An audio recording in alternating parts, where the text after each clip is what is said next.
to the stream. We're going to be hanging out. We're going to be vibing for the next few hours. John Daigle is going to be joining the program here relatively shortly. And then one Mr. Greg Branos, you guys know him better as Coach Speak Index, is going to be joining the program as well. The stream. We're going to be drafting. We are going to be talking training camp news. We're just going to be victory lapping all of the wins and obviously none of the losses. Anything that I'm wrong about up into this point of training camp doesn't matter. It's only through 3 days of training camp. Anything that I'm right about through this stage of training camp, well, obviously it's because I am unbelievably prescient. Welcome to the program, one Mr. John Daigle. How you doing, buddy? I really can't believe we're at a point where if you slept through June, you would have 0 Lucas Kroll or Samaje Perine on your roster, most likely. Right now, everyone's drafting Perine, not because of the Broncos literally just crossing their fingers. He's on either the Bengals or Cowboys come August. I mean, for my bags at this point, I'm really hoping that it's not the Cincinnati Bengals. Mm-hmm. Although through 2 days, 48 hours of Bengals training camp, seems like Chase Brown is on pace to be the running back one. Seems like Zach Taylor, pretty big fan of Mr. Brown. Seems like he's pretty firmly ahead of Zach Moss. And also, today I learned you'd win a bar bet with this one, Daigle. Right now, Chase Brown and Zach Moss on Bengals.com are listed only 4 pounds apart. I would have guessed Moss 225, Chase Brown 205. Moss is listed at 218. Brown is listed at 213 on Bengals.com. Today I learned. Yeah, because in terms of body mass index, like the percentile of prospect Chase Brown fell in, he was actually underweight. He was closer to like a Kyren Williams, which is why when everyone says they fade Kyren Williams, they mention like their prospects and just the fact of what he did as a 20-plus point per game player underweight. Day 3 back as well. Chase Brown kind of falls into that, but at least Chase Brown's going into 10th, 11th round. I will still be, I know it hurts your ears, I will still be very underweight Chase Brown. That's not the kind of player I personally bet on long-term, but if he were to surpass Moss at some point, it wouldn't be too shocking given that Moss has always just been a guy minus the first half of last year whenever he made his handful of starts in place of Jonathan Taylor. Yeah, he had he had 3 pretty strong games last year. Yeah. So shout out to him. I mean, look, I have started to take a little bit of Moss because I don't want to be left, completely holding none of those bags. But the thing is that it's, that is just a super premium backfield. That is like a top 5 scoring. I can't really think of a historical comp to a top 5 expected scoring offense, if you look at all the team totals, where neither of their running backs are going in the first 80 picks. I really can't think of any comparable. I do wonder, though, how much of it was Joe Mixon actually being able to earn targets? Or was this a Zach Taylor, Brian Callahan kind of personnel scheme to get their running back targets? I guess we're going to find out because whoever's going to be back there, also their most crucial role is not even pass catching. It's making sure they protect the blitzer to keep Joe Burrow upright, since Burrow's health is of the utmost importance there. And can Chase Brown do that better than Zach Moss? I don't know. So week 1, I'm sure we'll know immediately. Rip 5th round, Dalton Kincaid. I mean, I think Dalton Kincaid is going to be fine. I think Kincaid's path was always, he's got to score like 11 touchdowns. That's kind of the path for Dalton Kincaid. I don't think like an 85 reception season is really that much. I mean, maybe it is. Maybe he can have 85 receptions. But if you don't know what Andrew is referring to, Joe Biscaglia in The Athletic, he did his report on the first couple of days of Bills training camp. And he said what we all knew, which was that, they're going to play a lot of 12 personnel. That Knox is going to, Knox is, off the top of my head, I have to go look it up. I believe he's the 6th highest paid player on the Bills offense. Like Dawson Knox is not going to the bench. The Bills ran the 3rd most 12 personnel whenever Dawson Knox was healthy last year because they could use both Kincaid and Knox. The issue was until the playoffs, Kincaid was used like Wan'Dale Robinson, a player without a ceiling whatsoever, because he was just getting pelted targets near the line of scrimmage. Whereas the playoffs under Joe Brady, whenever Knox came back, they finally uncorked him and sent him downfield for a high depth of target. That was literally the difference. I think the news really, it should only make people higher on Dawson Knox and probably shouldn't move the needle for Kincaid, since it's really just going to come down to, are they still going to send Kincaid for deeper routes? And I mean, they have like this awful wide receiver room, like Correct. truly, like just like Mac Hollins was in 2 wide receiver sets on day 1 in camp. That tells you how bad the room is. Josh Allen called him an all-time great. Was doing Incredible. his media availability, called Mac Hollins an all-time great. So that's Incredible. where we're at. That's where we're at with the Buffalo Bills in 2024. I mean, they saw the Chiefs win a Super Bowl with no wide receivers, and they thought, you know, we could do that. We could win. We could win. With yeah, it doesn't seem very likely. We've got the 103 here is in the chat. We have the 111, which I suppose is not as bad as the 112, Daigle, but it's still not great. 111 is manageable. It's always hard for me on these streams because I work with like a group of players, a star bunch, and then have to quickly snap draft them. So we'll do our best here, but always lean, if I'm slow to answer, always lean towards what you were feeling. Okay, well, I've got the draft caddy turn on. I had to update the settings. I didn't update the setting. It's suggesting Jalen Brooks, wide receiver, Dallas next. So I'm going to guess that we can go ahead and avoid that. We are up at, did someone go early? Oh, AJ Brown went a little bit early. AJ Brown went a little bit. That's fine. Yeah, it's no issue. Him or Puka, Garrett Wilson. I don't care. Coin tosses. Yeah, just take your pick. Yeah. I mean, obviously I slightly prefer Puka. It's funny. I have them both at exactly 7.5%. I really don't care. Puka, welcome to the team. Actually, I think I slightly prefer Nakua because I prefer his week 17 game by a lot. Sure. Yeah, totally fine. And then do you double tap the Marvin Harrison here to get that week 17? I'm the lightest on him. I've got 4% of him right now. So yeah, that seems, that seems good. All right, that was like, that's kind of at the back end, because I just got so tired of the typical with no correlation Drake London, Jahmyr Gibbs. I'm like, okay, what the hell else do we do here? And then it does become the rare Puka Marv and Chris Olave, Devontae Adams, though. That takes you I love doing that one. It takes you overdrafting Adams, which is concerning considering like he's the kind of guy that likely is fading for his age, 31, has dipped in yards per game and points per game in 4 consecutive years now. The quarterback situation really didn't get better with Gardner Minshew, and all they did was add an OC who literally aligns his methodical approach on the ground with Antonio Pierce. So very concerning for Adams, but for correlation purposes, we're just expanding our exposure anyways. I mean, to be honest, my concerns about Devontae Adams are like fairly limited in this range, because the one thing that I do know, as long as he's out on the field, he's going to earn 27 to 30% of his team's targets. Yeah. And Minshew, I mean, we saw what Pittman had 109 receptions last year with Minshew. Like Minshew was awful with Anthony Richardson. Awful. Yeah. Well, yeah, I mean, that's Anthony Richardson is not, Michael Pittman Jr. is just Drake London without a publicist, and that is not a good stylistic fit. But Adam, I mean, the thing with Adams is he will get all the way back into the back end of the second round. I actually got a McCaffrey Adams team in one of these. I don't even remember what format it is. Underdog has so many contests going right now, but I do that Justin Jefferson, Devontae Adams start. I love that start. Adams also literally led every wide receiver in target share last year and still only finished as the wide receiver 18 in points per game. So again, it's a little bit concerning, but I keep trying to find ways, even of forcing them with like a lot of last round Alexander Madison, just to have exposure towards the Raiders weeks 15 through 17, since they're the only team that plays indoors for the entire playoffs. I'm just trying to get exposure towards all those dome games. That's you are speaking my language. I love to target the dome games. I think that's why I'll have a lot of Jacoby Myers. Like I usually round out Myers and Rashid Shaheed as my wide receiver 6 or 7, and then stop drafting wide receivers unless I have some like backdoor correlation I need to get in the last round. Then I'll tack on an 8th. All right, well, let's test you early here. Let's see how much John Daigle knows ball. You taking Jacoby Myers over Dontavian Wicks?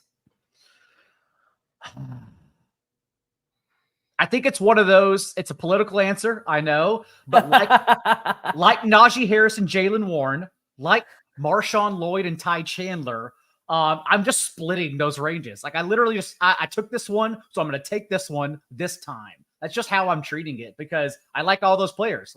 There's a lot of those sections of the draft where I just like those players, and so I'll take them. So I honestly think it's both right now.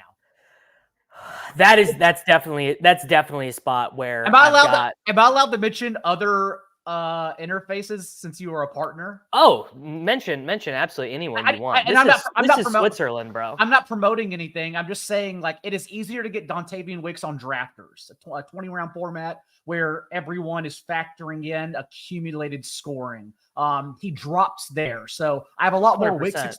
I'm like over 30% on Wicks at drafters, not on underdog, unfortunately. Wicks goes even later on DraftKings as well. Yeah. I think Wicks is in which makes sense because it's all of this. It's all of this. Yeah, it's the sweatiest, nerdiest virgins right now drafting on underdog. Although this is true, I have noticed this just a smidge like the last week. Basically, there are just more people on underdog right now. Their overall user base is increasing. So Nick Chubb is up 10 spots in total ADP, and some of the rookies and some of the fantasy gems are sliding a little bit. Which Nick Chubb is such an odd one because even if he were to return, who cares? That's the Javonte Williams argument where everyone was like, oh, he's returning, he's going to play. But then Javonte Williams, because of the injury, since we're stepping back and saying no matter what happens, he's going to be inefficient. Javonte then finished as the RB 34 in points per game. Like you didn't get anything. So that's kind of what Nick Chubb is, a player who has never earned targets for his entire career. He's relied on efficiency. Even if and when he comes back a little earlier, like who cares? That shouldn't raise his ADP. All right, this is like one of my least favorite spots on the board. I don't really like to take Henry. I don't really like to take Pittman Jr. What are you thinking here? With I would have taken Henry. I'll bite the bullet on Henry in this range if we didn't have a running back. Beyond that, we need to start setting up another stack here. So I'm down for, would Zay and Lamar be too early? I don't think I've done one of these teams yet in Best Ball Mania. I don't think it's too early. Okay, let's do that. Let's get another receiver here. All right, take Flowers first. That, or if we take, what's Andrew's ADP currently? 49.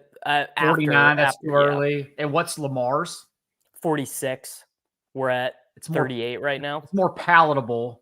I doubt we can box out the room for Andrews, but we can try. Unless you just want to go Zay and then another quarterback like Hurts or Allen and just backdoor it. No, let's do Lamar. Let's set it up. Because Mahomes already the 312 Casey Polak. He's a member on the channel. He just did Kelsey and Mahomes at the 3-4 turn. Okay. I don't hate Zay Flowers. It's that I think that the Zay Flowers combos are harder on underdog because unless you do what we just did and reach, it's harder to get him with Lamar. But we know from doing these drafts, loads of people have Andrews and Lamar with Tank Dell, DJ Moore, Stephon Diggs, like one of these third round wide receivers. And those teams are way better. And this round is when all the late quarterbacks go because then start filling out their stacks. Typically, Stroud and Burrow are the ones I've noticed fall the most, like sometimes even 20 spots past ADP because their players are going early. Thus, the room is boxing them out, so no one is then trying to reach for these quarterbacks unless they're just trying to snipe you because they're assholes. This is when I usually just say I'll reach even like 10 spots ahead of ADP just to start filling out stacks I don't have much of. Josh Allen is fun because you can just grab everyone at the end. Even like a Ray Davis, MVS, Mac Hollins, whoever else you want. If you want to go on Keon Coleman, that's fine. But honestly, everyone for Josh Allen goes at the end. I like doing the Allen stuff because I think Kincaid and Keon Coleman and Samuel are all probably a little bit overpriced just because they can only fall so far because the Allen drafter takes them such a huge percentage of the time. And Keon Coleman, a high drafted rookie wide receiver, like he's never going to go that late. Whereas the Hurts back stack is like, you're just in jail. You're like, oh man, if I don't get Dallas Goedert, I'm feeling absolutely miserable. Obviously, this guy took him with AJ Brown, but you don't get with Stroud and with Burrow, though. You're right, where if the Chase drafter pushes him, or if the Chase drafter takes an elite quarterback, oh wow, this is the earliest I've seen CJ Stroud go. CJ Stroud, uncorrelated, unstacked from the badgeless one hole. McCaffrey, Cooper Kupp, A-Chain, Stroud, McBride. That is I mean, I really like that team individually. Sure. There's not much correlation going on yet. Yeah, because the Texans. Dang, you know what we maybe actually should have just considered there instead of taking Flowers and Lamar is we should have tried to set up.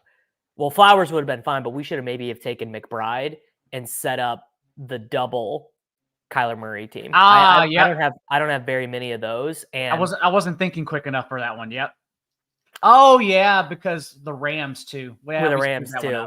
Yeah. Well, I mean that's why they give us 150 chances at it because if you're not going to get it, you're not going to get it perfect. I was doing a lot more. I wanted to do more fast drafts like I did last year, but then I started doing them. I was like, I don't know, man. I really just like taking my time and setting up the correlation and then checking everything every like 5 to 6 hours with like 7 to 10 different starred players and coming back and seeing, okay, why did I start this player? Oh, because I'm trying to set up this backdoor stack. So I've gone back to just a ton of slow drafts now. Now, what happens to me in slow drafts, Daigle, is that I forget what I was doing. Because I batch enter them. I'm not in just like 3 at a time. I enter like 30 or 40 or whatever. Yep, same. I'm usually 20. I do 25 at a time usually. And I will basically get back and I will forget. I'll pull the draft up and I'll be like, wait, why did I take DJ Moore there? Why did I take Christian Kirk there? Why did I take Jacoby Myers there? And I'll just pick the best obvious value. So I'll have all these great ideas about what I want to execute and then forget. Okay. We are now coming up. Ravens are for the playoffs, Steelers, Giants, and Texans. I don't know if any of those players are hanging out right now, though. No, we don't have any obvious correlations. I think keep on tacking people on. There are 2 guys that I really like here. We don't have to worry about setting up a backdoor quarterback. If you want Worthy, we have to take him here because the guy behind us has the Mahomes stack. I think I'm fine leaving him and taking a Dunze, actually. I've got 33% of Worthy, and I think we take Cook first, actually. Unless you really want. I mean, look, you're not going to have to talk me into Xavier Worthy. I would rather receiver right here, personally. All right. Ship it. I apologize to the guy who literally has Kansas City in his name. It's not a snipe, though. It's not a snipe. We're literally taking him. We're taking him where I have him ranked. He had the highest uncatchable pass rate of any receiver in his class last year. Like we don't know who Xavier Worthy is because Quinn Ewers was such a bad deep quarterback. What happens when Worthy plays with the greatest quarterback of all time? What is his ceiling? I would like him on my team when I find out. I mean, I think we've already seen real flashes of it, right? We're already starting to see Hollywood. And do you want to take Cook or a Dunze or Washington? Let's do Washington. Or Kittle, actually. So we do Kittle, and we can set this up to be a 2 quarterback, 2 tight end team. So we have extra running backs to play with. I'm good with Kittle. Yeah, I think I like that. I think I like that best. As I get more and more into these drafts, I love having the elite, the elite quarterback and the elite tight end so that you could take 6 running backs if you want. I mean, particularly in this build where we have 4 early wide receivers, we probably get to 8, but then we do a 2-6-8-2 basically. And I'm all on board of the return of elite quarterback and elite tight end. I don't get much Laporta though, just because Kelsey and the others are those that fall obviously in ADP. So Laporta's the one I'll probably be a little bit underweight on underdog. Yeah, because you just simply can't take him ahead of Travis Kelsey. I don't think it's just really early. Really early. It's really early, and I know for a fact every once in a while you can get him at pick 42, pick 43 because I've done it. And I would rather, I would rather get 4% of Laporta, but I know when I check my exposures that all of that was after ADP. I think I'll have a little bit more on drafters. His ADP is around 40, 42, something like that. And so that's when I have a little bit more of them. Same for Jared Goff and Lion stacks. But yeah, on underdog, it's a little too much for me. But Kelsey, just because I'm literally forcing Mahomes and Chief stacks because ball everywhere. I have a tweet like from February or March that where I mentioned it as I was doing our tiers for the best ball package and just regression candidates and everything. Let me see if I can find this really quick and read it off. I know the stats, but I mean, he played injured last season.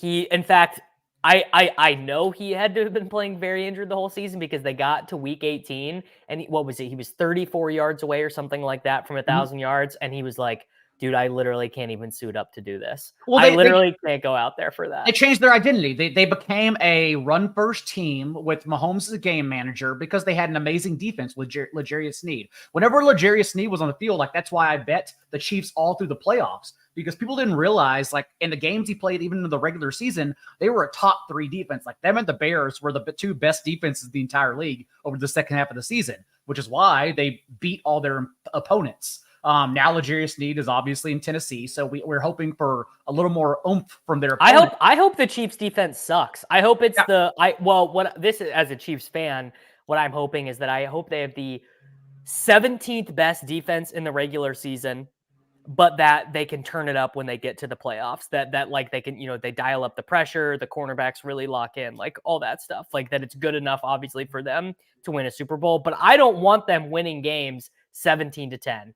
Do not want that at all. It's also the stats that typically regress, and there's no guarantee, but Mahomes had a career low touchdown rate and fantasy points per game. It was the Chiefs' lowest rate of touchdown drives with Patrick Mahomes, which he's been under center since 2017. And it was the first time Andy Reid's offense totaled fewer than 30 passing touchdowns since Alex Smith was under center. Like everything suggests that obviously the way they played last year is not who the Chiefs are this year. So I've just been banking on everyone. Travis Kelce, Xavier Worthy, Hollywood Brown, Mahomes. I've been stacking them all. And because of that, I miss out on Pacheco.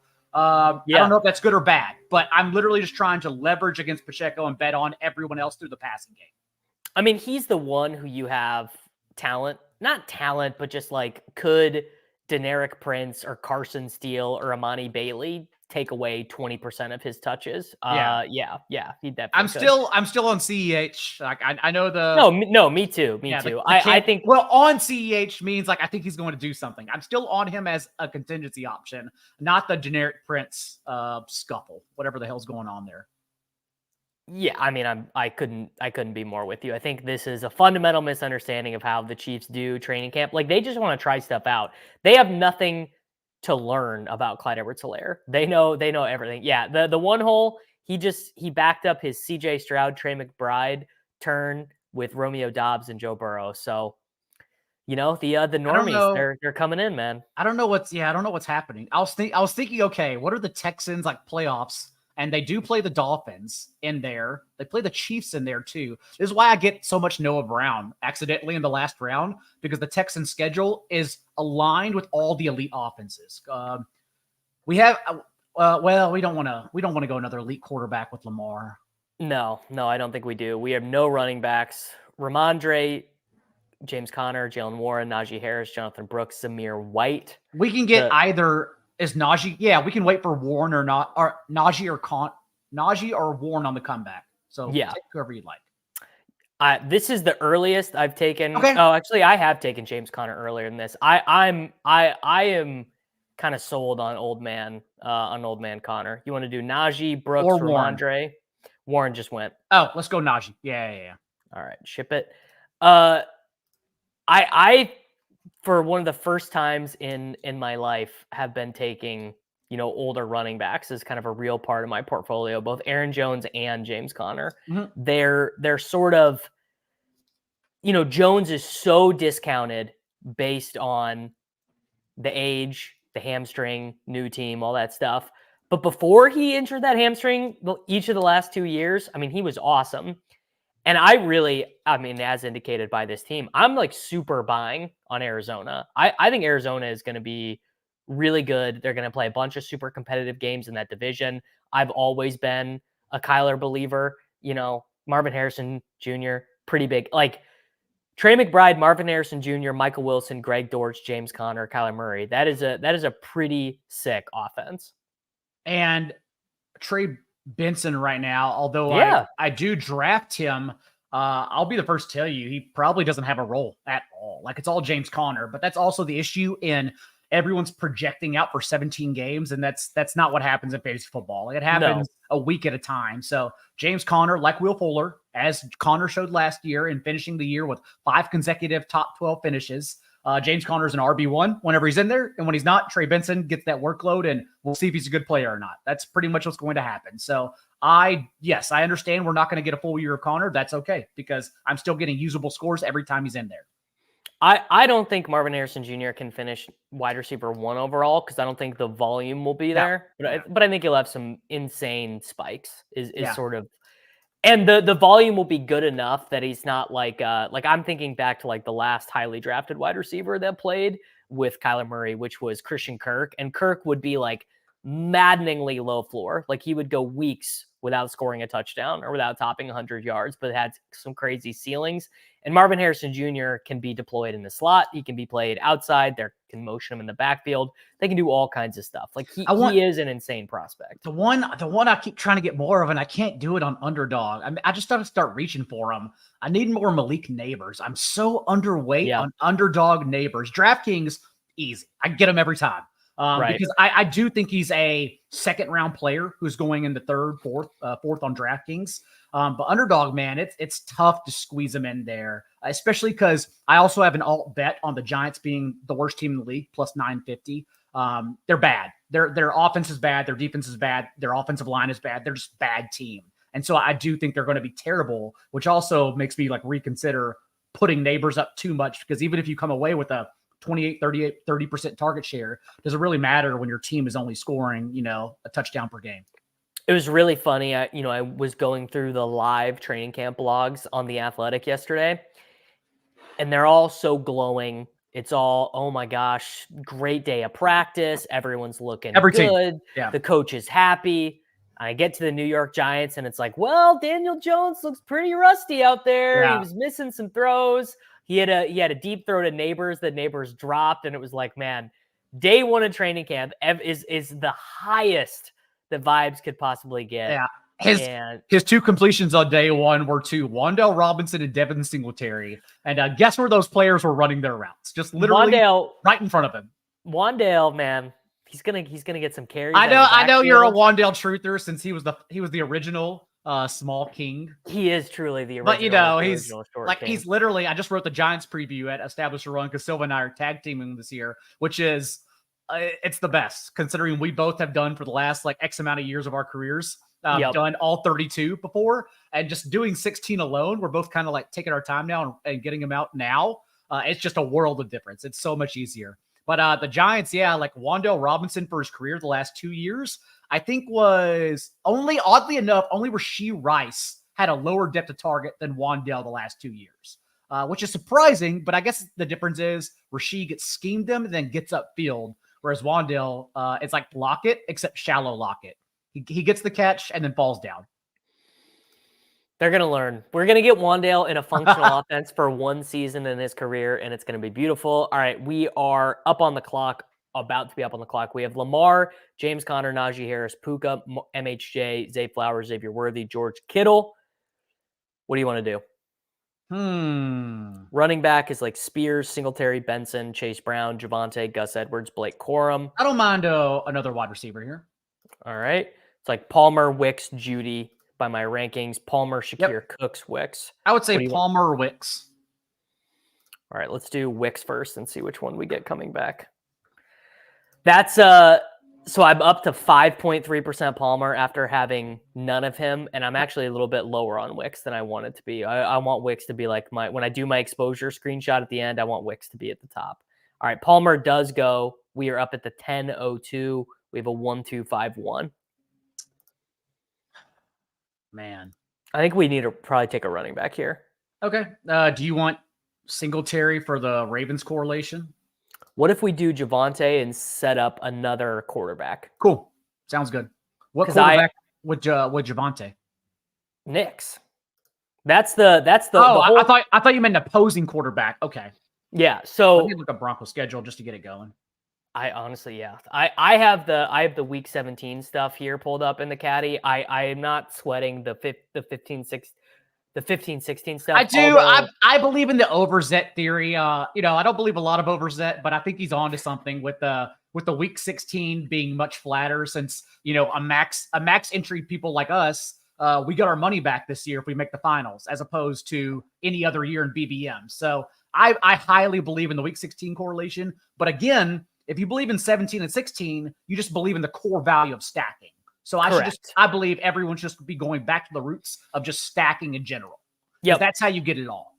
Yes, that is what I like to build. I like to build lots of like multiple 4 players on the same team stacks on the same best ball team. Like I love doing that stuff. Damn. So Broncos play the Bengals, obviously 17, and then Chargers and Colts. So we could have taken Josh Palmer over Wicks, but again, well, we can also. There's a back door that's open. I don't know how deep you are in the training camp weeds, but Harbaugh went on a soliloquy about Quentin Johnston yesterday. Oh yeah, straight up. That's fine. That's totally fine. Whenever they said, around after the draft presser, I believe, or maybe it was mini camps that they were going to use him differently. Again, this is what I wrote in my profile at 4for4 last year. Quentin Johnston was quite literally one of the nation's worst deep ball receivers. That's not how you use him coming out of college either. Like Chase Claypool, what happens is everyone sees these guys' sizes, their profiles, and thinks they can separate downfield. And no, Chase Claypool also is one of the league's worst down ball receivers. You have to use him near the line of scrimmage and then push his ass upfield. So if they're going to do that with Johnson, maybe that limits his ceiling, but that's how he should be used. He's just big Brandon Ayuk. He's like poor man's Brandon Ayuk is what he is. Minus the routes after 5 yards. Poor man's Brandon Ayuk is a viable player at wide receiver 71. I agree. Underdog, I think. I don't even know if he'll do anything, but at this ADP, a first-round receiver in his second year, of course, I'll take that. That's fine. I mean, close your eyes. The real question is, are you woke enough to have ever drafted Brendan Rice? No, I'm not that woke. No. Well, I can get to Malik Washington. I can get to who are some other bums? What's the most woke 18th round? I mean, I've made the most woke 18th round pick in fantasy football history because I've selected Sion Vaki in Best Ball Mania 5. I gotta be one of the only people who has selected Sion Vaki in Best Ball Mania 5. That's pretty woke. I'm actually doing something this year, and I'm looking at my phone because I'm looking at recent boards to try to get you a good name. But I've been doing something this year where I'm trying to limit anything could happen, but I'm trying to limit my dead players. And so I understand scrolling down, and I'm doing that as well, but I don't want to get too cute. I don't want to be stuck with like a Jared Dokes or something stupid where like they can't even make the roster. They're so bad. So the Brendan Rices of the world, guys like that, like if they beat me, they beat me. Totally fine. But at least if you draft solely backup running backs, contingent running backs, or quarterbacks who are undervalued, or tight ends that no one's drafting, like K-Dot and Hunter Henry last year, you just have much better chance of not eating that dead space. So that's where I'm at right now. All right, we are running. It's Tyler Goodson. I have a lot of Tyler. Okay, and Colts backup. Trey Sermon was healthy scratched last year in favor of Tyler Goodson, and you know that because remember in the final game of the season, they took Jonathan Taylor off the field, put on Tyler Goodson, and he dropped the pass from Gardner Minshew. I do remember. Yeah. All right. We could do a running back. We could do a wide receiver. It doesn't really matter. None of our quarterbacks are up here. What are some available wide receivers here? We've got Mike Williams, Jalen Polk, Josh Downs, Dotson, Mooney, Pearsall, Burton at wide receiver. Running back is Chubb, Ford, Eckler, Dowdle, Marshawn Lloyd, and Mike Williams. Ford or Downs, I think, for me. I'm not going to get it. It's going to be Mike Williams. I had him in the queue. Okay, that's fine. I don't have like much of any Mike Will. I don't think I've any. No, I've got like none. I moved. It's probably him my up. first share, my first team share. Yeah, It's good. I think I've got less than like 3% of them. All right, we're back up. Casey you Polak is moving, by the way. He is. Yeah, he's not here to shipping waste it. time. You like Chubb? I am more of a Ford over Chubb guy. But if you want Chubb, that's okay. I want to take Chubb now before I get completely priced out of the Chubb business. Okay. If that makes sense. Okay. Okay. Sorry. I just realized I did not click the tab over. I thought I was sharing the queue with you and the viewers, and I realized that I wasn't. So I had you flying blind right there. That's so why the reason that's how I was doing it off the top of my head. I was like, I can't remember who you said. Pretty good. That was pretty good of you. So I did want to take one wide receiver right there who doesn't have. I just realized that Javonte has a week 14 bye week, the same as Lamar. I wanted to give us another quarterback out, and Chubb and Mike will, although Chubb and Watson do not particularly probably don't correlate at all, but Mike Williams gives us another quarterback out. Don't they have some other Browns wide receivers hanging around here too? Judy already went, but yeah, we got Seti Tillman and Elijah Moore. Okay, yeah, all the way at the end. He didn't really develop a lot last year, but I am a Tillman guy. Tillman was better than Jalen Hyatt, who won the Bolitnikoff Award in his final year, but still didn't do anything until Tillman went down because Tillman profiles like DeAndre Hopkins. People forget that Jalen Hyatt basically did not exist until Cedric Tillman got hurt. He didn't run in two wide sets. Neither last year did he run in two wide sets either. But Tillman, Hyatt was definitely a gadget receiver until Tillman got injured. Tillman, Hyatt, Velus Jones Jr., and Jalen Wright all played together in Tennessee in 2021.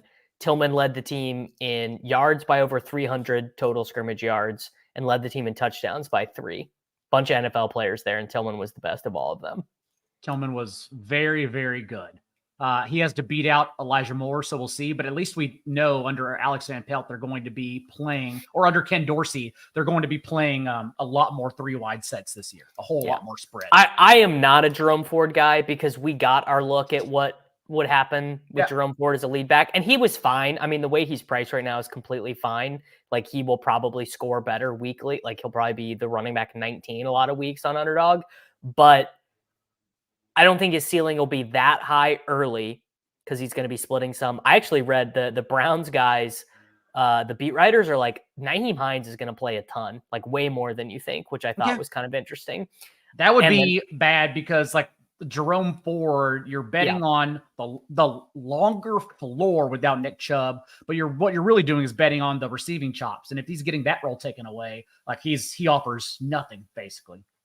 And then I'm worried that basically Chubb not even worried. I just assume at this point Chubb will be back, week 7, week 8, week 9 or whatever. And then Ford's role is going to go way down. That makes sense. And I know a lot of people are betting on Deontay Foreman instead of Chubb as well, or instead of Ford as well, just because Foreman goes, last 2 rounds. He's got, I've really been in the weeds this year because I'm drafting so many teams. Foreman's contract is so small and it guarantees at 53-man cut down. And the way it reads to me right now is they might just choose one of Hines or Foreman based on how much Hines has recovered from this knee injury. And Hines plays special teams. And Hines is like one of the best kick returners in the league, and Foreman doesn't. And because they still have Pierre Strong on no money, and Pierre Strong is completely fine. Still send a draft pick for him to the same regime. So they probably believe in him. And he was good in his week 18 finale, the preseason regular season finale.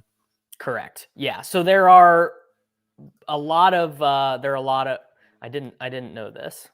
Is Foreman friends with Watson? I mean, does that even mean anything with this regime though? They probably are sick of his shit. They're probably like, we pandered to you enough by giving you all that guaranteed money. We don't need your friends in the building.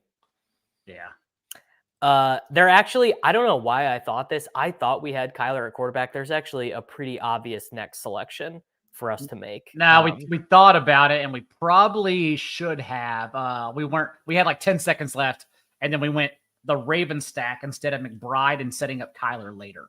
Yeah. So there is one very strong pick for us next. Did you hear the Dennis Allen quote about Kendre Miller that came out yesterday? Yeah. Dude, there's a real chance Kendry doesn't make the roster. Yeah.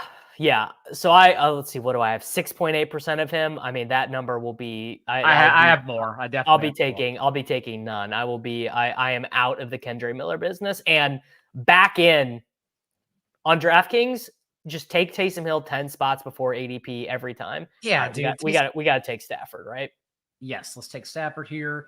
All right. We can always have like Colby Parkinson as in 2 tight end builds. Oh yeah, sure. Totally fine. I'm now woke enough to take Colby Parkinson. I do like McLaughlin and Jalen Wright as well. Do you like McLaughlin with Javonte? Oh no, I don't. I think it's fine, honestly. Oh really? Okay. I usually don't make that bet. And then our bring back would be Michael Wilson. Let's get. Do we want to reach for Demarcus Robinson here? Or do you want to go? No, I am not a Demarcus Robinson. We can talk about that in a second. I'm not a Demarcus Robinson, bro. Wilson's actually probably the best pick. Okay. God, we needed Kyler. We messed that up. Yeah, we did. All right. Everything else kind of set up for it. The 2 running backs that we just wanted both just went. Ray Davis and Jalen Wright. This can be a 5 running back team. That's fine. I think maybe even 6. I think maybe we could do estimate last round with Javonte and just set the handcuff up there. I'm a big estimate, bro. I mean, isn't Silva the biggest estimate bull in the world? Yes, because he's a Notre Dame bull. Don't listen to him. It's like when Leone talks about the Bills. Like, bro, I can't hear you on the Bills because you're like so blinded by your jersey in your face. Yeah, I had forgotten this. Foreman was like a personal reason scratch at the end of the years, but the Bears, the Bears weren't saying why. That was very weird. B-Spurf, I mean, I'm honestly embarrassed that you would even ask this question. Of course, bro. Look at that. 3.4%. 3.4%. I am gotta be leading BBM right now. I for sure have got. Yeah, people forget 2-2 scored on a 30-yard bomb in the playoffs versus the Lions. People forget. Oh, the DeMarcus Robinson thing. The guys hanging out in the stream are probably sick of it because everyone brings up DeMarcus Robinson. To which I just say I am intimately familiar with DeMarcus Robinson's game. He was a Chief for the first 7 years of his career. Then he was a Raven. You know, it's just like I get it. It's not to say I think it's bad or stupid or whatever. It's just he's DeMarcus Robinson. He's got no sex appeal, basically. What Creoth in the chat says I'm not a beat best ball sub. So what is Liam saying that I was opposed to? I don't know. You were saying the thing about Leone and the Bills, and I assume the same thing is true. Although Liam's, I gotta give credit to him. Liam's Bills takes have been fairly good overall. Probably better than my Chiefs takes, considering the Kadarius Toney slappy hood in the past. Although I'm a scale of 1 to 10, how intrigued are you by the idea of Kadarius Toney, the running back? 0.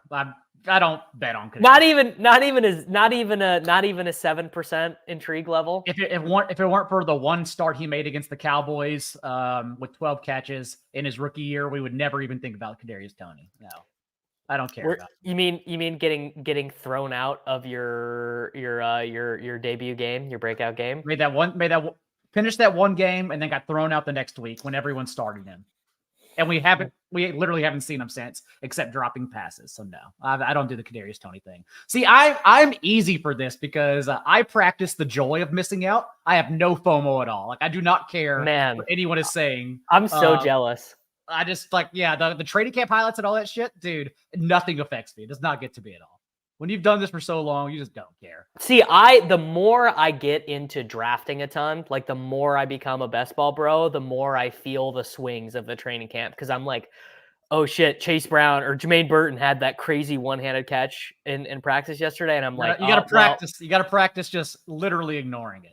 And I'm like, well, it's not even like I have a huge Jermaine Burton bag, but it's like, well, sure. I was getting Jermaine Burton in the 15th round for the last week. That's not done. Now he's going to go in the 13th round every time. And well, Jermaine Burton's a good player.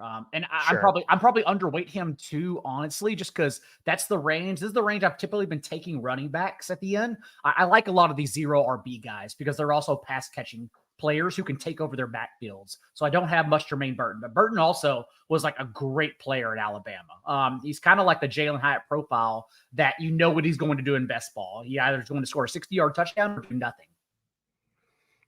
Which is it's fine for this game. Greg Dortch, 15th round now. Good for him. Well, this dude must be watching the stream and knew that he wasn't gonna get past this turn for us. I'm glad that we have Michael Wilson. Now I'm glad that we took Michael Wilson where we did. What is Davis's exposure to Michael Wilson? Not that high, not 16%, probably 8%. Yeah, he's fine to me. All right, we are up in one pick. Okay. We need a running back. We have to take Kendre Miller at 148 and it's 178. Well, would you rather take him or would you rather take Bucky Irving and then see if Kendre Miller comes back around? I'm personally taking Kendre Miller. All right. 30 spots past ADP. What if he gets cut? His ties are to TCU and Dallas. See, this is real woke.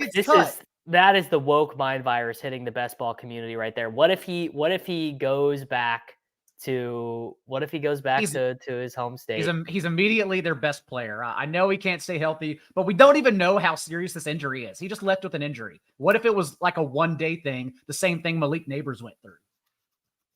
It's always 30 spots past possible. ADP for a player who had a 20-yard run in every game of his collegiate career. Come on now, let's not do this. Do you want to take Likely with Lamar to be our second tight end with Kittle? It's probably best. Yes. Yeah. Ship it. All right, there we go. This team pretty strong, I think. Yes. Man. Yeah, okay. We'll see if Tyrone Tracy comes back. I would have liked Tyrone Tracy too. We don't necessarily need him. Gaining 30 spots of live ADP value won't matter if you lose 35 spots of closing ADP That's value. the Nick Chubb. That's the Nick Chubb argument that everyone's making. Yeah. Who cares? How hard was it to click? I have Kendre ranked over Estime, but everything is cost relative. Am I out on Kendre? Yeah, I'm out. I will have 0% of him in the 13th, 14th, 15th round. But John Daigle is in my private domicile where, I have to be accommodating to my friends here on the program. We need another running back also. We also needed another running back. In fact, I think we can probably take one more and then one more wide receiver. And let's scroll to the grossest wide receiver that we can possibly imagine. Yeah, one more wide receiver. Well, there is one that fits. There's actually on this team, there are two undrafted players who fit. Is Tutu one of them? Tutu is one of them, and Nelson Aguilar is the other one. Boy, Aguilar is an ugly one. Is Devontae Walker already off the board? He's been going earlier now. Oh, I bet he's not. Yeah, although is 15.4% of Devontae Walker a bit much? I would imagine it probably is. Yeah, it probably is. He's my answers for this year's Puka Nacua, to which there won't be. On Stealing Bananas this week, Gretsch and Siegel show, they mentioned that basically we've been waiting for a sequel to the Anquan Bolden rookie season for so long that Anquan Bolden retired and is now, he's in the Hall of Fame, right? Or no, he's not. But he played long enough. He played long enough to retire before there was a sequel to the Anquan Bolden rookie year. So probably not going to be a Puka this year. But if there is, I think it's probably Troy Franklin, Jalen McMillan, or Devontae Walker. Both totally fine. And yes, the chat is asking, is Jamal Williams draftable? Yes. The only thing is that remember when Kamar was healthy last year, he only averaged 6 touches per game. He's coming off a career low yards per carry because he was just bad in that offense.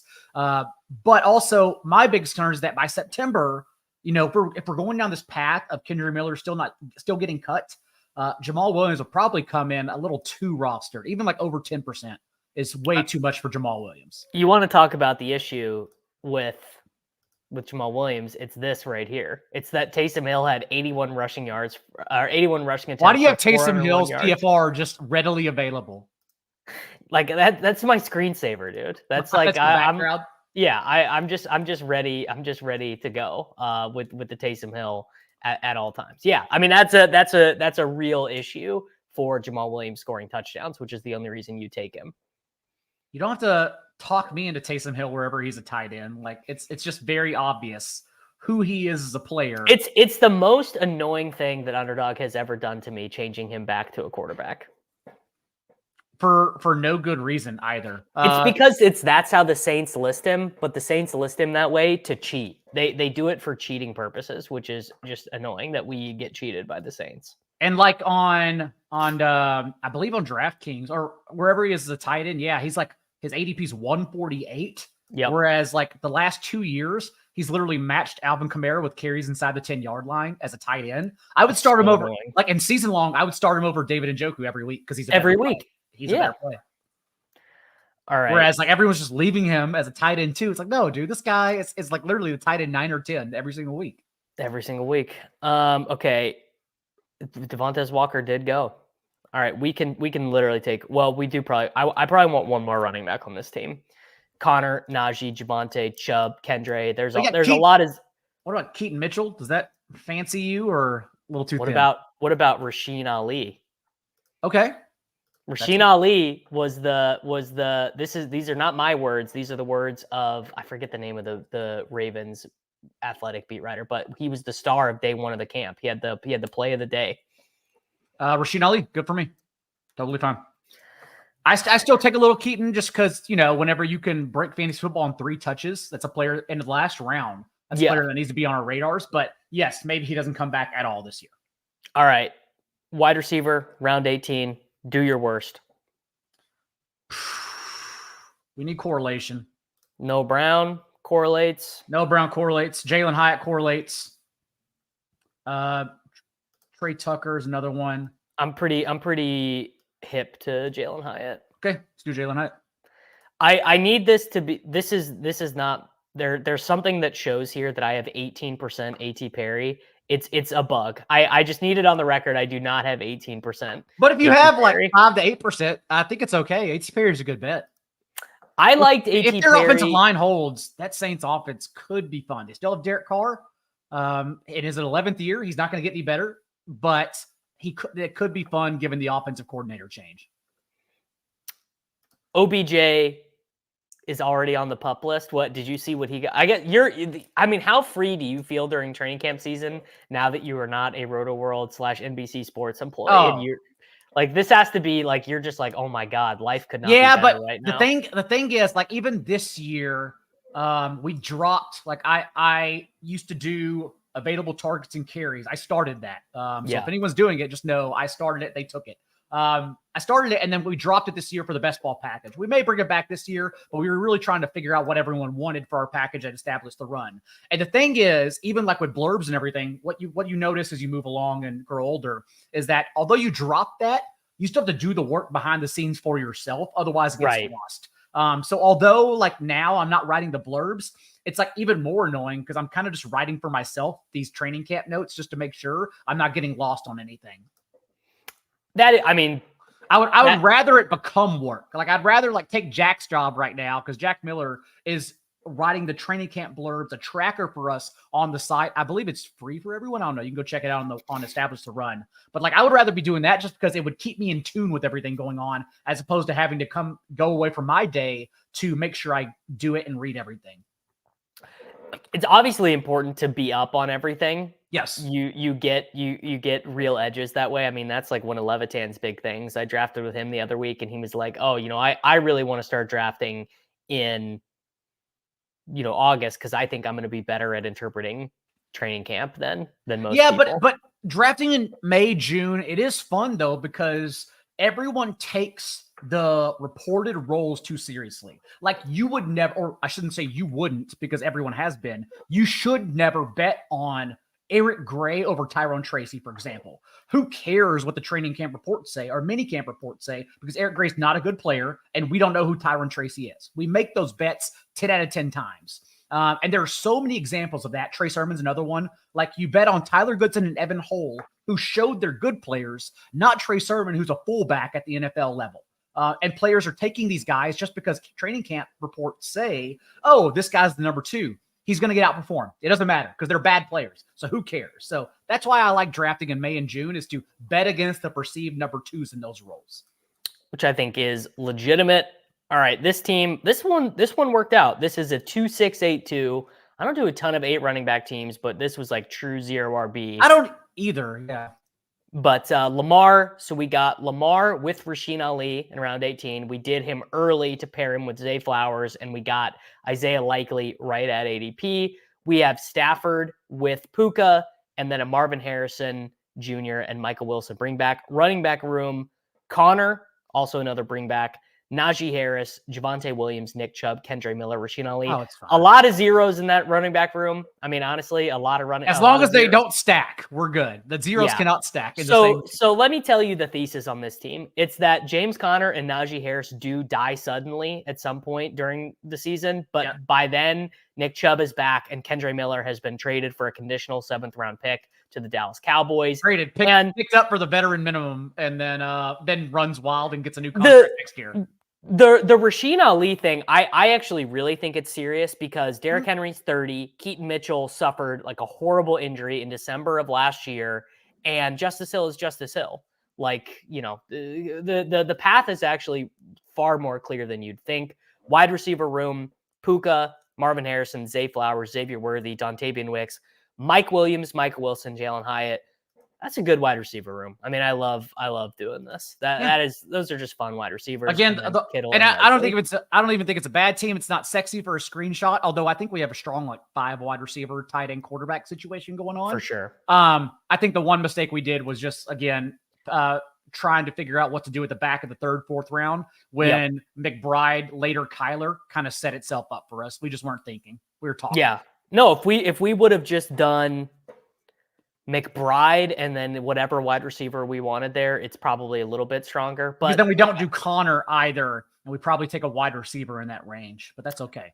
Yeah, I never sweat having a Lamar team. Like any extra Lamar team, give me, like, I want Lamar with Andrews, I want Lamar with Likely, I want Lamar with Walker, I want Lamar with Bateman, I want Lamar.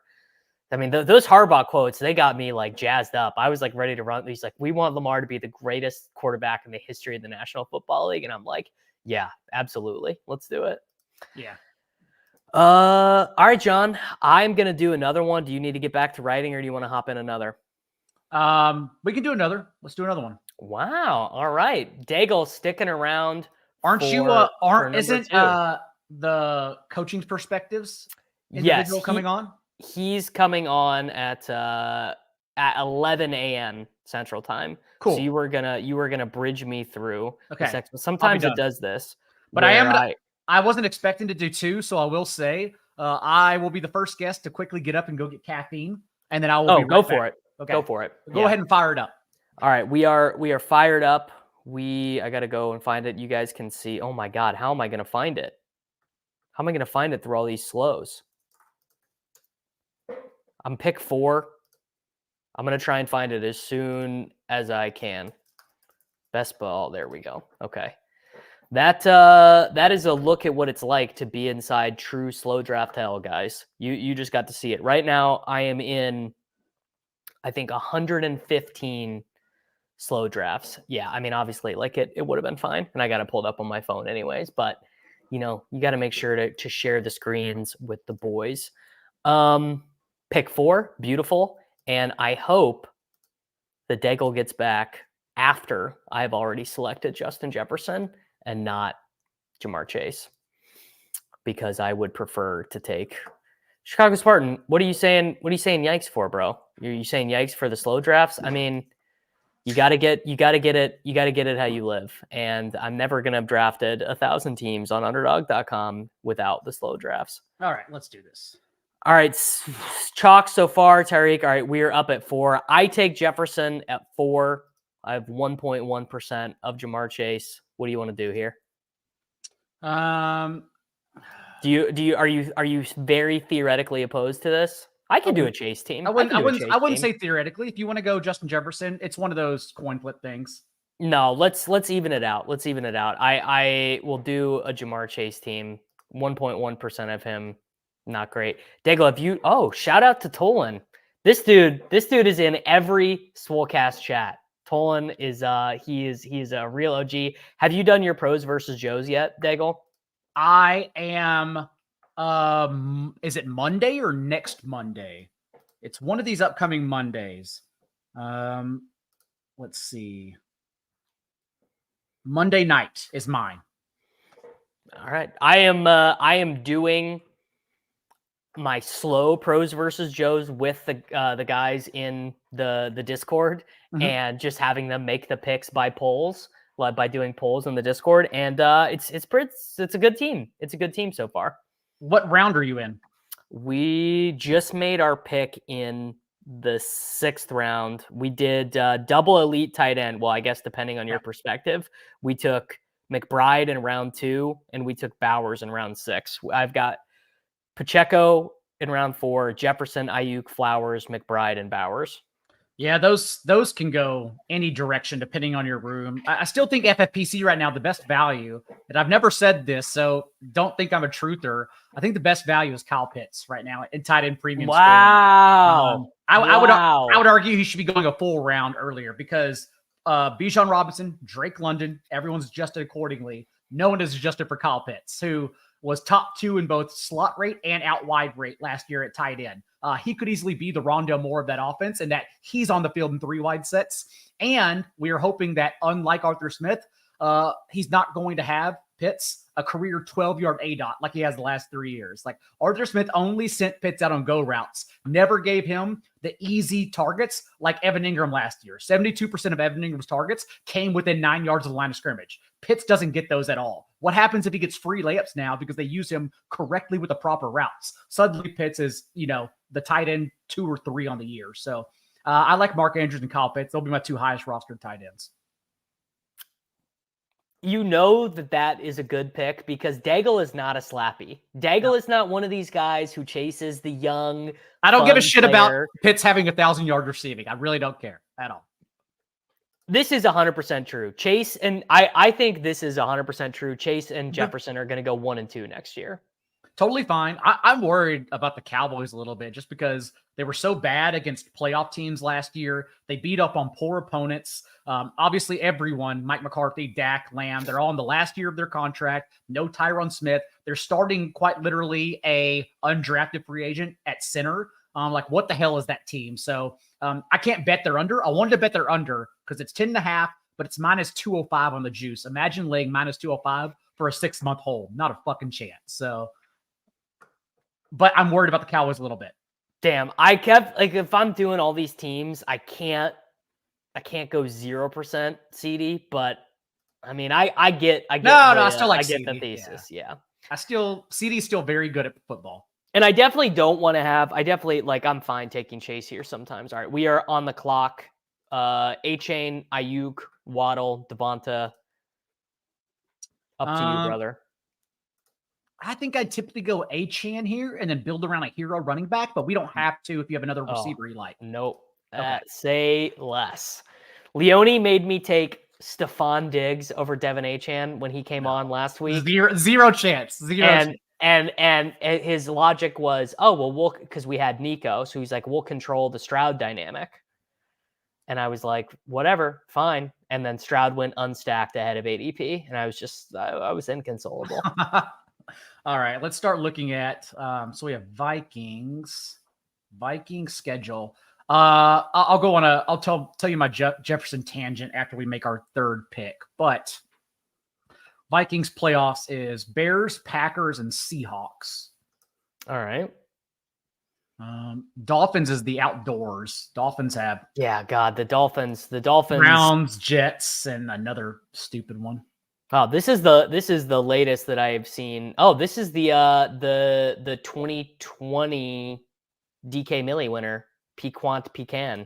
He won the DK Millie, and I really hope that he doesn't select Brandon Ayuk, and I hope that Soko and General Blue also do not select Brandon Ayuk. Although we are going to have a good wide receiver regardless. I don't take Barkley much, but 28. 3rd round. I mean, I'm not going to take Barkley, or I think Devonta are neighbors. but this is starting to be an appropriate price for him. I would do you take want? Barkley in the third round. Let's go. I like both Devonta and Neighbors. Devonta sets us up to maybe get Hurts late in the fourth round. He goes to that 45 sometimes. Okay. AJ Brown guy is probably going to take him though. We got to live and see we don't know the future, but we are going to take Devonta because it's too late. That's fine. But Devonta's the better pick over Neighbors. Right now, I'm just trying to get more Neighbors. So. Neighbors, yes. So that is such a funny thing. Like didn't we learn our lesson with the wide receiver twos last year or whatever? But it's impossible for me to not want to take Devonta Smith. Oh, you just ignore. Like, I love Devonta Smith in that range. I think Devonta Smith's a better pick than Debo, Ayuk. Probably, along the same lines of Waddle. I'd take Devonta over Nico Collins and Devontae Adams as well. The Eagles are just set up so much better this year. Kellen Moore, we know he was top 5 in plays per game in every season with the Cowboys. It's so funny. Like, he just had basically a bad run with the most historically inept franchise in the NFL, and it's like, oh, Kellen Moore, who was the eye of every NFL team. He was getting head coach interviews. He was the next great play caller. He was the new Shanahan, yada yada, and now he stinks because he had like a bad 14 games with the chart. And they weren't even that bad on offense. It was actually their defense that was a much bigger joke. And Devonta Smith now, his slot rate has increased in every season, all 3 seasons so far in the league. He's been 4th in yards per route run from the slot the last 3 years. So if he gets more of that slot role, like the CeeDee Lamb, Keenan Allen role under Kellen Moore, it could be amazing for him. Whereas AJ Brown had a career high in targets and catches last year. Like, you have to fudge the numbers to get AJ Brown more opportunity. It's almost impossible for him to grow in volume, whereas Devonta Smith has a lot of room to grow. So I like Devonta Smith to bet a lot this year. Devonta Smith could very easily be that Keenan Allen role from last year. I mean, it's probably going to be AJ Brown, but I don't know, there's some chance. And like, he's just very good. And yeah, they were fine on offense. The Chargers were complete. I mean, they weren't good. Yeah. It wasn't like they were setting the world on fire, but they weren't terrible. Where were they at? And I don't even care about the results. Like, I care about the pace and the fact that they still, like, I think they were first in the league in non-overtime pace between plays. Kellen Moore just gets all the volume in the world. That's the whole point. I do not care about the results. 2 drafts in a row, the team at the 12 hole just does the Kelsey Mahomes thing and says, I'm not the issue with that is with the Rashee Rice ADP coming way back up. Mm-hmm. Is you are not always guaranteed to get a Chiefs wide receiver there at pick 60, 61. Whereas, a week ago, you could have gotten Worthy or Rice there, 90% of the time or something. Yeah. Okay, so Chase, Achane, Smith, we need to start thinking about what we do here. Again, I guess we're hoping a quarterback falls. Yeah, if Mahomes already off the board at QB2. If Tanner Bowrund does not select Jalen Hurts, I think that we take Jalen Hurts. If not, though, I would really like to get Joe Burrow on this team because I have so little Jamar Chase teams that getting him with Burrow, and I love all the backdoor Broncos as well. Okay, then Tanner took him. Yeah. So are we thinking then? T. Higgins has to make it back to us, but would you want to just double up on it? I would double up. I would select a Chiefs running back here. I would select, but T I think would be my preferred selection. I think T would be the choice here. Because then we will as famously, we will control the Joe Burrow dynamic. Yeah, Addison at 104. That's the point where I don't even care if he gets suspended 4 games. He just is a sick pick there. Yeah. All right, T goes. Okay. So we are best wide receivers are Kirk, McLaurin, Hollywood, Keenan. Best ranking overall is Pacheco. I'm good with Pacheco or Hollywood. I think we take Pacheco and do a 4 running back team. Okay. Well, shit. Too late. I always forget the bye weeks. I always forget that they both had Achane and Pacheco both have a week 6 bye. I would still do 4 running backs as long as it's a top heavy build with the same bye weeks. Just 2. Yeah. No, I'm totally. That's what we should do. We should do a hyper fragile build here on running backs. And yes, I agree with everyone that Addison 104. Like, who cares about the 4-game suspension? Yeah, who cares? It's 4 All games. right. It's 4 games. You're drafting 8 receivers probably if you're taking Addison. You'll figure it out. All right. By ADP, Lamar, Andrews, Jacobs, Keenan, Reed. My ranking has it the same. We've got Cooks. We could do your boy. Whoa, shit. We could do Pitts here and set up Kirk later, get our elite tight ends. I'm pretty open to whatever here. Andrews goes. I mean, the world is our oyster. The world is our oyster. Cooks, we could set up. I mean, that really sets us up for a hyper fragile running back team. Pitts for an elite tight end team. Keenan to set up Caleb. I would say Lamar or Pitts. And we just drafted Lamar, so boom. Kyle Pitts. There Welcome to the team. We just got the dialogue from John Daigle about how good of a play Kyle Pitts is this year. I mean, it's serendipitous. I don't know if this is true. I think the market, to me, this is what I think the fantasy football market is missing.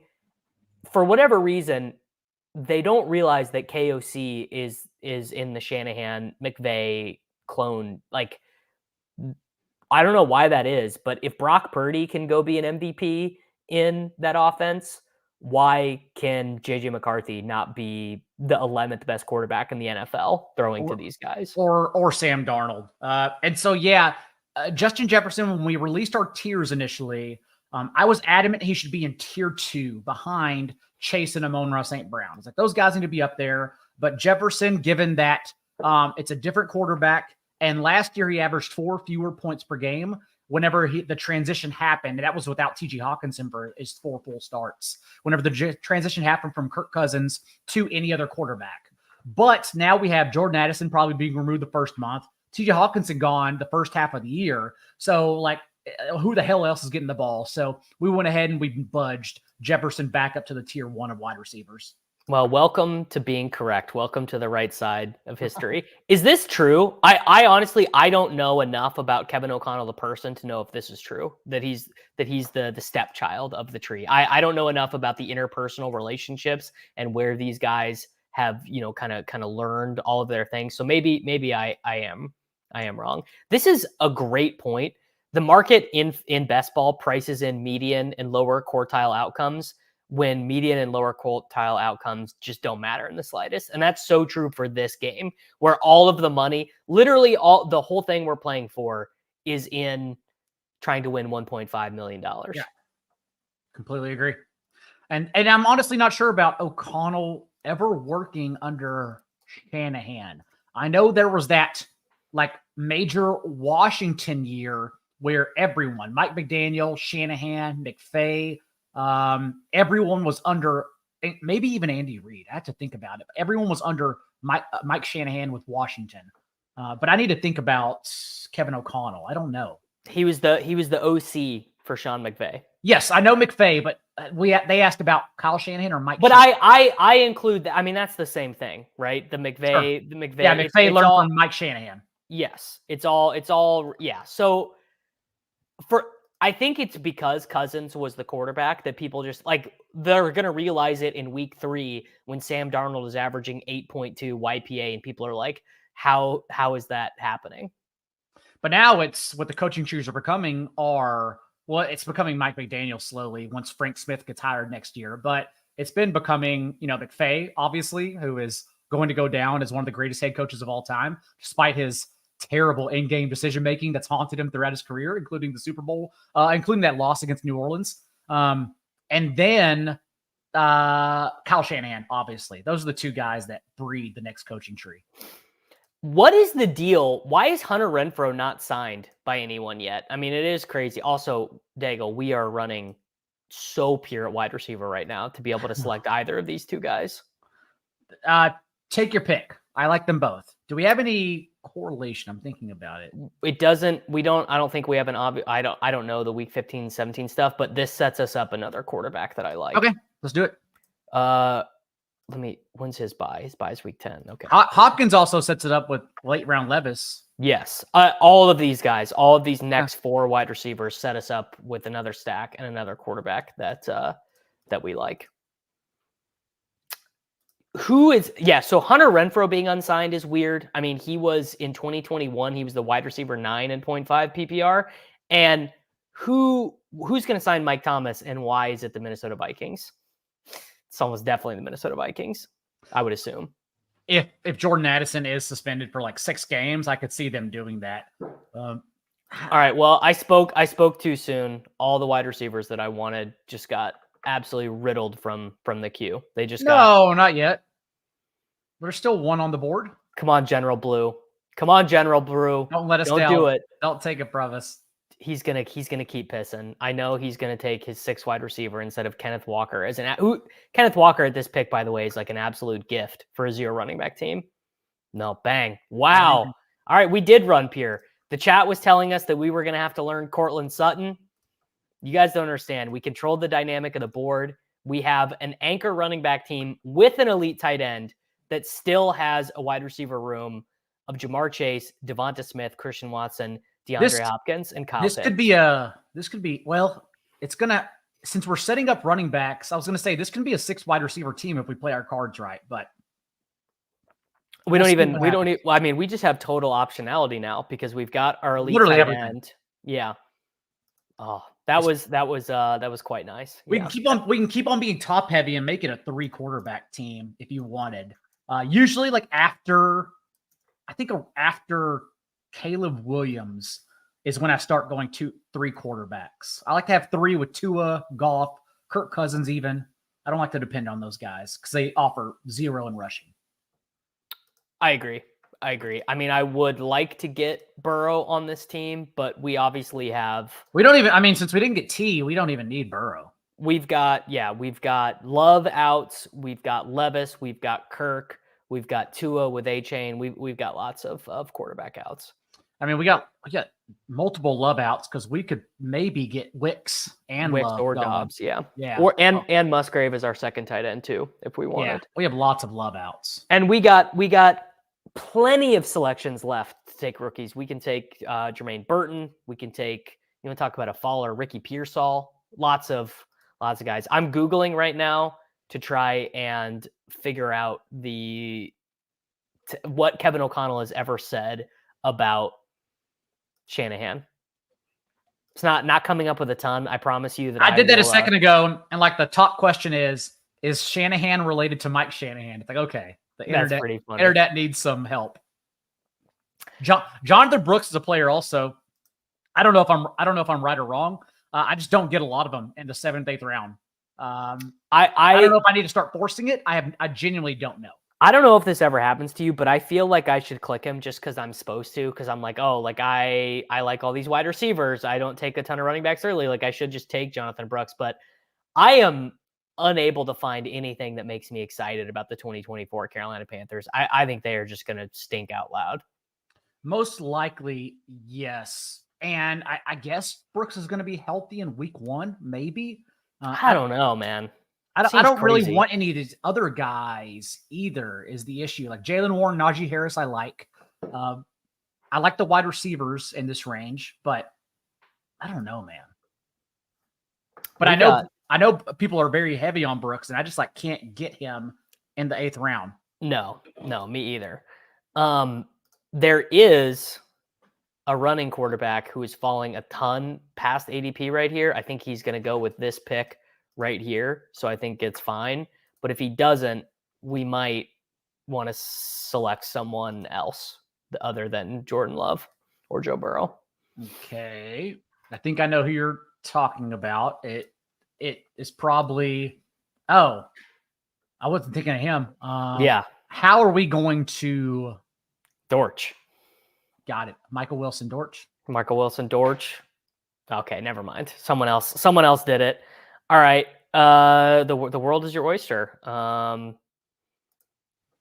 Zamir White. I'm not really that into him. Bowers, Love, Burrow. What are you thinking?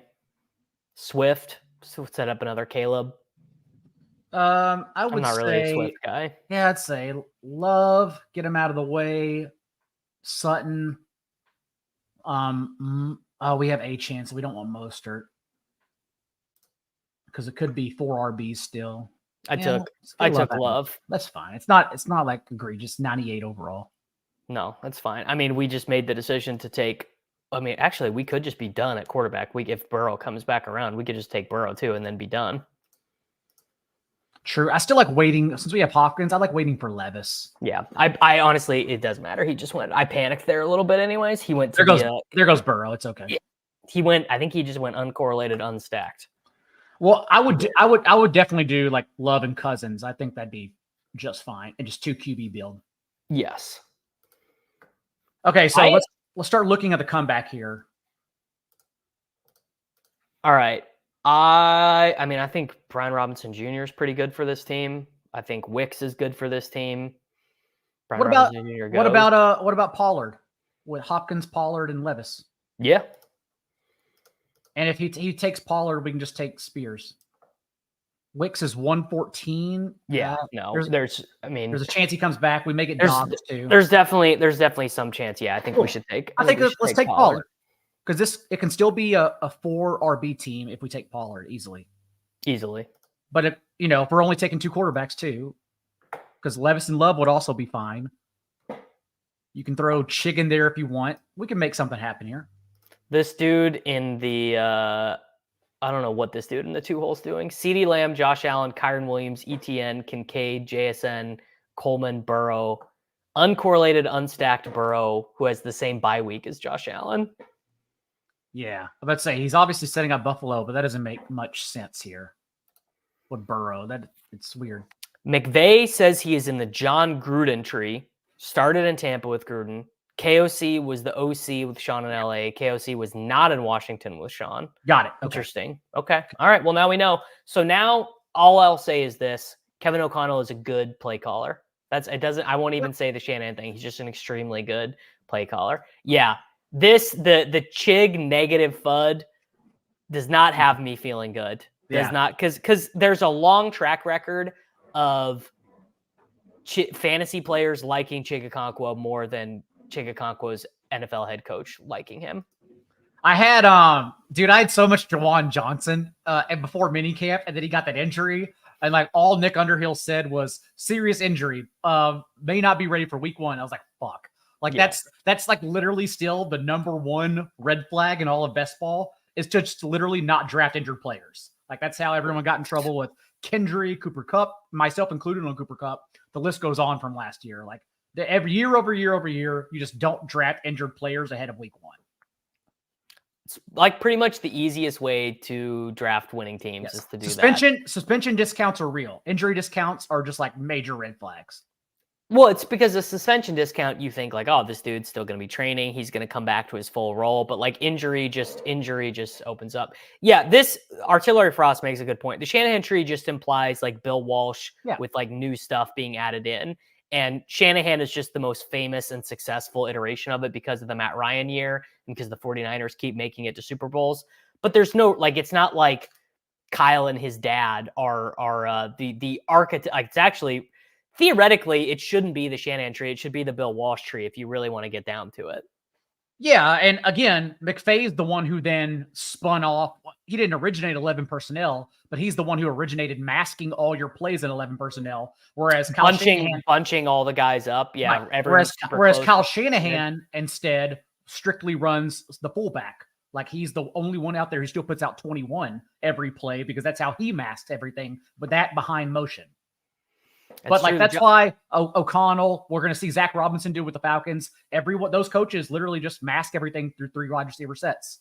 Well, and so each branch has kind of added their own twist. And something I really liked about the Vikings last year was they were willing to huck it. They were willing, especially when the quarterback started getting hurt. Shanahan or Kevin O'Connell was like, Nick Mullins, you want to be tossing 400 yards in a game? You go for it, buddy. Mike McDaniel has expanded on Shanahan's personnel, but the issue is the Dolphins just had before Achane just had like 0 of their playmakers to get the ball to, which is why Waddle and Tyreek, they command target, sure, Tyreek especially, but there's no one else to go to, which is why we were all playing. Who is their tight end? I'm forgetting his name. Durham Smythe for men cash every week. Yeah. And still couldn't earn targets on that team playing every route. All right, Wicks goes. We're up. We have 3 running backs. We have 4 wide receivers. The wide receivers are fairly thin here, although we could add Judy, which correlates with Achane and gives us another quarterback. We could do a running back. What are you thinking? What are you thinking? Chase Brown is who I would take here, especially if we want to make it a 4 running back team. You can take Chase Brown. All right, welcome. I think I do Benson or Edwards here, personally, but that's fine. I mean, to me, that is like those guys are all the same bet, roughly. Sure. It would just be the varying degrees to which you think they achieve that bet. And I could see Benson, like I could see getting to the end of the season and being like, I was taking the wrong 210-pound back. Like I should have been taking Benson instead of Brown the whole time. I could totally see that being true. So we have room then. It can still be 4, but we have room for a 5th RB. Yes. We can still take, if we're setting up backdoor Levis, I know no one likes him, but I do think Gabe Davis just went, never mind. I don't have to sell you to him. No, but I would have taken him. I think all 5 of these wide receivers right here. Let me look at Packers schedule really quick. Both our Packers guys went, right? Both our Packers, yeah. Dobbs and Wicks both went. That Vikings, hurts a little bit. Seahawks, Saints, and then if we're gonna go Titans, let's do Titans. Okay. Damn, we should have got AD Mitchell. Is AD Mitchell still on the board? Yes. Okay. Bengals, Titans. No, Bengals, Colts, Jaguars for Titans. So let's go AD Mitchell. Welcome to the team. I love AD Mitchell. I'm a gigantic AD Mitchell slappy. Cool. All right, we're setting it up. Got in a big argument with Leone the other day about AD. He called him the worst pick on the board. Oh, he's not the worst pick on the board. Like if you don't like AD Mitchell, I get it. That's fine, but he's not the worst pick on the board because he was a bad prospect. He's like he was only a bad prospect if you choose to be a nerd. He's a great prospect if you choose to not be a nerd and choose to be a grown man. Sure. Terrific size profile, but just literally could not produce. No, see, I want to push back on that because it's just how you choose to view production. Do you choose to view big games and competing against at the highest level as more important, or do you choose route running against Texas Christian University as important? Because this is a dude who played in 5 college football games and scored 5 touchdowns. I think I am so willing to go with the nerds on like 90% of stuff, but I cannot get to AD Mitchell as a bad prospect. Like what AD Mitchell, with the way we used to evaluate wide receivers 10 years ago, how much would we have loved this dude? 6'2", fast as fuck. You know what I mean? That's also why we've improved though, because like it was bad 10 years ago. Well, I mean, sure. But AD Mitchell also, it's the hump of Michael Pittman can't even get there. We don't think from Anthony Richardson. How does a second wide receiver in this offense get there? Richardson to me is going to be better in kind of like play action, scrambling around, guy who's going to catch a jump ball 65 yards down the field. Like that to me feels like how a Colts wide receiver ends up being on the Best Ball Mania 5 winner. You know what I mean? I would like that because even improvements would still mean he's bad through the air. That's not why we draft Richardson, through the air. At Florida, he was also bad through the air. He's still very, very raw. I believe it's only 438 pass attempts since high school. Like he still just hasn't played. So he's developing on the fly. I'm also like, that's the other thing is I'm just like, I don't know. I just want to bet on some guys. And I think Anthony Richardson's going to figure it out. Like, I'm betting on Richardson, but I'm betting on Richardson individually. That's another thing too. Is Steichen is like such a good play caller. Yep. He's gonna figure it out. Like they're gonna be so dynamic. Yeah. Mitchell gets there because Pittman's production doesn't matter. 10 catches for 5 touchdowns. That's gonna be concentrated in 3 weeks. Yeah, he's like the rookie year experience is kind of like a DJ Shark experience where it's like he has literally the highest average depth of target in the NFL. Oh damn, Musgrave went. I would have liked to have taken Musgrave. We are about back up. We've got 1 quarterback, 4 running backs, 5 wide receivers, and 1 tight end.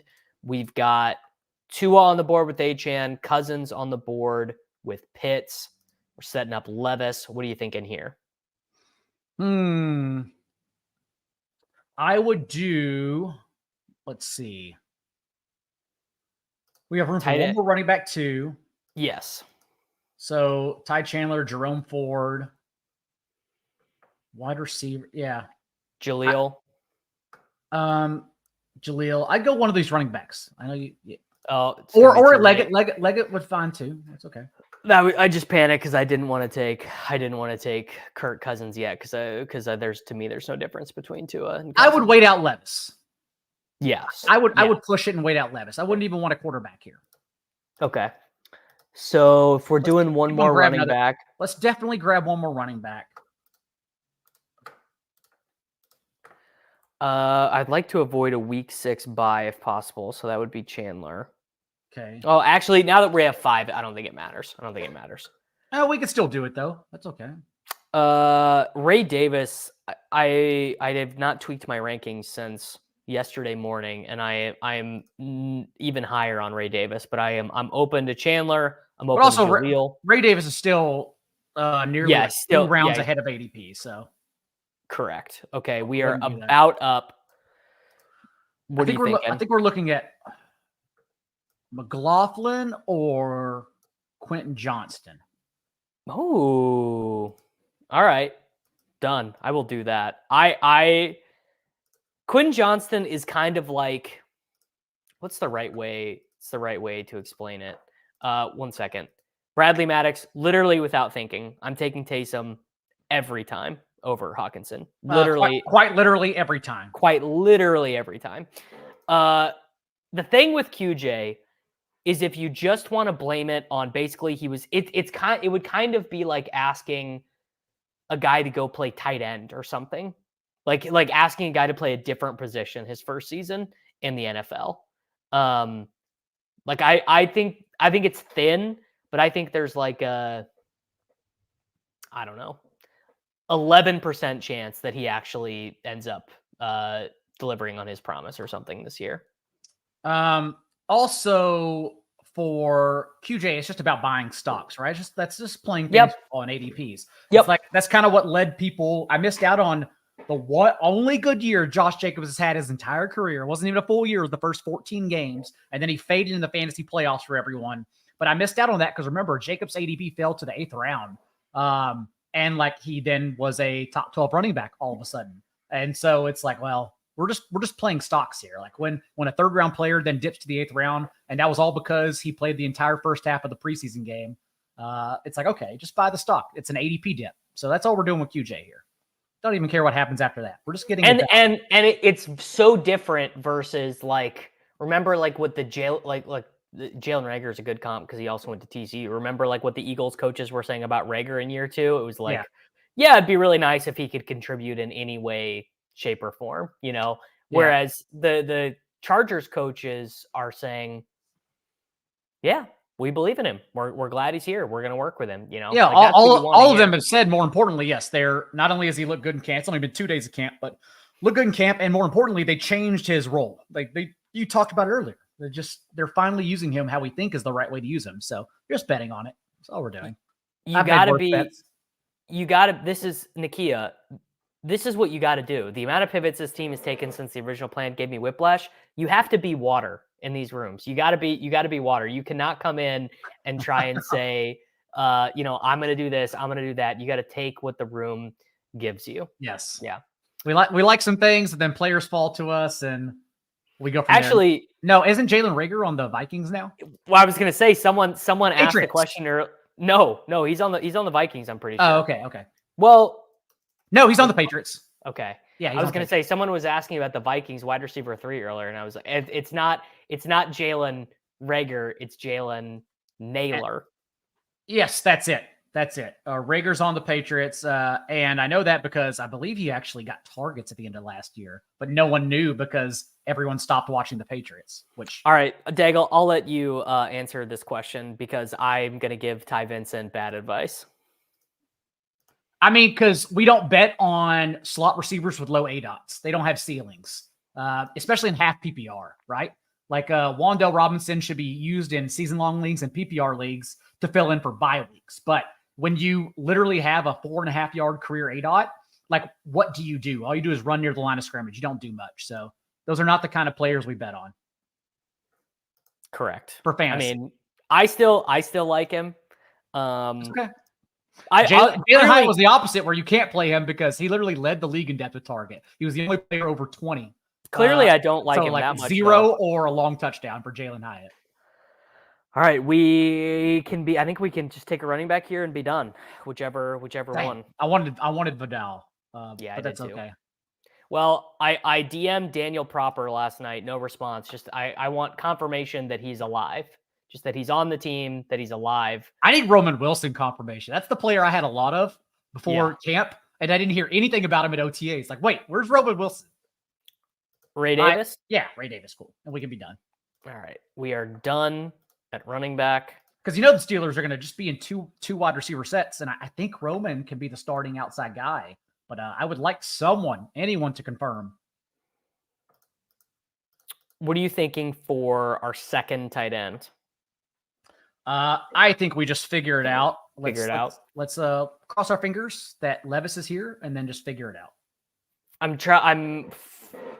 Shout out to you. Shout out to you, Ty. I would not be surprised at all if Wan'Dale just runs a little hot on anything, efficiency, touchdowns, whatever, and ends up mattering, because I think Wan'Dale is a good player. The other thing that no one's talking about is if their running back room is Eric Gray, Tyrone Tracy, and Devin Singletary, you know who the most efficient rusher on the team is.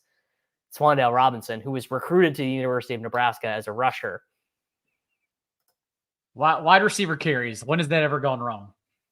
The thing is he's not a he's an athlete, bro. Sure. He's an athlete. Shout out to Josh. I have 4 emojis on the channel. One of them is Tutu, one of them is Dortch, and one of them is Wan'Dale. You need the real small king is Tank Dell, like the actually good player. True. In that group. True. You don't even have an emoji for him. All right, Levis. Yeah. Oh yeah. We need to complete that stat. Different bye weeks. Complete the stat. Yeah, it's funnier. It's funnier when they're kind of bit players. Is the thing. It's funnier. Tank Dell is like actually good at football. Tank Dell actually being good means it's not a bit. Like the only time he got injured, remember, was whenever they gave him a carry inside the 5-yard line. Because it's even worse. He was freaking blocking, dude. Yes. Yeah. Yeah. Like, why is he in there involved at all? Although in the trench play. To be fair, Dell is too good. Dell is too good for my brand. But Daigle, the market has done the most hilarious thing by allowing Justin Jefferson to be part of my brand this year. Like, the idea that Justin Jefferson, the literal best player on offense in the league, gets to be the 6th overall pick. I mean, you could just have 20% Justin Jefferson in fantasy this year. It's crazy.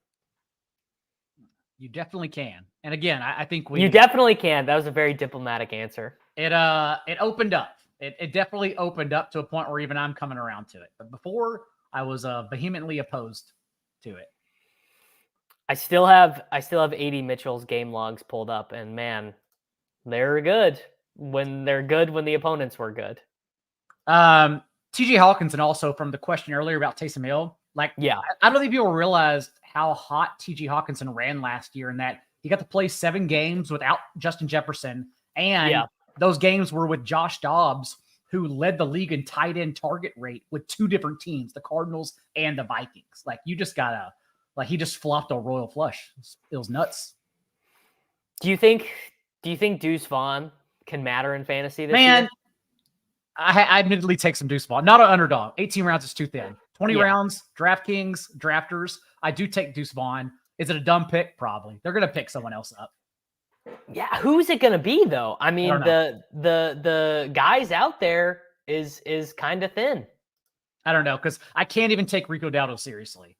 As a player who has had more than 150 touches in his entire career, including high school, I cannot bet on that. I mean, Noah Brown famously never had 100 yards until he played with CJ Stroud. It happens. That's true. But Noah Brown at least started week 1 for the Cowboys whenever, all of us were in Vegas against the Bucks for the FFPC draft. Like Noah Brown was at least a starter in the NFL. Rico Dowdle has been a career backup. Kavonte Turpin. Yeah, this is, to me, one of the most underrated things that's going on right now is just that J.K. Dobbins is not on the pup. Like, he's just at camp playing like a normal player. I mean, that's crazy.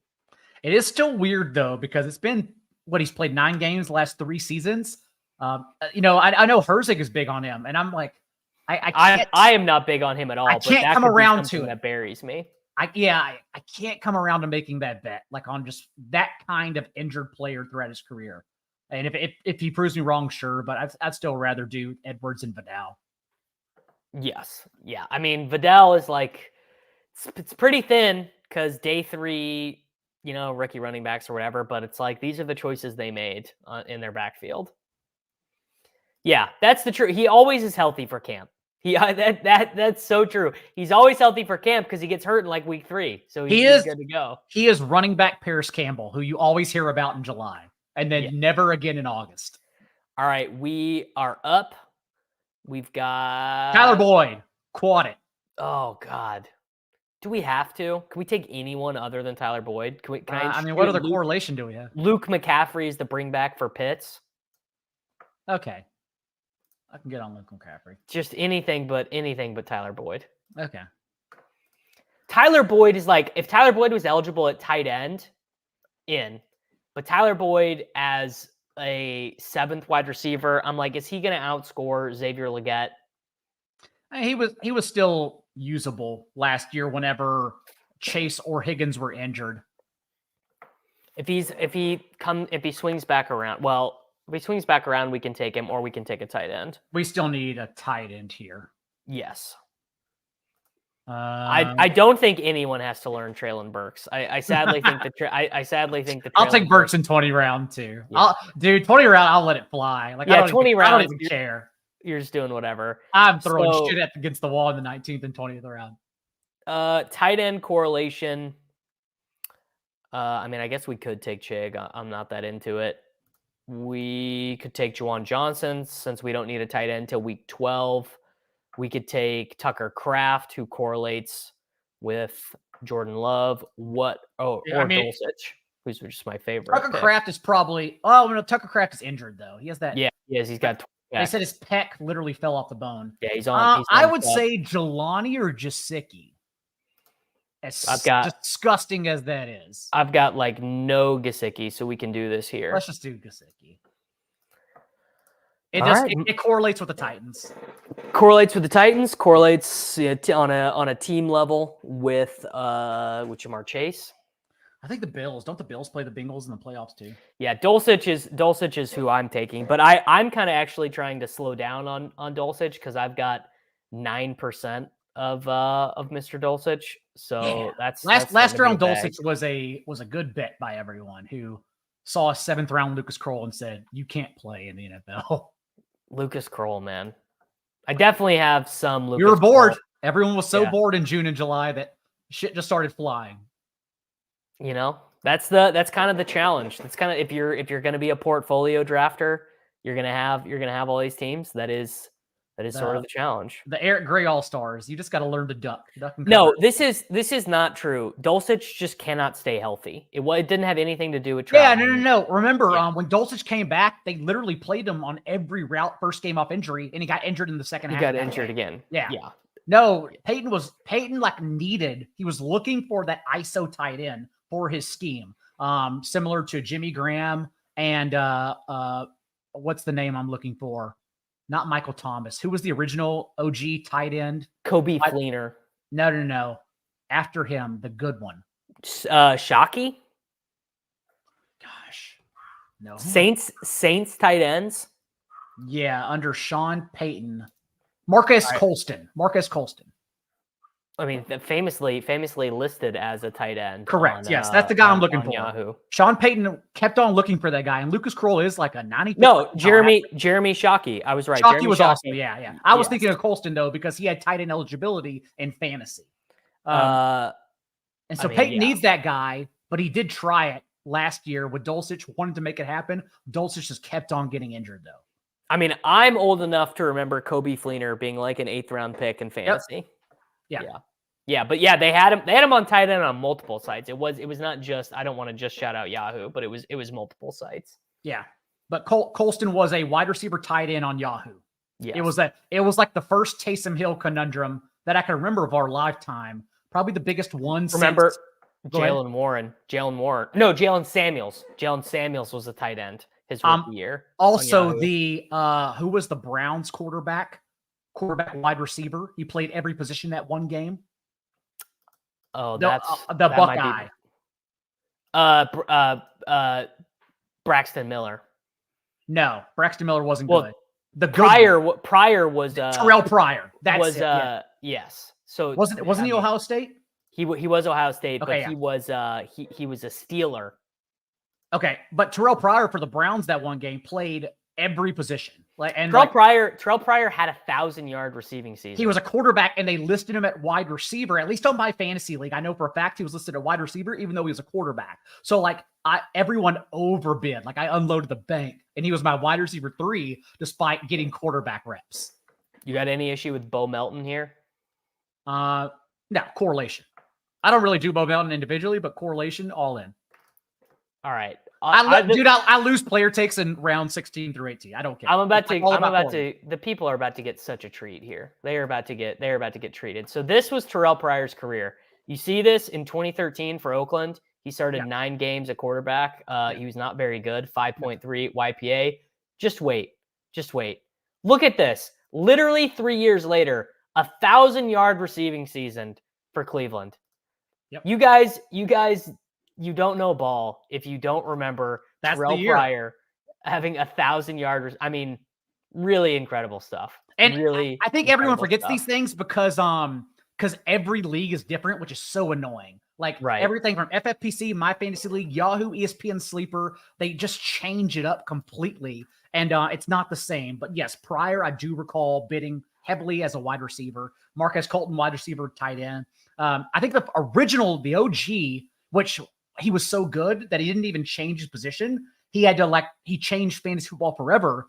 Is that 3rd round reversal was invented because LaDainian Tomlinson gave the first drafter too much of an edge. They had to take that turn away. Shaquille O'Neal in hoops used to do this. Used to do this as well. This will be a good one, Daigle.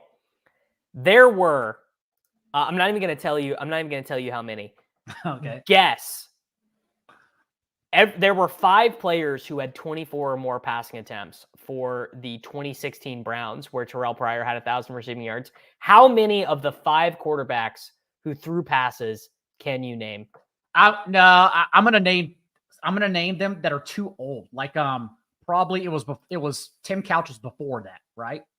Tim Couch is well before this. I'll give you some hints. One of these guys had a podcast on Underdog. One of these guys is on ESPN now. One of the quarterbacks went to USC. One of them went to Stanford. And the other one is a meme. Colt McCoy. Is that one? A different Underdog. McCown. Okay. Josh McCown. Oh, yeah. Josh McCown. Matt Leinart wasn't on that team, right? Is that 2? That is same vein, exact same vein, but a different version of Matt Leinart. Before Rosen. Gosh, who came before Rosen? I'm telling you guys, it's insane. Look at this list of players. This would be a Rich Rebar. Rich Rebar is so much better at this. Look at this. Cody Kessler started 8 games. Got benched in 1 game for Kevin Hogan. Josh McCown started 3 games. Got benched. RG3 started 5 games for the Browns. I do not remember that. Started 5 games. 5.4 YPA. I mean, this is some incredible. I was admittedly a big Kevin Hogan guy. I really thought Kevin Hogan was going to make it at the next level, but maybe because he's a rushing quarterback. So I was always did Josh Heupel ever play in the NFL? No chance, right? Yeah, he didn't even get drafted. No. I loved Josh Heupel as the coach for my University of Oklahoma. Well, right now our Terrell Pryor, our conundrum is Taysom Hill, who should not have quarterback eligibility at all. Should just be a tight end wide receiver, but you have to navigate the interfaces that have him at quarterback. I mean, Taysom FFPC, Hill. you don't even draft him because you can't play him at tight end. Well, what if they switch him back? What if they switch him back, bro? That'd be such bullshit. That'd be such shit. I mean, they very easily could. I know, because they did it last year. Switch him back. They screwed over everyone last year, yeah. So Taysom Hill, according to Pro Football Reference, has not started a game at quarterback since 2021, and he has not attempted in the last 2 seasons. He's thrown less than 30 passes. It was that 4-game stretch, remember, where he was just pelting. I think it was Kamara. Honestly, he was just pelting Kamara with targets. But he had that great run where he was literally a top 8, top 10 quarterback every week because of the rushing. In 2021, he started 4 games from week 13 to week 17. He missed 1 game with injury. Yeah, and he went nuts as a rusher. And it was hard because when the fantasy playoffs for season long come around, the questions get more intense because they're more important. And so everyone's asking, like, do I bench like Dak Prescott, Joe Burrow? Do I bench them for Taysom Hill? And I was like, yes. Yeah. I know it's hard, but you have to. Yeah. Like Stephon Diggs last year. Playoffs come around and everyone's like, well, this guy hasn't finished inside wide receiver 80. Do I bench him? Well, yeah, you kind of have to. It gets hard. Is this guy asking about Jalen Coker, the prospect? What do you guys think of Coker? I have no thoughts from Holy Cross. I mean, my thoughts are, if he wants to make an NFL roster, Jalen Coker is a New England Patriots ass player. I don't know how he ended up. What I would say was that he also got drafted in the UFL draft. So I would maybe think about playing some UFL DFS if you're a really big Holy Cross guy, big, Simmons guy. You and Cody grinded the UFL. We did all year long. And it was admittedly somewhat fun because Adrian Martinez, the former Nebraska, correct. I'm sure you used in college football DFS, was actually like, he was legitimately Josh Allen of UFL. Yeah, I used him every week in UFL DFS. Yeah. Anyways, though, I would like to bridge the 9 minutes, but I have to go to the bathroom really bad. Get out of here, man. Yeah. I just want to say quickly, though. Yes, I want to say quickly, I'm very proud of you for doing what you're doing right now. Anytime you need help or support, just let me know. I will do whatever I can to help you out because I think you're going to do this thing big and go big this year and next. God, I hope you're right. I hope you're right. I think it's awesome what you're doing. Yeah, thank you for hanging out, man. I appreciate you. Coach Speak Index will be on soon. Everyone, make sure to check out ETR, the training camp notes, the projections, and the team previews that Daigle is splitting with Mr. Silva soon. And I'll see you soon, buddy. Take it easy. All right, boys. Coach Speak Index is going to be on here with us soon. We got a bridge about 7 minutes until we get there. Daigle, A+ dude. That was very kind of him to do the 2 drafts with me. We're chilling. We drafted 2 teams. Can anyone beat 3 of 61 drafts at the one? I mean, it sounds like you need to hop in more drafts, buddy. What will my bankroll split be between Underdog and DraftKings? I will be doing the DraftKings Millie Maker. I'll be doing so whatever you do the math. You do the math on how many entries that is, and then I'll be just entering whatever I want on Underdog, basically, until the contests are full. I would really like to get to 1,000 teams on Underdog. I'm pretty far away. Right. I'm at, I guess it doesn't say on this. I've got a lot of entries. I think the mobile app says that I'm in, 310 or something like that right now. And I'm in a lot of these slows. Speaking of which, we are on the clock in a lot of these slow puppies. Let's see what I've got cooking here. I've got a Jordan Love, Matthew Stafford team with Mixon, Ramondre, Rico, Lloyd, Ray Davis. So I got a double stack. I got Stafford stack. This is like the team that we just drafted. I need a wide receiver, so we will just take Jalen McMillan. Yo, shout out Michael Zimmerman. Michael Zimmerman, you've been around for a long time, man. I know your name so much, but not only that, I recognize your YouTube display picture, which means that you must have been in the streets for a long time. And my boy Bobby Mudd, guys, Bobby Mudd has seen me shirtless literally this morning. at the gym. He goes to my gym. He's a great dude. Who the fuck is MMG? He's a huge YouTuber. Like I believe he's got 3 million subscribers on YouTube. He is a massive Madden YouTuber. Mr. Mister, is he wrong for thinking the DK555 is a better tourney than the UD Big Dog? I mean, honestly, I don't know. I really don't know. I probably will not be entering the DK555. And I'll probably do a Big Dog. I'll probably do a Big Dog. You know, it's pretty good because I get incentives from Underdog to be on there. So that's probably what we're gonna do. I mean, look, don't call anyone a video game dork. I just this morning brought the Marshall Thundering Herd to a national championship. We beat in consecutive games from the quarterfinal to the semifinal to the final. Let's see, who did I beat first? I beat Georgia in the quarterfinal. I beat Ohio State in the semifinal, and I beat Oregon in my dynasty. Now, Beefcake, the reason I'll be honest with you guys, because we're on the stream and I've got a good relationship with you guys, I'm 100% cheating. I'm playing on varsity and I'm playing on key moments only. And I will quit a game if I'm losing. So if I'm losing to Ohio State at half, I'm going to quit. So I'm cheating. So yeah, it's not realistic. It's not realistic. I'm just doing it for the vibes, because here's the deal. If I wanted to take NCAA 25 super seriously, you know what I would do? I would play online. I would play college football and I play online. But I don't want to have that experience with NCAA 25. I want to play like I played when I was 14. And what did I do? Well, not even 14, actually, even younger than that. What did I do when I was like 11, making the Oklahoma Sooners, back to back national champions? I would cheat. And I would go through, by the way, and I would name all the players. Like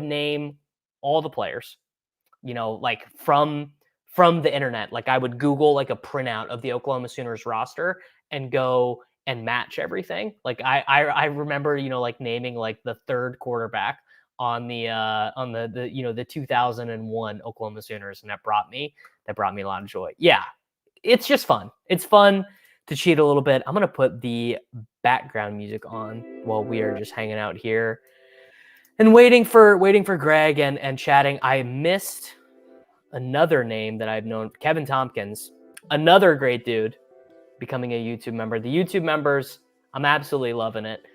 This has been just such a cool experience to do the streaming. It's sort of funny.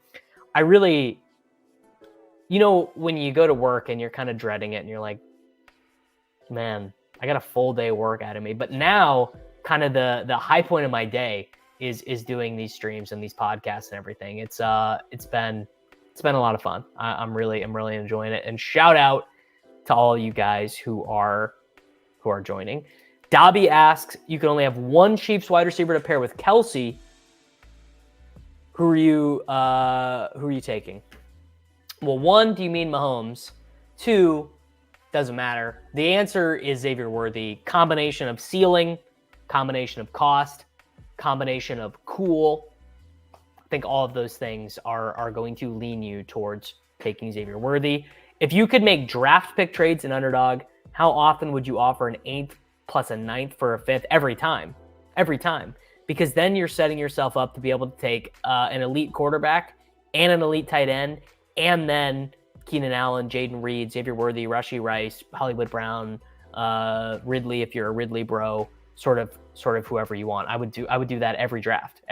And then I just wouldn't care about missing out on Tony Pollard and Zamir White and Romeo Dobbs. The Indiana Hoosiers, exactly. I mean, you're basically the largest, you're the greatest college football coach in the history of the Indiana Hoosiers. So I haven't started simming any games yet. I'm literally just 2 years in. I mean, I've had the game for 10 days and I played 2 seasons. Like I just have not had a ton of time to play. Christopher Donaldson, if you were averaging 13 hours a day playing NCAA 25, bro, you can't be cheating. You can't be cheating. If you're playing that much, you can't be cheating. Greg is here. He's about to join the show. Wow, we got another new member, Adam C. Salute to you, the Kittle avatar. Greg, my man, how you doing? What's up, brother? How you doing, man? Dude, I'm so glad to have what a I didn't even plan this when I asked you to come on the show, but what a day to have you as we are in the middle of Coach Speak season. The Coach Speak is everywhere. Isn't it wonderful? I mean, I'm loving it. I'm running very pure on the Coach Speak thus far. Let me tell you, if the Coach Speak was, Chase Brown is the shittiest running back I've ever had the experience of playing with. And, Xavier Worthy's going to get cut because he's got strep throat.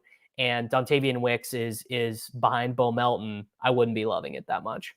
Mm-hmm. Yeah, no, it's been a good run out for you so far, except for the Lucas Krull stuff. Well, I missed it. I mean, I've got Dulcich bags too. So either way that plays out. Oh, okay. Well, that's good for you. Yeah. James Bean says, I don't know why, but this is exactly the room setup I imagine Coach Speak would have. This is actually temporary. I'm in LA for a month. I got a Airbnb. This is probably a nicer backdrop than my podcast backdrop back in France. Wow. How are you a fluent French speaker? I am not, embarrassingly enough, even though I was born there. We moved when I was 4, and my brothers told my parents to only speak English, so I would pick up English, and then they stopped speaking French, so I lost all of it. Damn. I took French in college for 4 years, and I passed the exam at the end with intermediate proficiency, which is like I could go to France and get around and be like, I could chat, and it's been 10 years, and buddy, I could like introduce myself and ask where dinner is, and that is about it. There's like almost nothing else I could do, which is a bit of a bummer, but let's do it, man. Let's hop in a draft. Oh, we drafting? Oh, shit. Oh yeah. We are drafting, brother. That's why and I'm hoping that we have some interesting stuff happen in the draft. Like, we just got done with one where Kendre Miller fell 40 spots after ADP because Dennis Allen said, oh, and we get the 101. Let's go, man. We get the 101. That's beautiful. Yeah, Dennis Allen said, what was it exactly? You got to be healthy to make the team. And people have decided, you can't make the team from the training room. People have decided that means it's over. It's over for Kendre Miller, which it very well might be.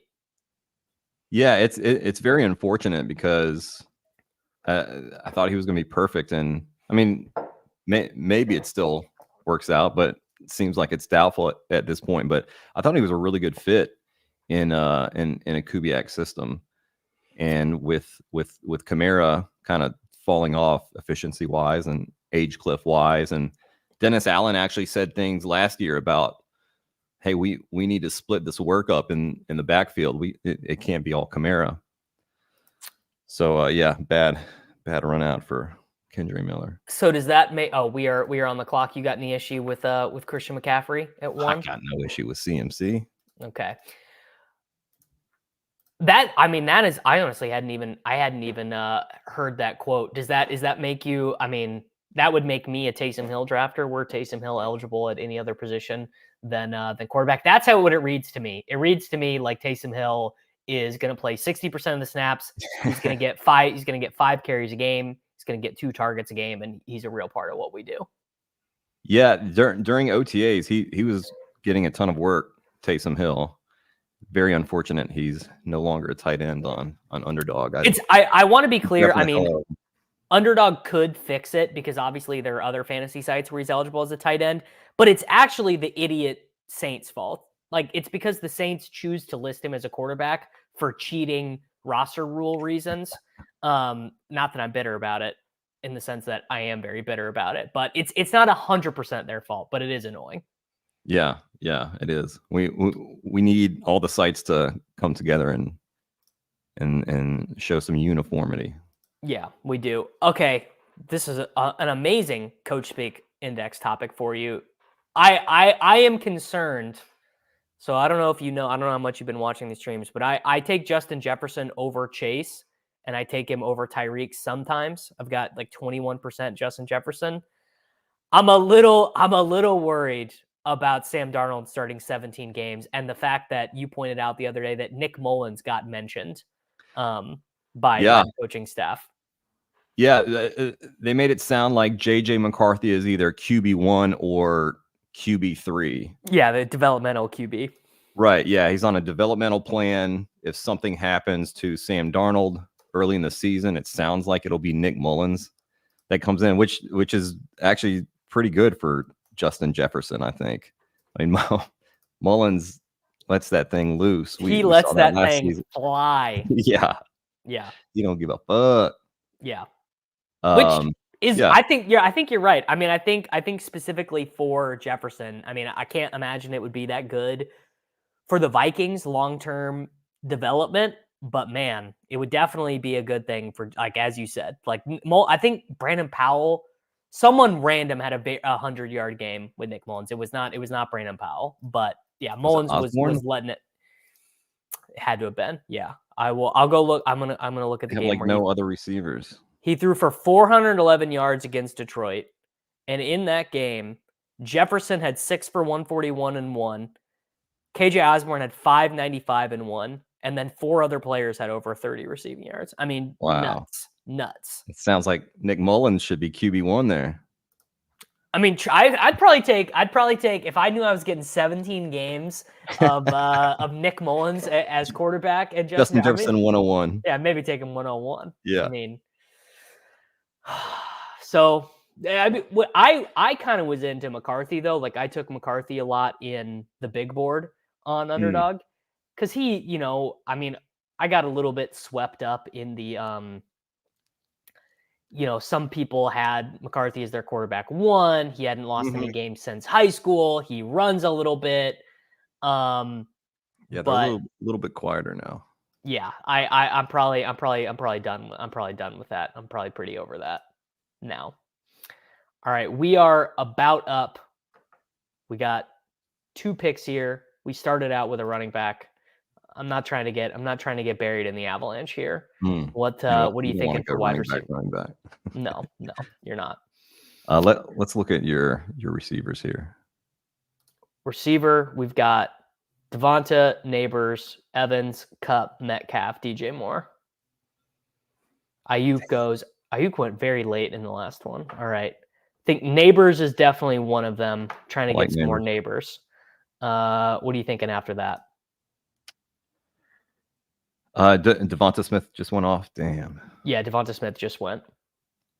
I think I think we can go Evans. I love to stack the Carolina and Tampa week 17 game.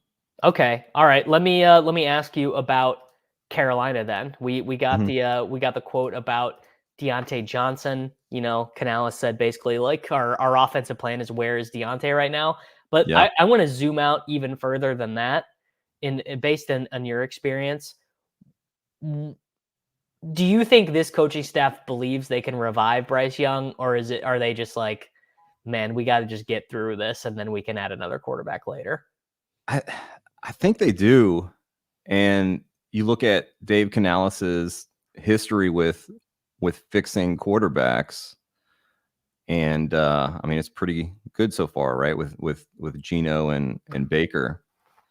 And there are things that Bryce Young does well, right? And he was the number 1 pick for a reason. And he is very good with intermediate throws when guys are open. And Deontay Johnson just constantly gets open. Yeah. So I think we're going to see so many targets for him this year. They do need other guys to step up. You know, Adam Thielen will probably start off hot for the first 4 or 5 games like he's been doing and then just drop off completely. They need Xavier Legette to be something for them. I'm not Man, they really do. I'm not sure if he will, because it sounds like he's just not great at route running and getting open and all that. He seems like more of a Go up and go get it. merchant-y. Yeah, screen merchant. I mean, very similar to some other South Carolina. I mean, the last screen merchant from South Carolina, though. Oh boy, here come the Debo comparisons. I will not make that comparison because Debo was better younger. Mr. Shrimpton, the draft caddy will not work on your iPad. The draft caddy is on. Trust me. This was one of the reasons why I did not use the draft tools. But it only works. It only works on your computer. The people liked the karaoke, dude. The people enjoyed the best ball karaoke. Do you just what was the genesis of that? You just like to sing. You just have a good voice. Yeah, I just have like a decent singing voice. When I lived here in LA, I'd go to this little dive bar called the Drawing Room on Sunday nights for karaoke, and a bunch of friends would go there, and just kind of something fun, and thinking about, hey, what's something that I can do that's a little bit creative that people might enjoy. And all right, well, live streaming a draft is a thing. Okay, well, let's live stream a draft and karaoke it at the same time and see how people like it, and people really liked it. Adam is asking if you know Dan Harmon. I do, yeah, and Wow. Jeff Davis. Yeah, Jeff Davis, super nice guy. Wow. Yeah. They used to go to the Drawing Room all the time. Actually, one of the reasons that I moved to LA in 2013 was for Harmontown, the podcast. Oh yeah, that they had, and met a lot of really cool people there. And still friends with them, like really good friends with them. Some of my best friends I met at Harmontown, and after the show, everybody would go to Drawing Room for karaoke and really fun times. So how does that transition into the Coach Speak Index? Like, have you always played fantasy and you just got sick of these coaches just lying through their goddamn teeth? Yeah, that was it. I've been playing fantasy for like 2 decades. Right. I'm very old, and just I hate people lying to me. Even if they're lying to the general public, I'm part of the general public. Yeah, and I'm part of the general public. Don't lie to me, bro. Rug pulling me. I don't like it. And after, about 17 years of that, and people like Jim Caldwell saying that, Calvin Johnson's good to go. He's definitely not going to be a decoy out there. Oh my God.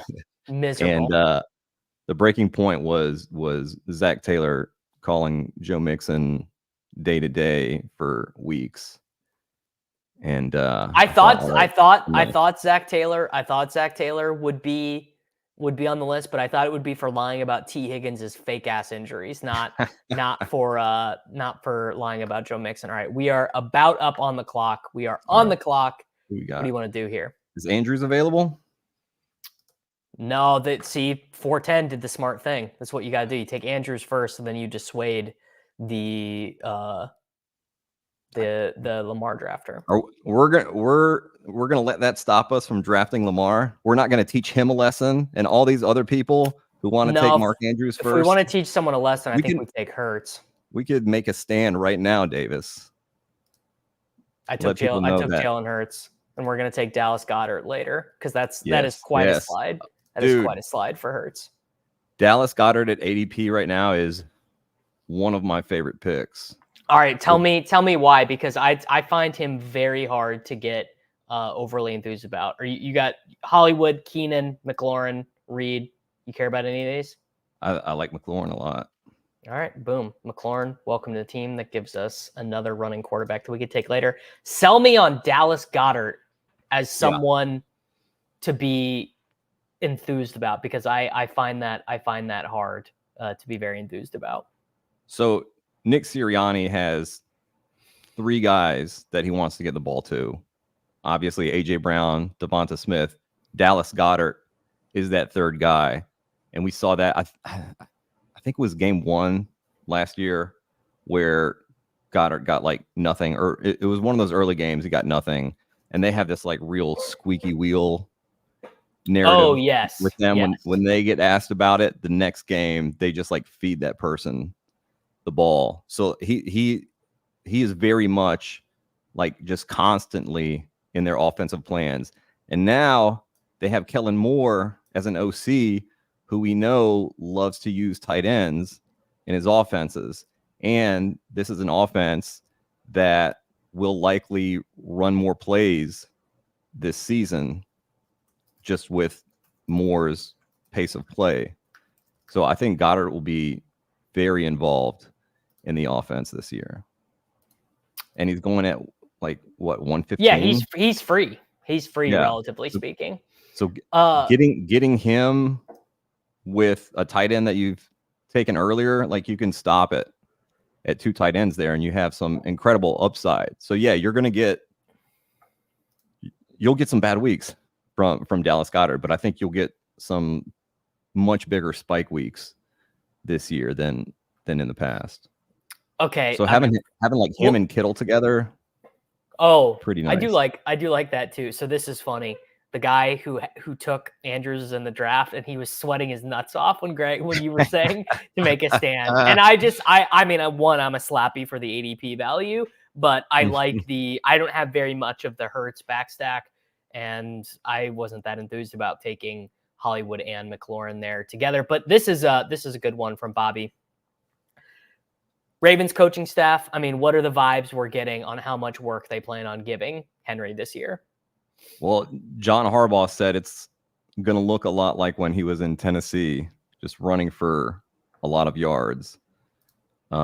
They don't have like really interchangeable running backs, right? It's more of a thunder and lightning thing. I mean, you've got Justice Hill, who's kind of the tweener there, but Todd Monken, their OC has made it known, like, hey, when we're winning, we're going to be running the ball, right?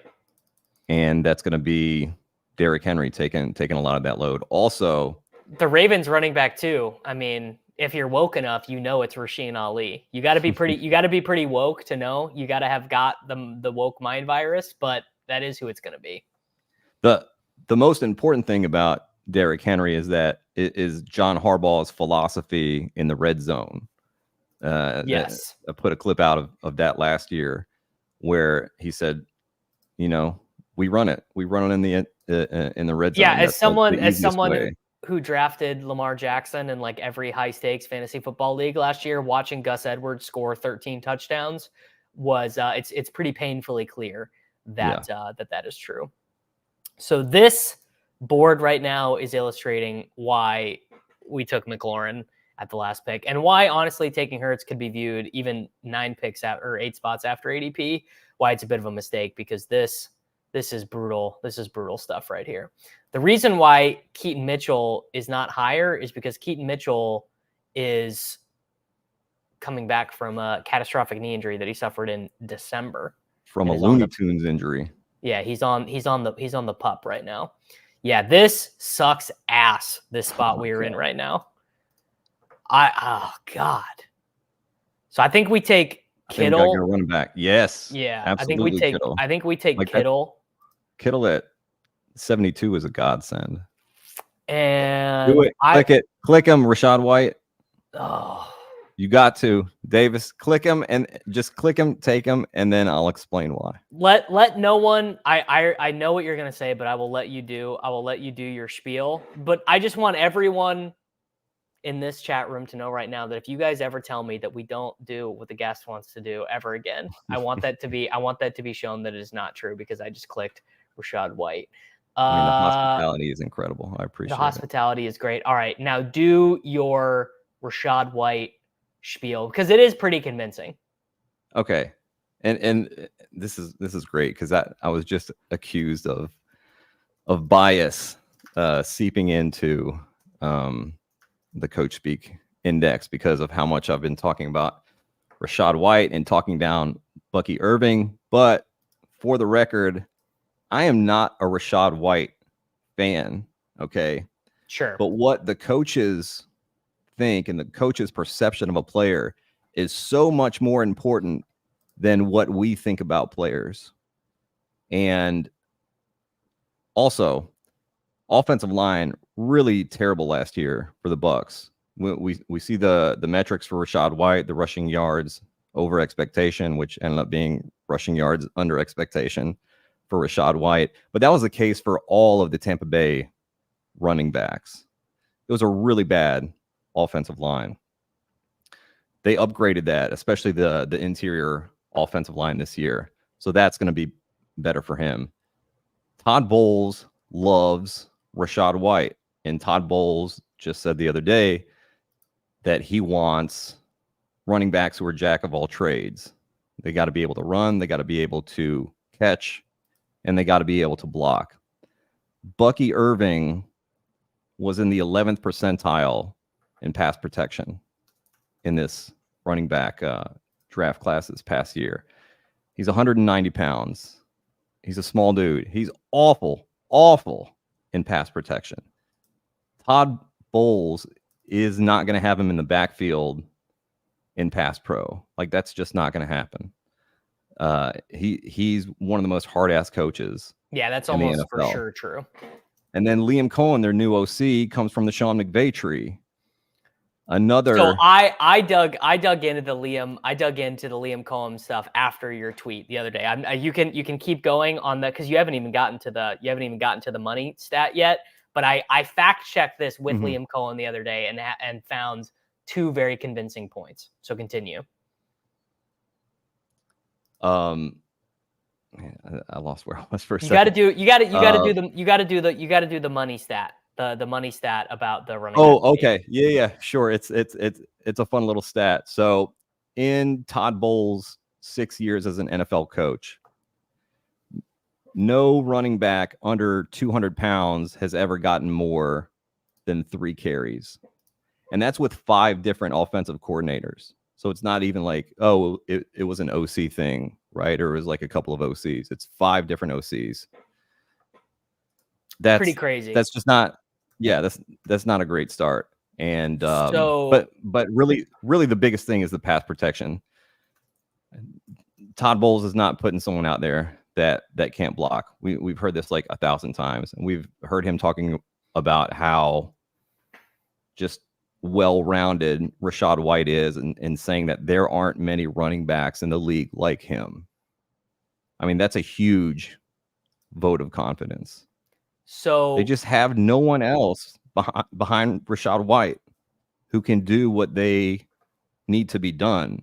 I mean, probably the next closest person on that roster that they trust is Chase Edmonds, who we've heard Todd Bowles bring up most recently when talking about Bucky Irving. They asked him about Bucky Irving. He said, well, we'll see once the pads come on, right? That's pass protection. And then he said, Chase is involved too. So I think there's a chance that Chase Edmonds outscores Bucky Irving in fantasy this year. All right, man, we are in absolute hell right now. We are stoned at wide receiver, and I really don't think we can afford to take Dallas Goedert here. I think we absolutely have to wait to see if he comes back, because we are in such jail. Our next pick is 120, so it would need a 6-spot ADP fall for Goddard. Maybe we'll get him. Maybe we won't, but we got to take 2 wide receivers here, I think.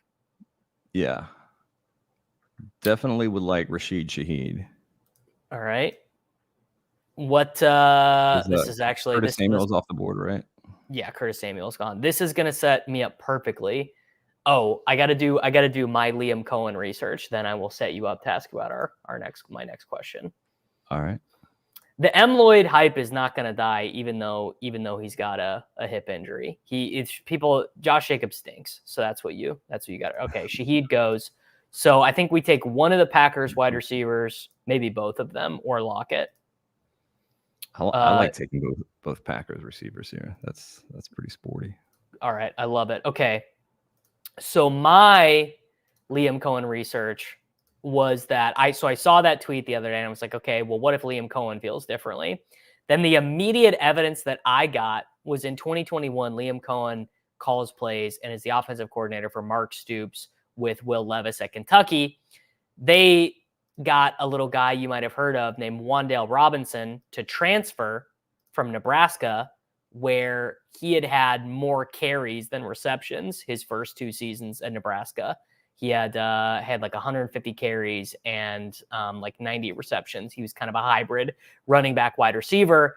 They get him to transfer to Kentucky. What do? They immediately upgrade Chris Rodriguez Jr. to like a full workhorse, like 25 carries a game, and then transition Wan'Dale to strict wide receiver, 104 receptions, 7 carries for Wan'Dale, which is like pretty clear.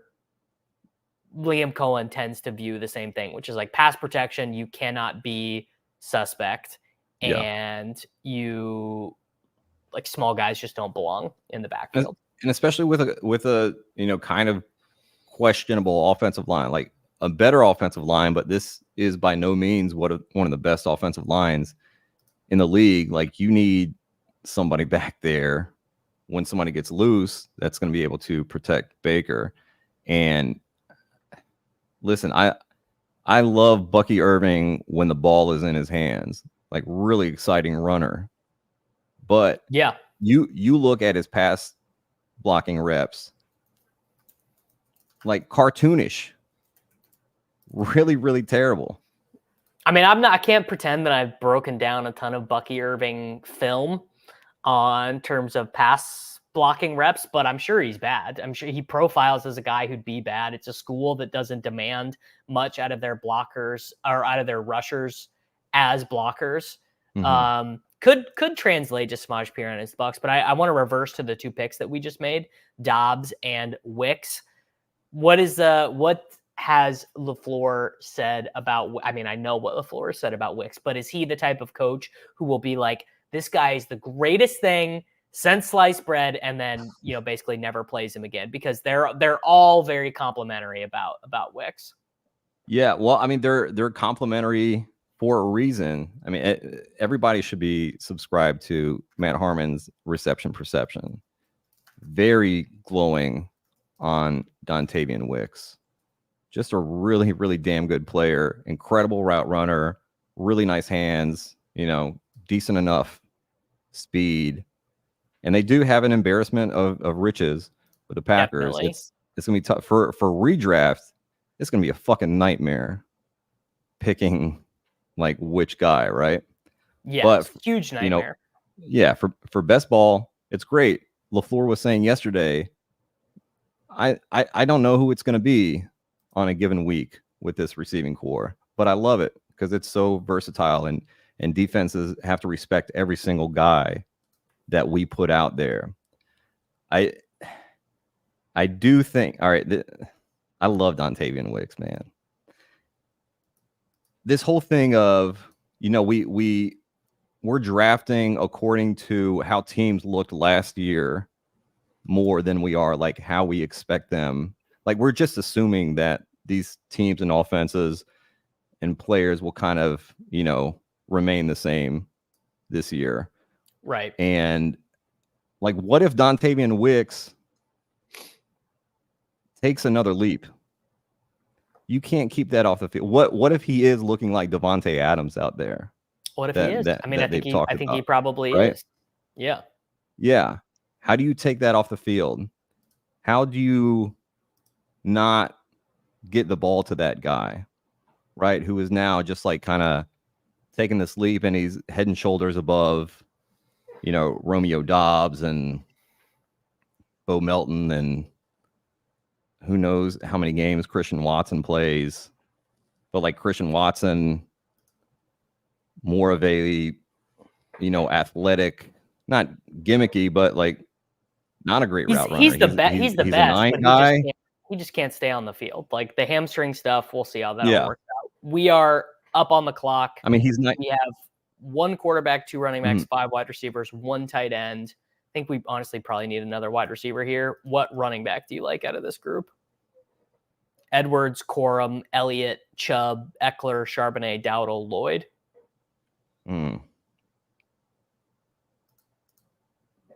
Mike Williams, Jacoby Myers, Jalen Polk, Leggett, Gabe Davis are the wide receivers. How about Polk? All right. Well, we did just get Mike Williams because he was in the queue, but we can take Polk here too. We are so far behind at wide receiver. We could take another one. Yeah, let's do it. Or do we want to take Purdy with Kittle and be done at quarterback? We got no. Okay. We don't.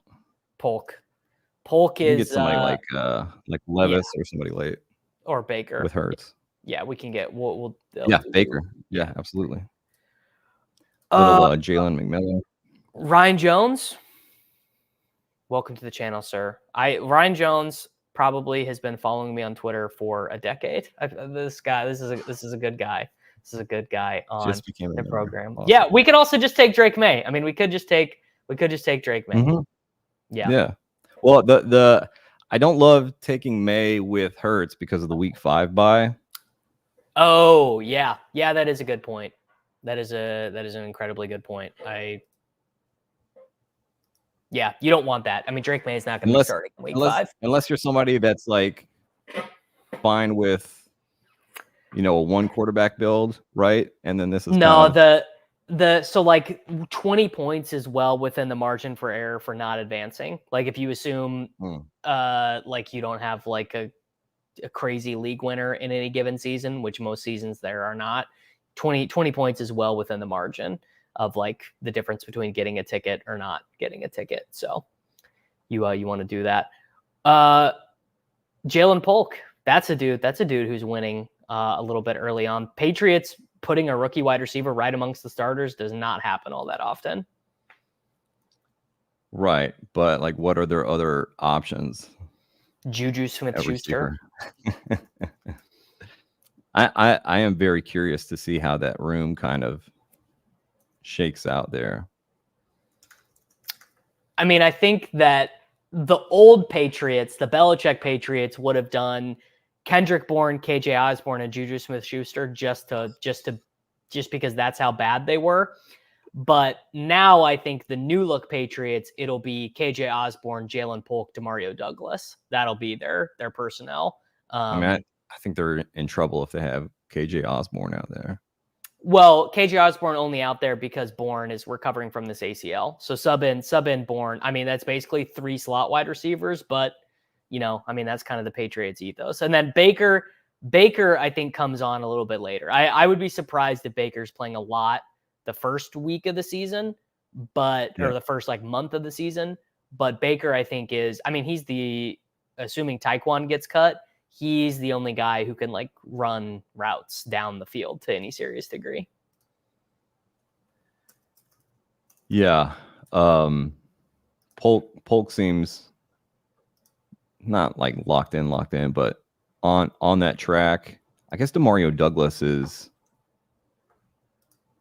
kind of more. Mario Douglas is me. I don't know how much of a question. I mean, he was their only guy who played well at all for them last year. I think Henry and Bourne and Douglas, I think, are all going to be parts of the offense. So it's up to Polk, Osborne, these other guys. They got to win their snaps outside of that. Yeah, I mean, Hunter Henry with Alex Van Pelt there now. It's looking pretty good for his fantasy outlook. What about the Patriots backfield? Have they started to as the annual Antonio Gibson hype? I mean, not that I can make fun, I'm always a part of it, but as the annual Antonio Gibson is best shape of his life, looks like the best player in practice. Has that started yet? No, actually I think he's been out. He's out. Yeah, he is. He's got something that he hasn't practiced with. Yeah, I can't remember if they put him on NFI or what, but yeah, not a great start for him. That acquisition is pretty worrisome for Ramondre Stevenson. Yeah, because the only thing that Gibson is good at is playing on passing downs at this stage in his career. He is not an early down rusher. And we saw Zeke last year absorb a lot of that. Zeke famously like the same receiving stat line as Jahmyr Gibbs last season. Incredible. We actually, okay, so we've got Jalen Hurts as our quarterback, George Kittle as our tight end, McCaffrey and Rashad White as our running backs, Neighbors, Evans, McLaurin, Dobbs, Wicks, Mike Williams, Jalen Polk. We're actually about to get lucky here at running back, I think. I think we're actually going to have picks that we like, which is pretty uncommon. Marshawn Lloyd, though, not practicing with a hip injury, although Marshawn Lloyd is a Coach Speak Index special because of Josh Jacobs stinks, and LaFleur likes his running backs and roles. Yeah, LaFleur made it sound like pretty minor, the hip thing, saying that he's, be out probably a couple days, but doesn't expect anything really longer than that. How do you feel about Ty Chandler? Get some run back on Green Bay? Sure. Yeah. I can't say that I'm like huge on him. I liked him a lot last year because I was betting so much against Madison. And then with that, we can take Chubb, we can take Lloyd, we can take Jaleel, Ray Davis, Kamani Vidal. Where are you at on? I'm good with Chandler though. Yeah, I mean, with us having a couple Green Bay receivers and getting Chandler, Lloyd could be nice. What are the tight ends looking like? Hawkinson, that would be another bring back. Is Hawkinson going to be back by week 9, do you think? Yes, I think he'll be back by week 9. I think we're probably looking at week 7. Wow. Week 7 would be enough for me to start wanting to draft him more often. Yeah, so the other day Kevin O'Connell was asked about him, said he's well ahead of schedule, and for Kevin O'Connell, like that's reliable coming from him. Now, at the same time, he did say that they're going to be extra cautious in bringing him back, and we saw this with Justin Jefferson last season, right, where they activate him, they have that 21-day window, and they end up bringing Justin Jefferson back after the bye week, right? They probably could have brought him back like a couple weeks earlier than they did. And it sounds like they're going to take that same approach with Hawkinson. I could see them placing him on IR to start the season, right? Like, we're definitely not bringing him back in the first 4 weeks, even though like he possibly can make week 1 or 2, but then they have a week 6 bye, right? So after week 4, I think they activate them. They have the 21-day window. So week 5, week 6, they don't play him. That would be week 7. Week 5 they don't play him. Yeah, week 6 is the bye, right, for them, and then week 7 they play him. That is pretty strong. Like, in my mind, I'm thinking like he'll be back in like week 10. Yeah, maybe as a guy. Yeah, I think it's gonna be week 7, and maybe they ease him back a little bit, right? And we can expect a small percentage dip in efficiency maybe for the first little while. But I mean, having him for week gets 15, all 16, those 17, dome games. I mean, Jesus. it's pretty strong. I like that a lot. That is making me want to rank him a little bit higher. Yeah, I'm definitely bumping him up.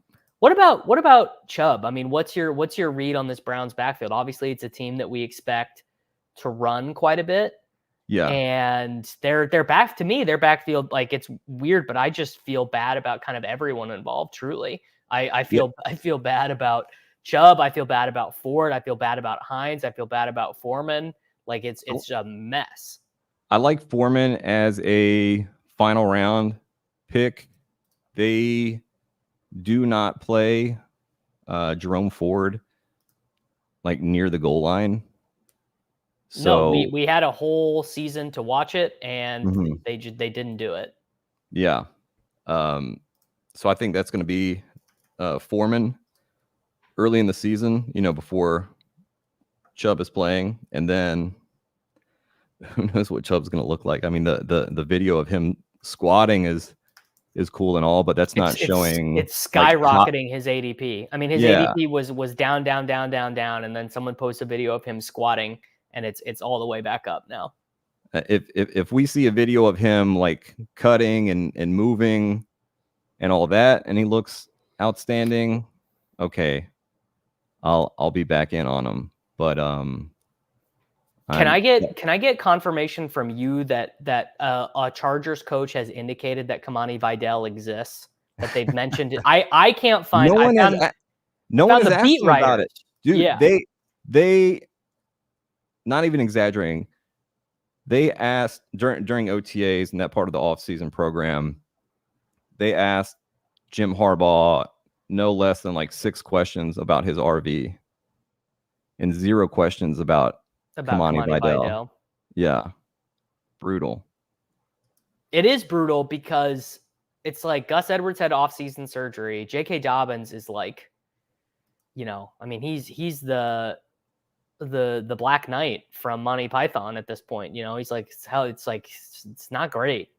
Mm-hmm. All right. The reason why I ask is because Vidal is about here, but Vidal could be like Vidal getting cut for, Isaiah Spiller would be like so unshocking at an NFL level. I think it'd be pretty shocking. We just don't know. We have nothing to go off of. How many years are we going to do this with Isaiah Spiller, where beat writers are like Isaiah Spiller's in the mix? Like pads haven't even come on yet. This is where Kamani Vidal shines. Like I believe he had the best pass protection grade in this running back draft class. Like really Spiller, good. 22 years old. We're gonna take Vidal though, because we need an upside guy. All right. So we can take Mayfield with Evans. That is us done at quarterback. And okay. Never going to complain about adding Baker Mayfield with Mike Evans, my Sooner boy. Yeah, people forget Isaiah Spiller played ahead of Devin Achane at Texas A&M. People forget. They forget. Put it on my gravestone. Yeah. What was the Gus surgery? I only saw this as well. Yeah, they haven't said. During the offseason, they're not required to disclose that information. And Jim Harbaugh is not a guy that will disclose information he doesn't have to. If I had to bet, I would bet that it was a meniscus trim. I bet it was like those happen all the time. I mean, he was doing individual drills yesterday. I mean, it could have been a sports hernia. I mean, it's gonna be something small if he's already back doing individual drills. I would bet. Yeah. What's your read on this? The running back 2 in Indy. You think it's? I think it's Evan Hull probably. I have Evan Hull ranked. I do not have Trey Sermon ranked. I will not be tricked with the Trey Sermon stuff again.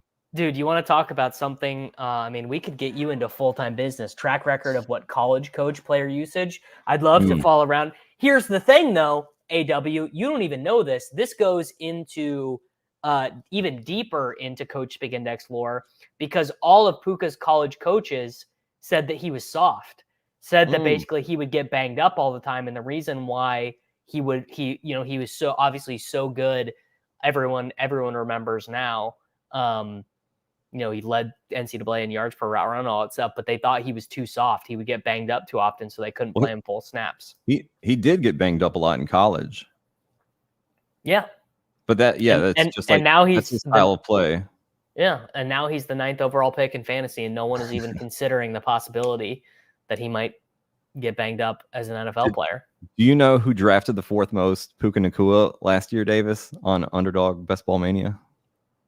You the 4th most of the whole player pool? Yeah. Wow. Thanks to Sean McVay. That's incredibly impressive. I drafted more Nacua than the field because I had 8% of him and he was only like 50% owned or whatever.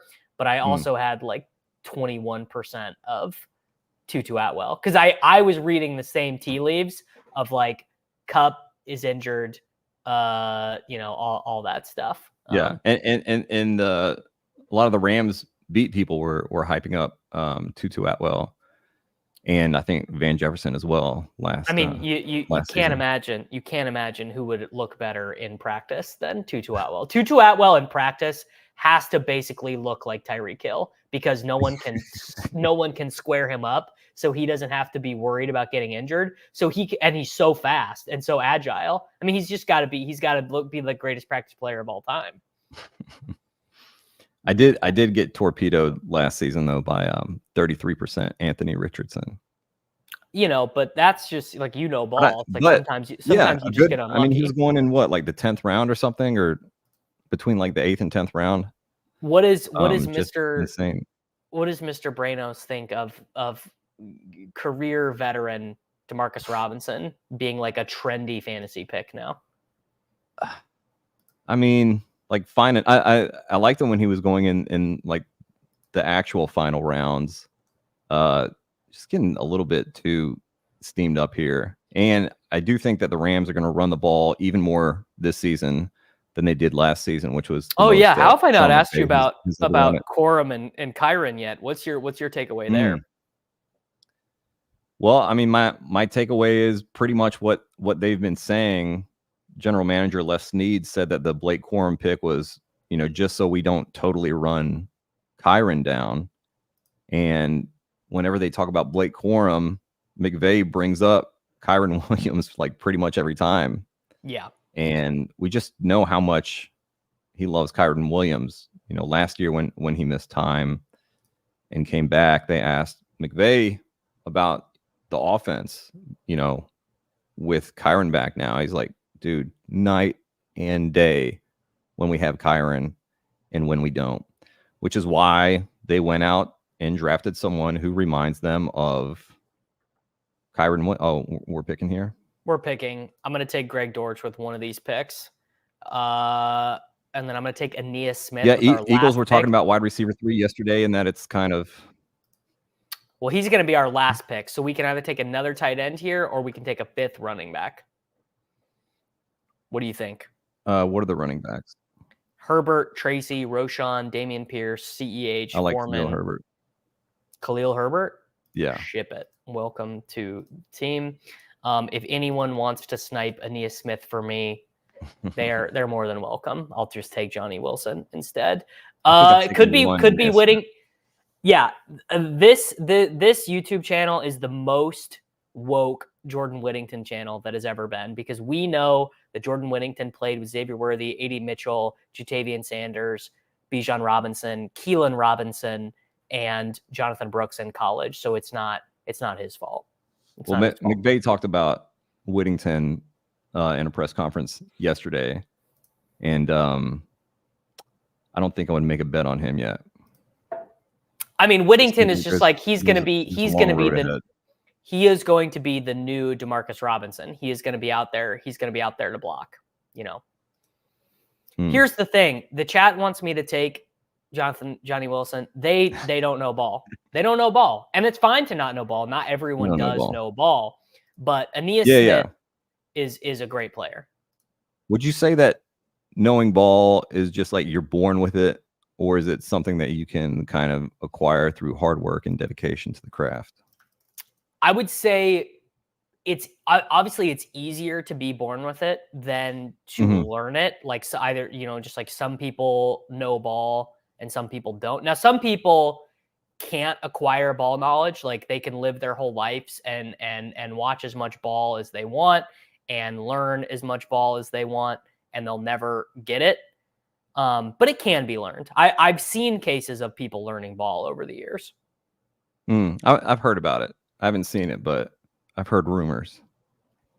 Like Sam Hinkie. I think he's a great example of someone who didn't know ball and then learned ball, like a very high profile example. Daryl Morey, a guy who did not know ball and then learned ball over the year. Kurt Benkert. Kurt Benkert does not know ball. Kurt Benkert thinks that's the worst. Is he thinks there's well, you nothing played, worse, but you don't know. Yes, there's nothing worse than thinking you know ball but not knowing ball at all. Chris Sims is another great example of this. someone doesn't follow Coach Speak Index. I thought the Coach Speak Index was out on Chig. Yeah. No, that's what I'm saying. This guy doesn't follow the Coach Speak Index. Yeah, to be honest, time to turn in your badge, bro. I find your particular Twitter account incredibly convincing. Like, I don't even have to click on the thing you've said. I don't even have to watch the video. I'm just like, shit. I mean, you should watch the video. Like, sometimes I don't though. Sometimes I don't even watch the video, and I'm just like, oh yeah, dude, I'll never take Chigakonkwo again. Dude, in the best ball karaoke live stream I did the other night, I took Rashee Rice like mid 5th round, and somebody commented like, Coach Speak Index knows something about Rashee Rice not getting suspended. I was like, no, I actually don't know that he's not going to get suspended. I just feel like it's a little less likely now that it might happen this year. This is wrong about Wilson. The issue is that Johnny Wilson stinks at football and Aeneas Smith is super good at football. Like, Johnny Wilson has a big body, Davis. Yeah, I mean, look, Johnny Wilson could be a really good rotational backup tight end for them, the same way that Kelvin Benjamin. Converted Hakeem Butler, maybe. They had a former big wide receiver who they converted to tight end, and then Albert O was on the team last year as well. It's basically that. Was he really? Yeah, Albert O got an end zone target from Hurts in one of those games. Wow. What's my take on Deneric Prince? My take is the Chiefs know everything they could possibly know about Clyde Edwards-Helaire. What more could you learn about? Like, think about your wife. How long you been married to your wife? You gonna learn anything new about her? Probably not. But they don't know. They got to put Deneric Prince through the paces to see if there's anything to learn. We got all the Deneric Prince hype last year. This feels like deja vu. Yeah, it was JJ Arcega-Whiteside that they converted. Yes. It's been so long, I don't even remember who drafted JJ Arcega-Whiteside. Was it the Eagles? Did they draft him? Yeah. It was the Eagles. Yeah. No, you guys are wrong. It was a different guy. They straight up converted him to tight end. They also had Tyree Jackson converted as a tight end for a little while. It wasn't the Eagles and it wasn't Arcega-Whiteside. I'm going to go, maybe it was. Maybe they moved him to tight end. Maybe that was it. All right, we're going to take Aeneas Smith here instead of Johnny Wilson. Is that cool with you? Yeah, absolutely. That would be my preference. I have to be the foremost Aeneas Smith. I have one share of Aeneas Smith. Well, as previously referenced, you do know ball. All right, I'm going to call this the Aeneas Smith Super Team. Incredible. That was great. All right, guys, if you want to ask Mr. Branos himself, there we go. I knew we'd get there, and we did get there. Oh, Jordan Matthews. That's why I thought Eagles. The Eagles converted Jordan Matthews. Thank you, Adam C. Thank you. There we go. I was not going to be able to sleep tonight, so yeah, I wasn't either. I truly that would have ruined my day. All right, I'm going to let you address this question about the Eagles running back to Gainwell ran with the ones today while I go refill my coffee and pee real quick. All right. Eagles RB2, they have not really been asked about it. We do know that Nick Sirianni likes Kenneth Gainwell quite a bit. Last season, during the season, I forget who their other running backs were at the time. Boston Scott, but I think there was somebody else, and they asked Sirianni, like, why is Gainwell the RB2? Like, why isn't this other guy the RB2? And Sirianni's like, because Gainwell's our RB2. Like, I like Kenneth Gainwell. Like, I like what he's about. But Will Shipley, they drafted him, so obviously they like him. I feel like it will it will be a tougher hill to climb for Will Shipley than if it was just like some other running back who Sirianni Man, had you no couldn't even attachment to. remember Rashad Penny's name. Oh my You God! couldn't even Rashad remember Dude, I had like Rashad Penny's 23% name. Rashad Penny last season. That I've erased him from my mind, Men in Black style. Wow. Yeah, Rashad Penny is on the Panthers today. Today I learned. Mhm. Oh yeah. No one has said anything about Roman Wilson. I've not heard an utterance of Roman Wilson's name. Not one. Yeah, they asked Arthur Smith about, hey, who's the wide receiver too, and the answer that he gave was so crazy. Well, first of all, it sounds like he doesn't know who the wide receiver 2 is, and Right. saying once we get to Latrobe training camp, maybe we'll see. But he said things like "not my responsibility" in his answer. I hate that dude. I hate that Yeah. dude. I mean, what a jerk. Mm-hmm. Today I learned Jordan Matthews is on the Panthers. Jordan Matthews listed, and Rashad Penny. Look at it. He is listed as a tight end. Crazy. Wow. Crazy. Yeah, I mean, career yeah, arc. Roman Wilson does not exist. Roman Wilson just straight up does not exist. Yeah, they just don't have a good wide receiver too. Mr. Branos, do you want to do another one, or do you need to get out of here? No, let's keep rolling. Okay, beautiful. I love it. Look, obviously it's much easier for me when the guest wants to do too, because then that means I don't have to fly solo all by myself. And I mean, who doesn't love to pick up $12.50 of EV whilst doing a podcast? Yeah. Pickens getting that London 30% target share with nothing to show for it. I mean, no, I think I personally believe the Pickens hate has gone a little far. I mean, I really like George Pickens as a prospect, so maybe I'm coming at it from a different place. What about the steam though? Has that gone too far? Because there's hate, but it can't be that much hate because his price keeps going up. Well, the difference is it depends on who you draft with, because like I'll draft with like Michael Leone from Established Run, and he'll be like, Pickens is the worst pick on the board, because you can't, when you project a team to throw the ball for as few times as they will, and you also give, I mean, George Pickens led the NFL in yards per reception last year, so he has this crazy high ADOT.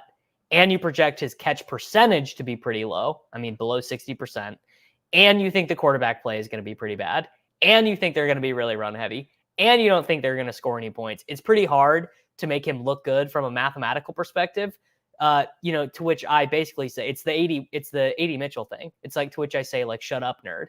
Like, how many guys in the NFL can do that? And the answer is very little. But really, it's just because, I mean, one, it's this, which is that there are no other teams, no one else catching the ball for the team. Mm-hmm. But then, it's the wide receiver avalanche thing. It's just like, well, Yeah. I got to take a wide receiver, so I got to take Pickens. I just, I don't know. There are other receivers in that range who I like a little bit better. Like, okay, Pickens or T. Higgins?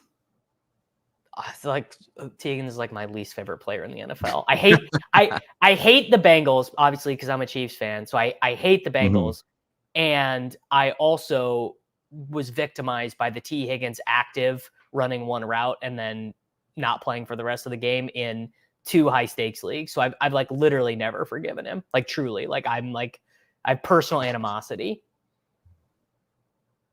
So Yeah, George Pickens, I guess. get it. But they're both, to me, I think they're both completely fine, and I don't ever feel happy to have them on my team. Oh, we're gonna be looking good here. Yeah. I mean, I do love starting with AJ Brown. You good with that? Yeah. Yep. All right. Lock it in. We are not picking on the turn in this one, so that'll be. I wouldn't have minded Breece Hall. No, I wouldn't have either. I mean, I think taking Breece Hall is totally fine, But the thing is, when you take Bijan and Brees, it's the same thing we ran into with McCaffrey in the last one, which is you end up hating your fourth wide receiver. So Brady, interesting question. Obviously, I do like Pickens on my Mahomes stacks, but now the math is changing a little bit because you kind of want to take Mahomes there or Kelsey there in the fourth because the Chiefs wide receivers are coming up in price. So it's a little more difficult to make that work. But yes, I do like Pickens with Mahomes. All right. Yeah, I like what Nez has done. I will make a pick here. Gibbs, Nico. How do you feel about Debo. Nico or Gibbs? Love Nico. I'm good with Nico or Gibbs.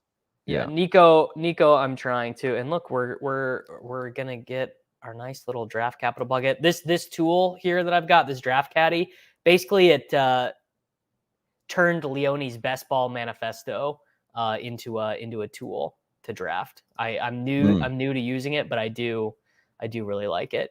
What do I think about Burton and Demarcus Robinson getting 100% drafted, but people like Tutu and Yoshi Boss are essentially 5% drafted? I mean, particularly Yoshi Boss. Sounds like Yoshi Boss is ahead of Burton right now, basically. I think it's probably at least going to end up pretty close. I mean, it would make sense for Yoshivas to be ahead right now because this is his second year now, right? And Burton is just getting into the league.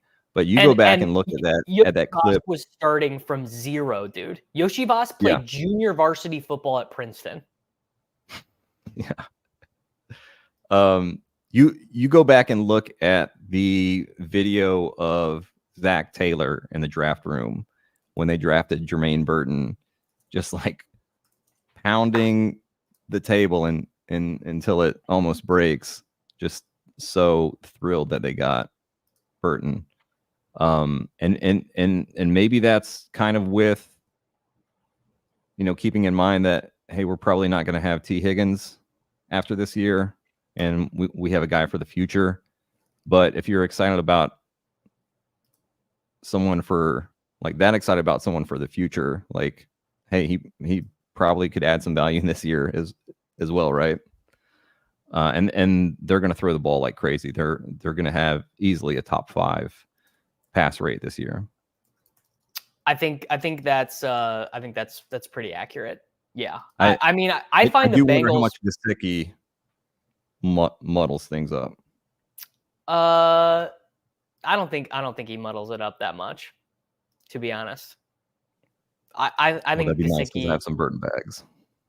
I mean, Burton, I think, let's see here. I can check. Who do I have more? I've got Wicks at a lot of percent, 33.8%. Really? And I've got Burton 33.1%. So those are like two of my, actually very funny for me as a Chiefs fan. 2 of my 4 most drafted players are Bengals players, Chase Brown and Jermaine Burton, because it's just so obvious that the offense is going to be good and those 2 guys are underpriced. We are about up on the clock here. I have a sense you're going to want to take Derrick Henry. I don't want to take Derrick Henry, but I am always amenable to listen to. We could take Tank Dell if he's there. I love Tank Dell. And then we can control the Stroud dynamic as the people are wont to do. I have 27% Wicks and 23% Burton. So you do know ball. You do in fact know ball.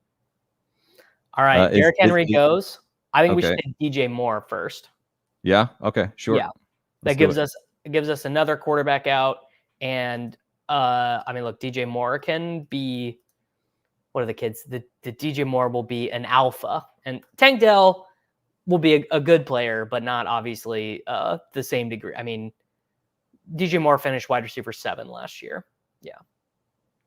And would you say he has a quarterback upgrade this year, Davis? I would say, I mean, I obviously I'm very biased towards Caleb, but yeah, I think it's massive. That is insane. 18% Johnny Wilson, sir. That is a lot of an 8. I mean, I hope it works for you, dude. I really hope it works for you. I hope you have nothing but love and joy with Johnny. It would be fun. I mean, that actually would be fun to see Jalen Hurts throwing to a dude who's 6'4", 240 pounds. But what's the line on Johnny Wilson scoring more fantasy points than Keon Coleman this year? You could probably get me to take that one because I'm not a Keon Coleman bro. Although the early returns on Keon Coleman actually were better than I thought from training camp. I thought the first 2 days of training camp would be like, this dude sucks ass. He can't get open. He's playing with Mitchell Trubisky, and that has not been what has happened. Although Dan K says, I'm getting word that 185-pound Trenton Cannon got 38 carries for the Todd Bowles coach 2018 New York Jets. Can we get some confirmation on this from Coach Speak? Let me look this up. Trenton Cannon. I mean, you got to be a real fantasy football degen to know about Trenton Cannon. You know how many times I've picked up and dropped Trenton Cannon in his NFL career? All right, we are on the clock. I think this is Kelsey for sure. Yeah. Welcome to the team, Travis. Trenton Cannon did get 38 rushes, 25 targets, but he obviously was drafted as a returner.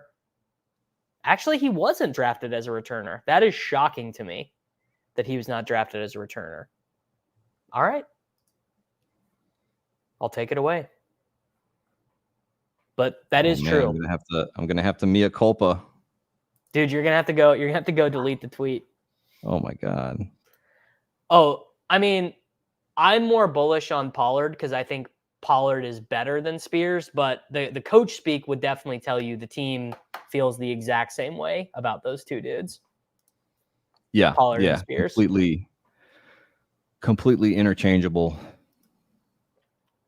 Why did I pass on Jalen? Honestly, we did just draft a Jalen Hurts team as part of it. And the other reason that I did it is really just because we just drafted a Jalen Hurts team. I mean, I'm gonna be 100% about it. And I prefer to take Jalen Hurts where we took him last time after ADP. I don't like taking these elite onesies ahead of ADP. It's because then I like to get into the weirder combinations of them. That's all, basically. You like to let the draft come to you. I like to let the draft come to me. I like to have I like to have weird, we had a weird ass team last one. Like that was a weird team that we just drafted. I like doing stuff like that as opposed to teams that are it's gonna feel like they're duped. Yeah. JGFC wants to talk about Bowers. I mean, yeah, yes. Can we talk about Bowers? Absolutely. Let's talk about him. Okay. He's probably like my favorite guy to take right now. I just love him. Oh my God. He is elite tight end going in the late 90s, right? Pick 100, crazy. Yeah. The Raiders spent the 33rd overall pick on Michael Mayer last season. Yes. And they come into this draft with a 13th pick. They have real needs on the offensive line, real needs at corner, real needs at quarterback, but the quarterbacks were off the board. And they take Brock Bowers. So, I mean, that's already right there a pretty big signal. You don't take another tight end when you have a pretty decent tight end already, unless you have a plan to use that guy. And then Telesco immediately talks about how he's a hybrid receiver. They can use him in a lot of different ways, a lot of different spots. Antonio Pierce, when he became the head coach or interim head coach last season, one of the first things he said was, back in the day with the Dallas Cowboys, it was Emmitt Smith and Michael Irvin. And, here it's going to be Devontae Adams and Josh Jacobs. This is a guy who gets the ball to his best players. And Brock Bowers is automatically one of their best players. He's their second best receiving option now behind Devontae Adams. And they just love the guy. They love what he can provide to that offense. And he could be, somewhat of a downfield threat, but that's not going to be like even close to the majority of his game. It's going to be a lot of like intermediate stuff, a lot of like really schemed up stuff. And, you know, I think it's going to be Aiden O'Connell that gets the job. And I think he'll be able to throw the ball 10 yards down the field to Brock Bowers. Yeah. I mean, Yeah, I think very bullish on the thing that I like about Bowers is it's like the reverse of the Kyle Pitts thing. He's going to get all the cheap, easy shit that we wanted Kyle Pitts to have his whole career, and they would never give him. It's so obvious that is what they're going to do. Yeah, on the Hard Knocks that aired the other night, Daigle said that he talked with Nick Saban, and Saban said that there were two guys that gave him like incredible amounts of trouble, and one of them was Malik Neighbors, the other was Brock Bowers. I love it. All right, we are about He's just good. He's just really, really good. What do you want to do here? Jaden Reed, Worthy, Cook, Richardson. I mean, I love Richardson this year. Richardson. The only thing is, if we don't take Richardson, it sets up another team. We could also go Mixon here. Let's do that. Houston. Let's do Mixon, and that gives us another chance to try and control the Stroud dynamic. And what I like about leaving Mixon out there, or what I like about leaving Richardson out there, is sometimes it will convince the guy who has Tank or the guy who has Diggs to take the falling value on Richardson. It didn't happen here. The guy who had Pittman took him, but it helps you maybe push Stroud another 2 rounds or whatever. Yeah. Where did Diggs go? Diggs went. Oh, so okay. So that guy's gonna have 2 shots at Stroud then. So is the guy the guy at the turn. So we need to remember this back at 81. Yeah. That he won't come back around to 88 because we got Tank at the turn. The guy who has Diggs is picks. So that so Stroud is gonna go 79. Yeah. But that was what okay. No, we should have taken Richardson. But hey. Well, he has Mahomes though. He might not take Stroud.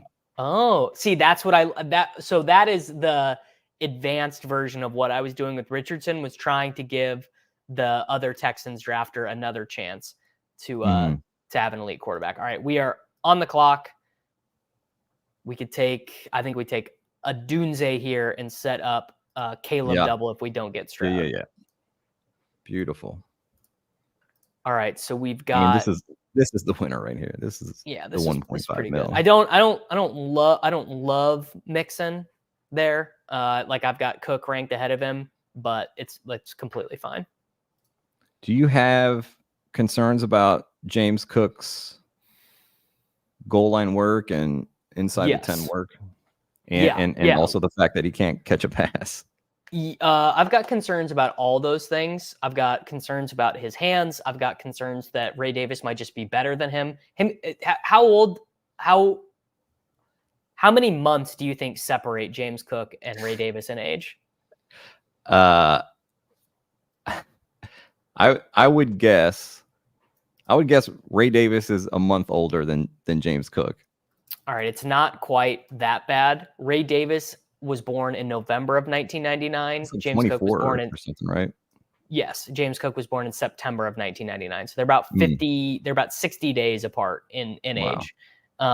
James Cook slightly older. So point being, you can't treat Ray Davis like this is not like a developmental rookie coming in who needs to learn the offense or whatever. Like this dude is coming in. He is not getting a second contract for the Bills. He's going to run and it's going to be done. Ray Davis is coming in and hitting the running back age cliff in his rookie year. Ray Davis is just Latavius Murray for this team. Yeah. And they use Latavius Murray. Correct. I am not. So I have Cook ranked higher than him because I expect the Bills to be the second or third best offense in the entire NFL, and it would be stupid to doubt that. But yeah, I mean, Mixon is just like, I don't know. What is he going to get benched for Jawar Jordan? Probably not. And I think Dameon Pierce is angling towards getting cut. I think Jawar Jordan could be pretty nice in this offense, but not a big dude. Like never going to get a huge workload. More like Jaleel McLaughlin kind of usage, I think. Yeah. I think that is accurate. And the board, it's not breaking that nice for us. I was hoping one of my favorite wide receivers would just have a mystery fall, but that's not happening. We're about back up. We're up in 2 picks. Don't really need to consider a quarterback, so we can kind of take whatever running back we want here. I don't feel the only one I 0.4% Kamara. Don't love Kamara. Yeah, I don't either. That might end up being the worst offensive line in the league. I think Taysom Hill is gonna steal a good chunk of work. Stroud did go. Where did he go? Uncorrelated, unstacked at 6-12. Wow. Okay. James Conner is actually probably my current favorite of these. Yeah, I'm down for that. Welcome to the team. There's some correlation. And then are you thinking another running back on the way back, or? We could take another running back. We could take probably another running quarterback yet, right? We don't have a quarterback. We are really angling to get Caleb right at his ADP with our next selection. And then we'll have to figure it out after that. We could take Kyler with this next pick if he's there. Yeah. I'm always open. And get a late Michael Wilson. Greg Dortch, man. Come on. Oh, I thought you knew ball, dude. I'm sorry.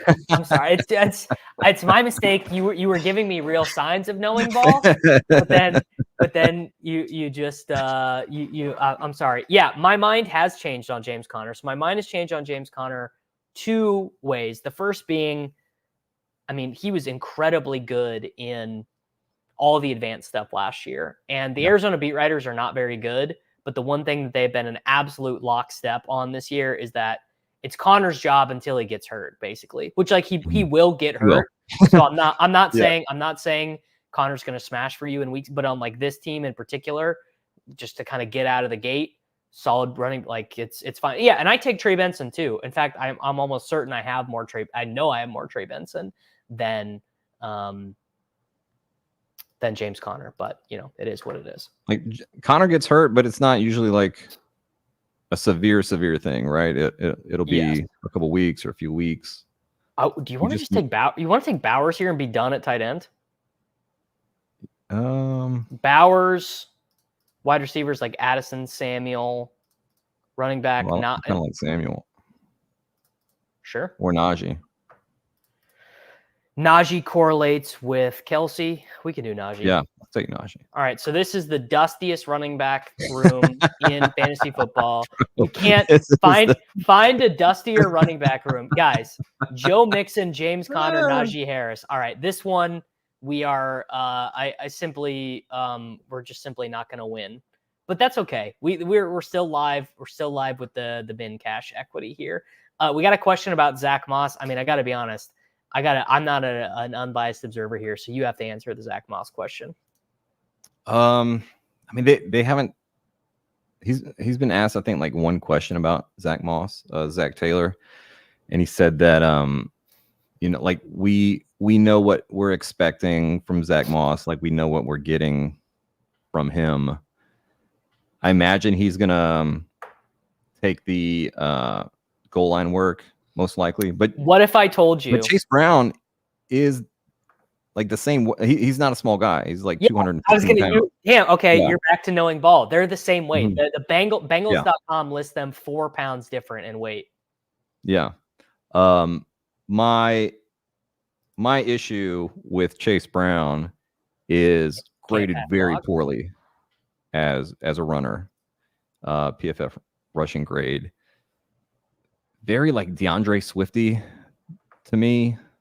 Like had has some juice, but like doesn't always know what to do with it, and gets tackled for losses more than you would like. Bro, Chase Brown had 8 games of 25 or more rushes in college. Mm-hmm. I can't let the Chase was, Brown FUD go.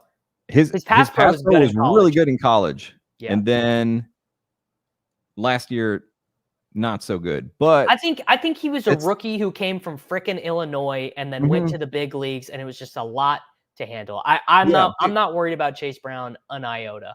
Big difference between, somebody like Jaleel McLaughlin or a small guy who is smaller. Jaleel McLaughlin is my size. He's never going to be trusted on third downs. Yeah. So like the technique stuff you can teach a running back. You can't teach them size, right? Correct. All right, we are about up. We might be faced with an interesting... Okay, never mind. Burrow went. I was going to say maybe we were going to get faced with an interesting decision of taking a falling Burrow and then doing Burton and Gesicki or something like that. But we can just take Caleb here with our double, and we can star Lockett, and we can star Noah Fant. What's Caleb's ADP? 111. Do you think there's a chance he can come back to us, right? He definitely... every team between us has... Okay, does anyone between us have a Bear, though? Does anyone have Swift in between us? No one has Swift. No one has Keenan. Okay, so we can wait. Who do you want to take first? What are the receivers looking like? It's like Lockett, Shakir, Cooks, Wicks. Lockett would correlate with our Bears. Week 17.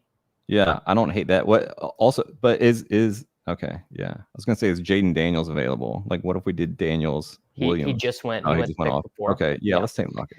I try not to do the double rookie quarterbacks all that often, Daniels and Williams or May and Williams, just not because I think it like. Just conceptually, I'm like, this is a trope that I have fallen for so many times in my life. Trey Lance, Justin Fields. Like, it's like I keep falling for the rookie. Although Richardson would have worked out last year. But I just try not to do too much of them together. Like, I try and do like, okay, if you take Caleb, you need to eat your vegetables and also take Matt Stafford. Or if you take Jaden Daniels, you need to eat your vegetables and take Aaron Rodgers or whatever. Like that's kind of how I think of it. All right, we're sweating out Caleb Williams. For 2 picks, it would be very annoying if he went to Jay Peach. So I hope that he doesn't annoy us. He didn't. All right, that was a good call by you to say to wait on him because Lockett would have went. Why don't you like Lockett? Are you a JSN slappy? I am a JSN slappy. And I mean, Lockett's getting pretty long in the tooth there. They did just give him some money, so obviously they have some faith in him. But I just think JSN is probably a better bet at this point. I mean, yeah, sure. Like I don't. So I don't think you're wrong. It's saying my internet is. Did my connection cut out? Can you hear me? I can hear you. Yeah. Okay. The chat literally just told me, please check your internet connection. That's just like super. I mean, that would be miserable. All right, this is a fun game because someone in the chat just mentioned 100-yard rushing games, and I did this research last year. Can you guess how many 100-yard rushing games there were in the NFL last year? Oh man, I will give you a hint. It is way fewer than you think. 100-yard games. All right, I'm gonna say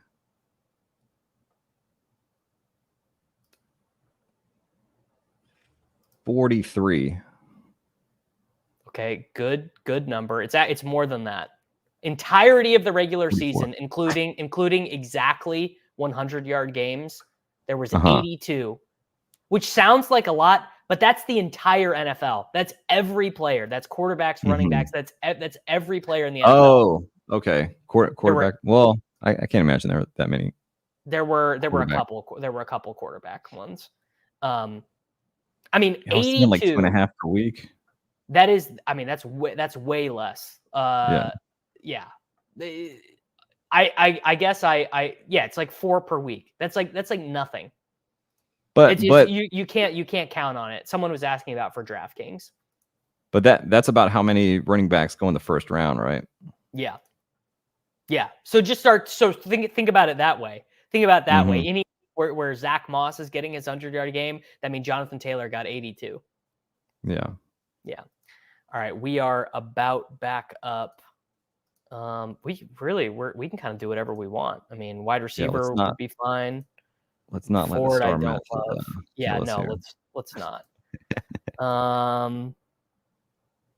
This could be a Polk team. This could be Polk. Oh, yeah, I don't love these running backs unless you like Charbonnet. I do like Charbonnet. Okay, let's do Charbonnet. I am very, very scared of this Seattle offensive line, though. I think they're going to be the real X factor in Seattle's offense this year. And they're not sure when Abe Lucas is going to be back, which is, not off to a good start there. Well, both of these guys can succeed behind a shitty line in different ways. Sharp would be the screen merchant, and Walker would be it doesn't matter how bad my offensive line is because I don't run to the hole anyway guy. Yeah. Like Kenneth Walker just hits home runs. It doesn't matter. It doesn't matter what his line is doing. Okay, Polk, Mike Williams, Gabe Davis, any of those guys would be fine. We could take. I think Mike Williams is going to keep dropping in drafts, so I wouldn't want to take him close to good. ADP at this moment.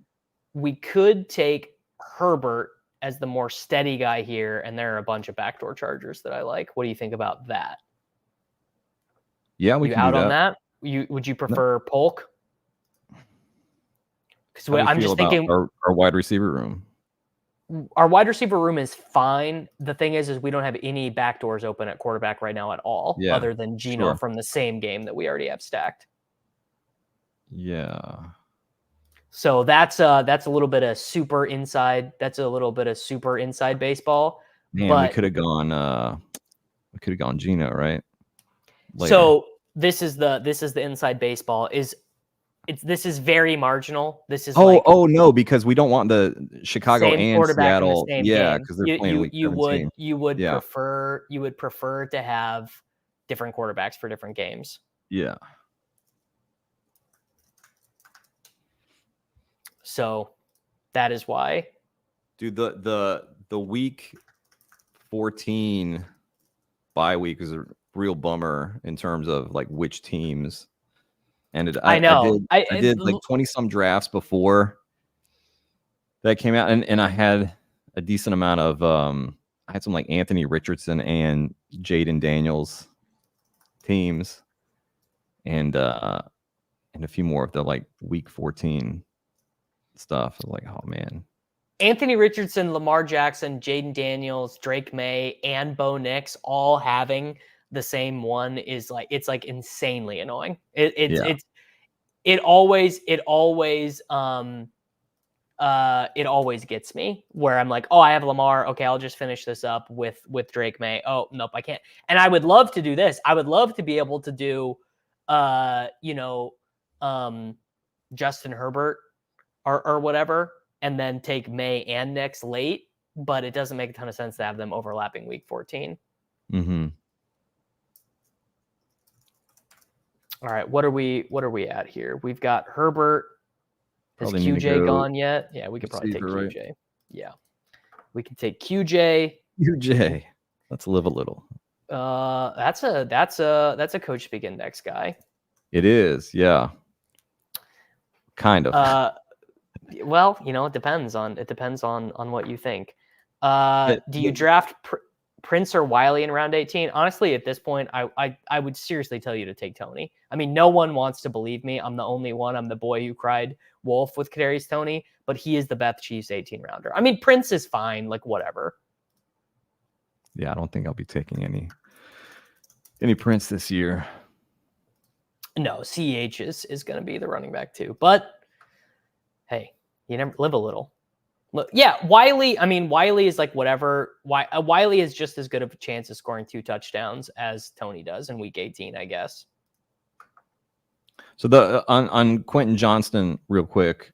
Yeah. Yesterday, Harbaugh talking about him, and one of the things that he mentioned was that they've been getting him stronger, right? They worked on his strength, and I do think that will help out with the contested catches a little bit, which he was very, very poor at coming into the league, and he was very, very poor at last season.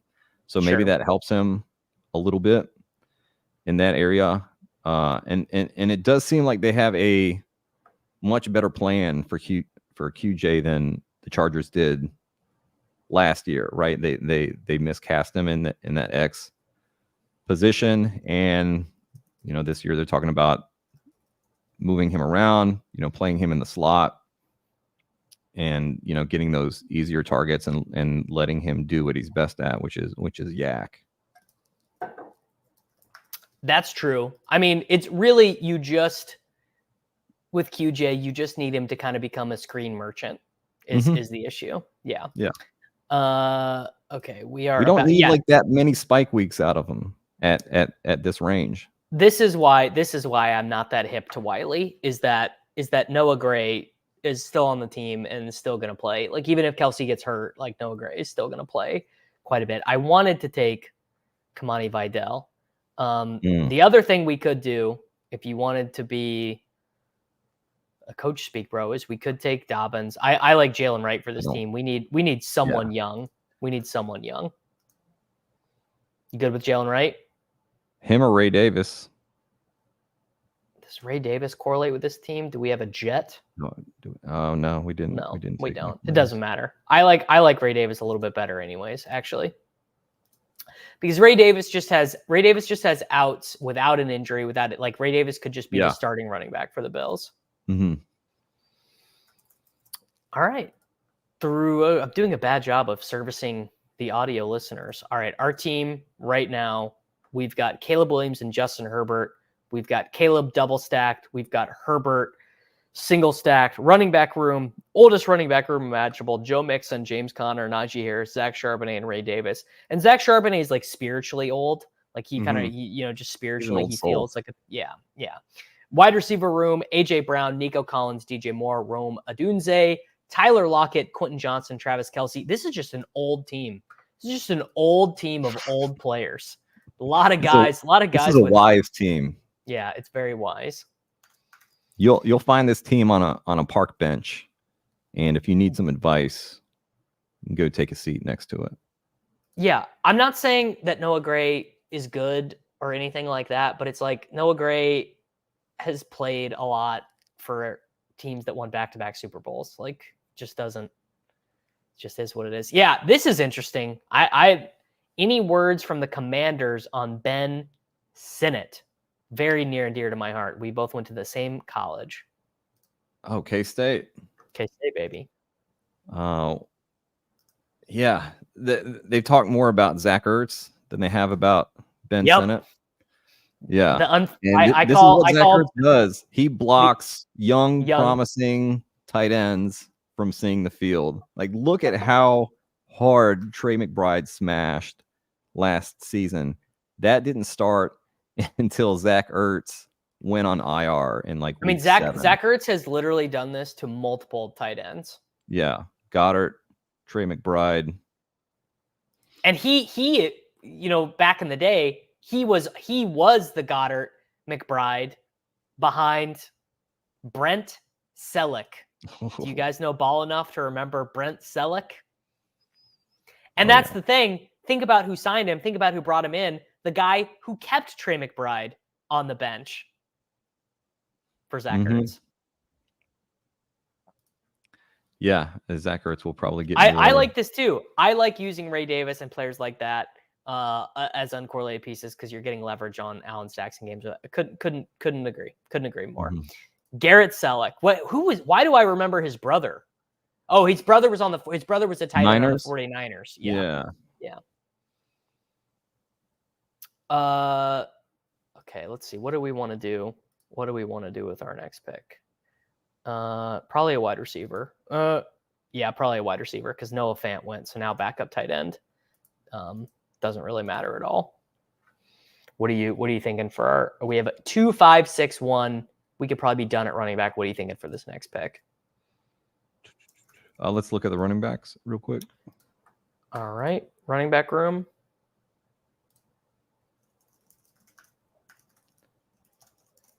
Yeah, I don't think we need to take a running back. No, I think we're good. Yeah. Oh, this is ugly. Yeah, it is. Good Corley correlates with Ray Davis. Gives us some more youth. Mm-hmm. Marvin Mims. Why is Demarcus Robinson so high in my rankings? I need to move him the fuck down. I don't love that the Jets are like, yeah, we really got to work on Corley's route running. All right, well, we just learned 15th round Greg Dortch then because I panicked. This is a good question. Will a Chargers running back be drafted in the first 3 rounds next year? Yeah, probably, because they're probably going to take Ashton Jeanty from Boise State in the first round. Yeah, I was going to say none of these Chargers running backs. Yeah, none of these Chargers running backs. No shot. Or will any of these Chargers running backs. That was I have not panicked. I've not done a panic pick like that in a while, but I really was not prepared for that selection. I really thought Noah Fant would be there. Likely, I actually love, this is my favorite Galaxy Brain thing, is I love taking Likely with Kelsey because then it's leverage on all the Andrews teams. And you're like, Likely just went, so it doesn't matter. I like Jonnu here as well. Gives us some speed. Love Jonnu. Like we're done with Kelsey and Jonnu. Yes, 100%. We are done. What if the answer? I mean, there's no shot that no one in the Chargers backfield matters. No shot. They're gonna be too good on offense. Same bye week. No. Horrible. All right. We gotta take a wide receiver here then and figure tight end out next. Well, who are the other tight ends? Juwan Johnson, Sinnott, Chig, Dulcich. Yeah, we need a wide receiver. Yeah. It's up to you, boss. Anyone but Tyler Boyd and Demarcus Robinson. I can't see. All I can see is the board. Oh, shit. Is Demarcus Robinson available? I'm not allowing that. No? Anyone but Demarcus Robinson. Guys, right? We do have 2 Arizona guys. I'd literally rather take. That was bad. That was bad hosting by me. It's cool. I mean, Corley correlates, and I feel like that's decent ADP value on him. Yeah, getting a 0 at tight end in 1 week, it's not the end of the world. It's really worse. It's really worse when you do it at quarterback. Like at quarterback, it is terrible. So are we going to go still 2 tight ends, or are we going to need to go 3 tight ends? No, we can take 2. It's really not that big of a deal. We have 2, 5, 8, 1. We've got Seattle. We need Patriots, so Patriots wide receiver maybe. So we've got Chargers. Could also take Brendan. We could take Hayden Hurst or Will Dissly. Don't love that. No, it never feels that good. How do you feel about Colby Parkinson? I should be asking you. Colby Parkinson is I'm not a big Colby Parkinson guy. Guys of that genre. I'm having a, and that's the same bye week anyway as Kelsey. Jesus I just Christ. realized it's the week 6 and the week 14 buys. Oh, God. I already know that I'm going to be advocating for Greg Dulcich by the time we get up on the clock. I'm in. Greg Dulcich for the 9 healthy quarters he plays, he is going to be quite good for the Denver Broncos. We just need him to get injured week 1 and then come back week 15. Come back. Okay. Yeah. No one in this chat is woke enough to know about Dallin Holker, I promise. They're not. He's Saints, right? Saints, UDFA from BYU and Colorado State. He was the incumbent, or not the incumbent. He was the heir apparent to Trey McBride at Colorado State. So took over his position, had 64 receptions, 767 yards after Trey McBride left the team. Mm. People are saying it more and more. All right, we are about back up on the clock. I am displaying it. These are the wide receivers. Shark and Rice correlate with Herbert. I would rather take Rice in the last round than to take Chark. Yeah, same. And Bourne and Osborne so are there bad. as bringbacks. Yeah. Did Baker? Oh yeah, Baker just went off. Baker just went. Do you want to take Dulcich and be done at tight end? Yeah, let's do it. Shark just went anyway, so we don't even have to do it. Beautiful. That is beautiful. What a team. That's how you draft winners. Mm-hmm. Holker, MF and Mackey Award finalist. Woo! I'm not woke enough to select down Holker in a Best Ball Mania. Maybe a fast puppy. Mm-hmm. I don't know. Is that true? I can't think fading Colby Parkinson can be a generational mistake. How good can he possibly be? Yeah, McVay mentioned him yesterday, but like kind of grouped him in with the other tight ends. With Davis Allen and Bryson Hopkins. Yeah, it made me want to not draft as much Colby Parkinson. Generational mistake. All right. We're getting that Rice, Bourne, Osborne. who was featured in a Chargers hype video. Yeah, that was you sent me that and I was like, oh, I mean, come on, that's more than that's more than Kamani Vidal can say. Yeah. Brandon Rice featured and catching a pass from Herbert, not Easton Stick, by the way. Kamani Vidal may not even be real. Like, ask anyone if they have any evidence. He's AI. He is the first AI NFL player. People are saying it more and more. All right. Which one of these guys do you want? Doesn't matter to me. Do we have any Patriots? No, it's the bring back for and Herbert. Bourne just went off too. Yeah.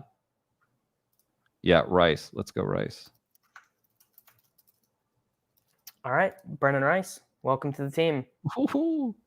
I will be the foremost. If Brennan Rice hits for even one spike week, I will be the absolute foremost.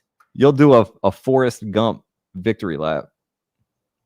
I mean, that's truly the thing that I love about best ball is, like, you know, if Xavier Worthy has like 3 good games, people are going to be like, Davis, he knew. Yeah. Brennan Rice scores a 17-yard touchdown in week 1. People are going to be like, Davis knew. Xavier Worthy just makes so much sense, right? People are like, he's not just a speed guy. He's a legit route runner, and he's playing with the best quarterback in the NFL on a team who wants to get back to the deep passing game. And everyone hates their last year. receivers. Everyone hates QJ. Everyone knows Palmer stinks. DJ Shark sucks. Yeah. Like, yeah. My favorite late round wide receiver, I mean, Greg Dortch. Does Greg Dortch count? Greg Dortch, I like. What about Bo Malik Melton? Washington? Malik Washington. I like Bo Melton more than Malik Washington. There's a lot more obstacles. But Bo Melton has already played. I mean, Bo Melton played in a playoff game. Bo Melton led the Packers in yards per route run in a playoff game, famously. Who's your favorite late round wide receiver? Mine, Malik Washington, I think is my second most owned, second highest exposure. Yeah, I got 30% Malik Washington. A lot of that was very early. Yeah, I'd say, yeah. It was Jalen McMillan, but he's no longer going in the. People are insane about Jared Wiley, dude. Like, I get it. I get it. I'm not telling you not. I'm not telling you not to take him, but just relax, dude. Like, he's the third tight end. Jalen Coker, yeah, people. I would say Jalen Coker has been mentioned more times in my chat on YouTube than he has been drafted in Best Ball Mania. I get a lot of people tweeting at me, Jalen Coker.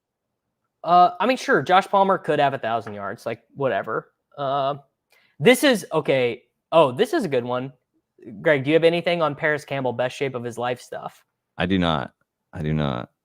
Sorry. Joshua Dillon. Palmer.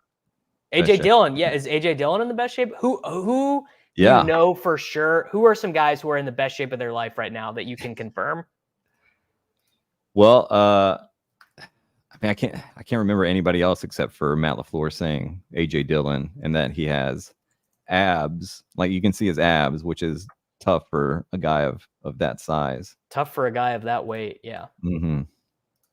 All right, well, shout out to him. This was my 74th Best Ball Mania team. Let's go full draft. Trey Tucker. All right. Last round wide receiver. Trey Tucker is a really good one. It's 41. Yeah. Zamir White is in the best shape of anyone's life.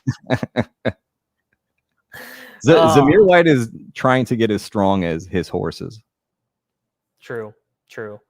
Yeah, we do. You do need to get a thread going. That would do numbers on Twitter. Yeah.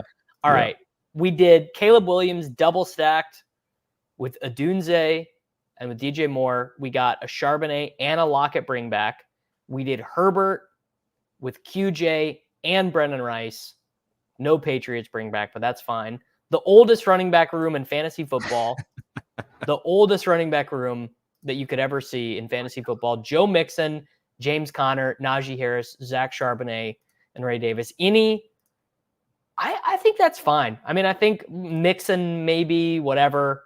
Like, we maybe would have just been better to take Richardson probably, but it's fine. I think we get 2 playable guys per week out of this running back room.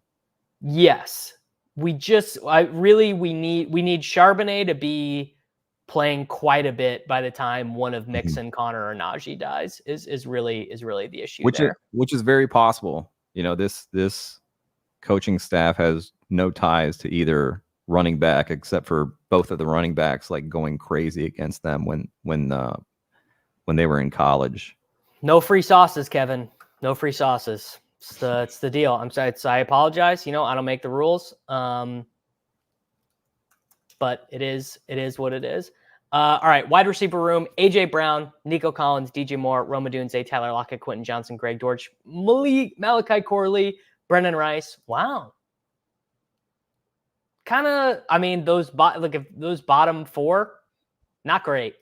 How many startable weeks out of QJ, George, Corley, Rice? It's a disaster.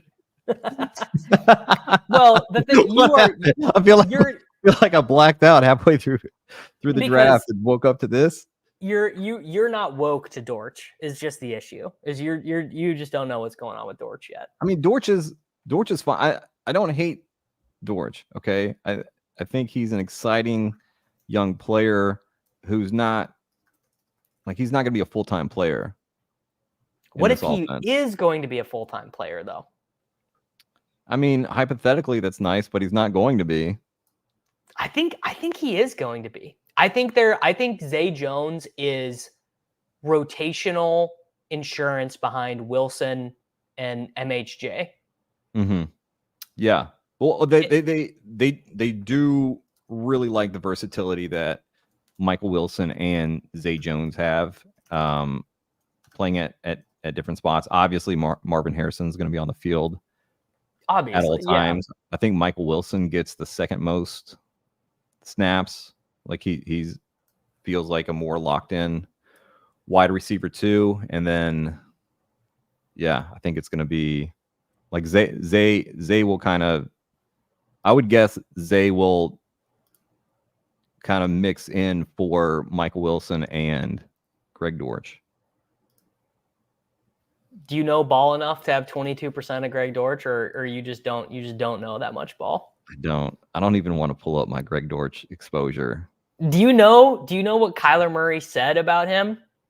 Yeah, if he was 6'1", If he was he'd be a top 5 be a top receiver. 5 guy in the NFL. Yeah, but unfortunately, he's a foot shorter than that. But So that's the way what does the that make NFL him is going. now? That's the way the NFL, it makes him like the 37th best wide receiver in the NFL, which is fine. Mm-hmm. Yeah. No, I don't hate him by any means. It's just he is like, really, he's kind of like, he's like Wandale, where he's insane in yards per route run and targets per route run when he's on the field, but he has had a harder time getting on the field than Wandale has had. But in his career, it's in his career when he runs, it's like when he runs over 61% of the routes, he averages like 14.1 PPR points per game. How do you feel about Wandale Robinson? I mean, I love Wandale Robinson. Like he's like literally one of my really favorite players. Right yeah. I don't take a ton of him in this form. I mean, I've got a decent amount of him. How much do I have? So I've got basically with the field on him, but it's more a Giants thing. I think Wandale is like just an insanely talented player. I just think he's so good.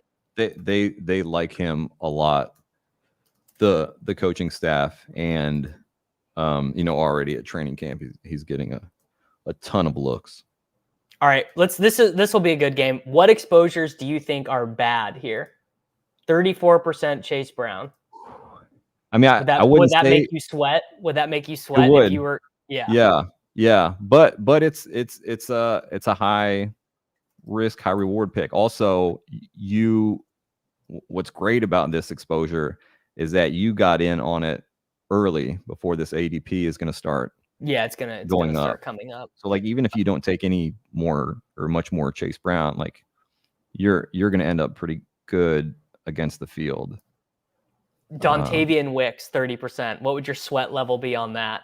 I'm at 27%. So wow. Okay. Yeah. He's back to knowing ball. He's back to knowing ball. Like he's out on Dortch. On a seesaw of knowing ball over here. Yeah. Braylon Allen, 25.1%. Yeah. I mean, that would make me sweat just because if Breece Hall stays healthy, how often does Braylon Allen see the field or get touches? Like it's enough. He scores like 6 touchdowns. Same way. So it's what they wanted to do with Dalvin Cook last year, and they just didn't. Yeah, I don't. That's what I'm praying for. I mean, obviously I don't. Yeah. Brock Bowers, 20%. No sweat. Love it. No sweat. What am I? Okay, this is I was gonna say this is a good one. 27% man. What is your you do know ball. What is your exposure that is making you sweat the most? Either too much or too little? There definitely are some that are too little. I can't think offhand. AD Mitchell, 25%. Keaton, that is a lot. Well, this is a good. AD Mitchell. Oh, AD Mitchell. No, that's fine. That's fine. You do know ball. It makes me sweat a little bit. No, he's gonna score 8 touchdowns. For best ball, I think a really, really great pick at ADP for best ball. Like redraft would not be comfortable with him at all. But I mean, this is a guy who has a really tremendous skill set, much better than Alec Pierce, who they love taking downfield shots with. And I want the downfield guys. I need some more Rashad Bateman, bro. No, I'm only at 18%. I'm only at 18%. No. Yes, Davis, let's talk about it. Let's talk about Rashad Bateman. Why do you hate him? I hate Rashad Bateman because Rashad Bateman is, he's heading into year 4. Yeah. He's got 4 touchdowns in his career. Okay. Yeah. So that's not great. He's got 2 100-yard games. And I fear he's just not very good. Okay. On the last part, I think you're wrong. And also, there are like this isn't a guy that like he's been playing full years every year and like just hasn't produced. This is someone who has extenuating circumstances that we can point to with him not. I understand if the argument is, well, this guy can't stay healthy. He played all last Fair year. enough. What games did he missed 2 games last year? He missed a ton of training camp last year is the problem, and he missed the entire install of Todd Monken's offense. Come on, dude. Dude. Was not on the same page with Lamar. You look at him last year. He got open a lot last year, and Lamar just was not on the same page with him. I will say really, this. seriously, I'm taking him when I get Lamar. I got no issue there, but I'm not making it a priority. Noah Rosen wants to know your thoughts on Chubb and Hawkinson at their ADP based on what the coaches are saying with their health. Yeah, Chubb, they don't have a timeline yet, and Stefanski, when it's this far out, usually doesn't have a timeline on players. But just saying, hey, knowing Nick Chubb, like I wouldn't bet against him.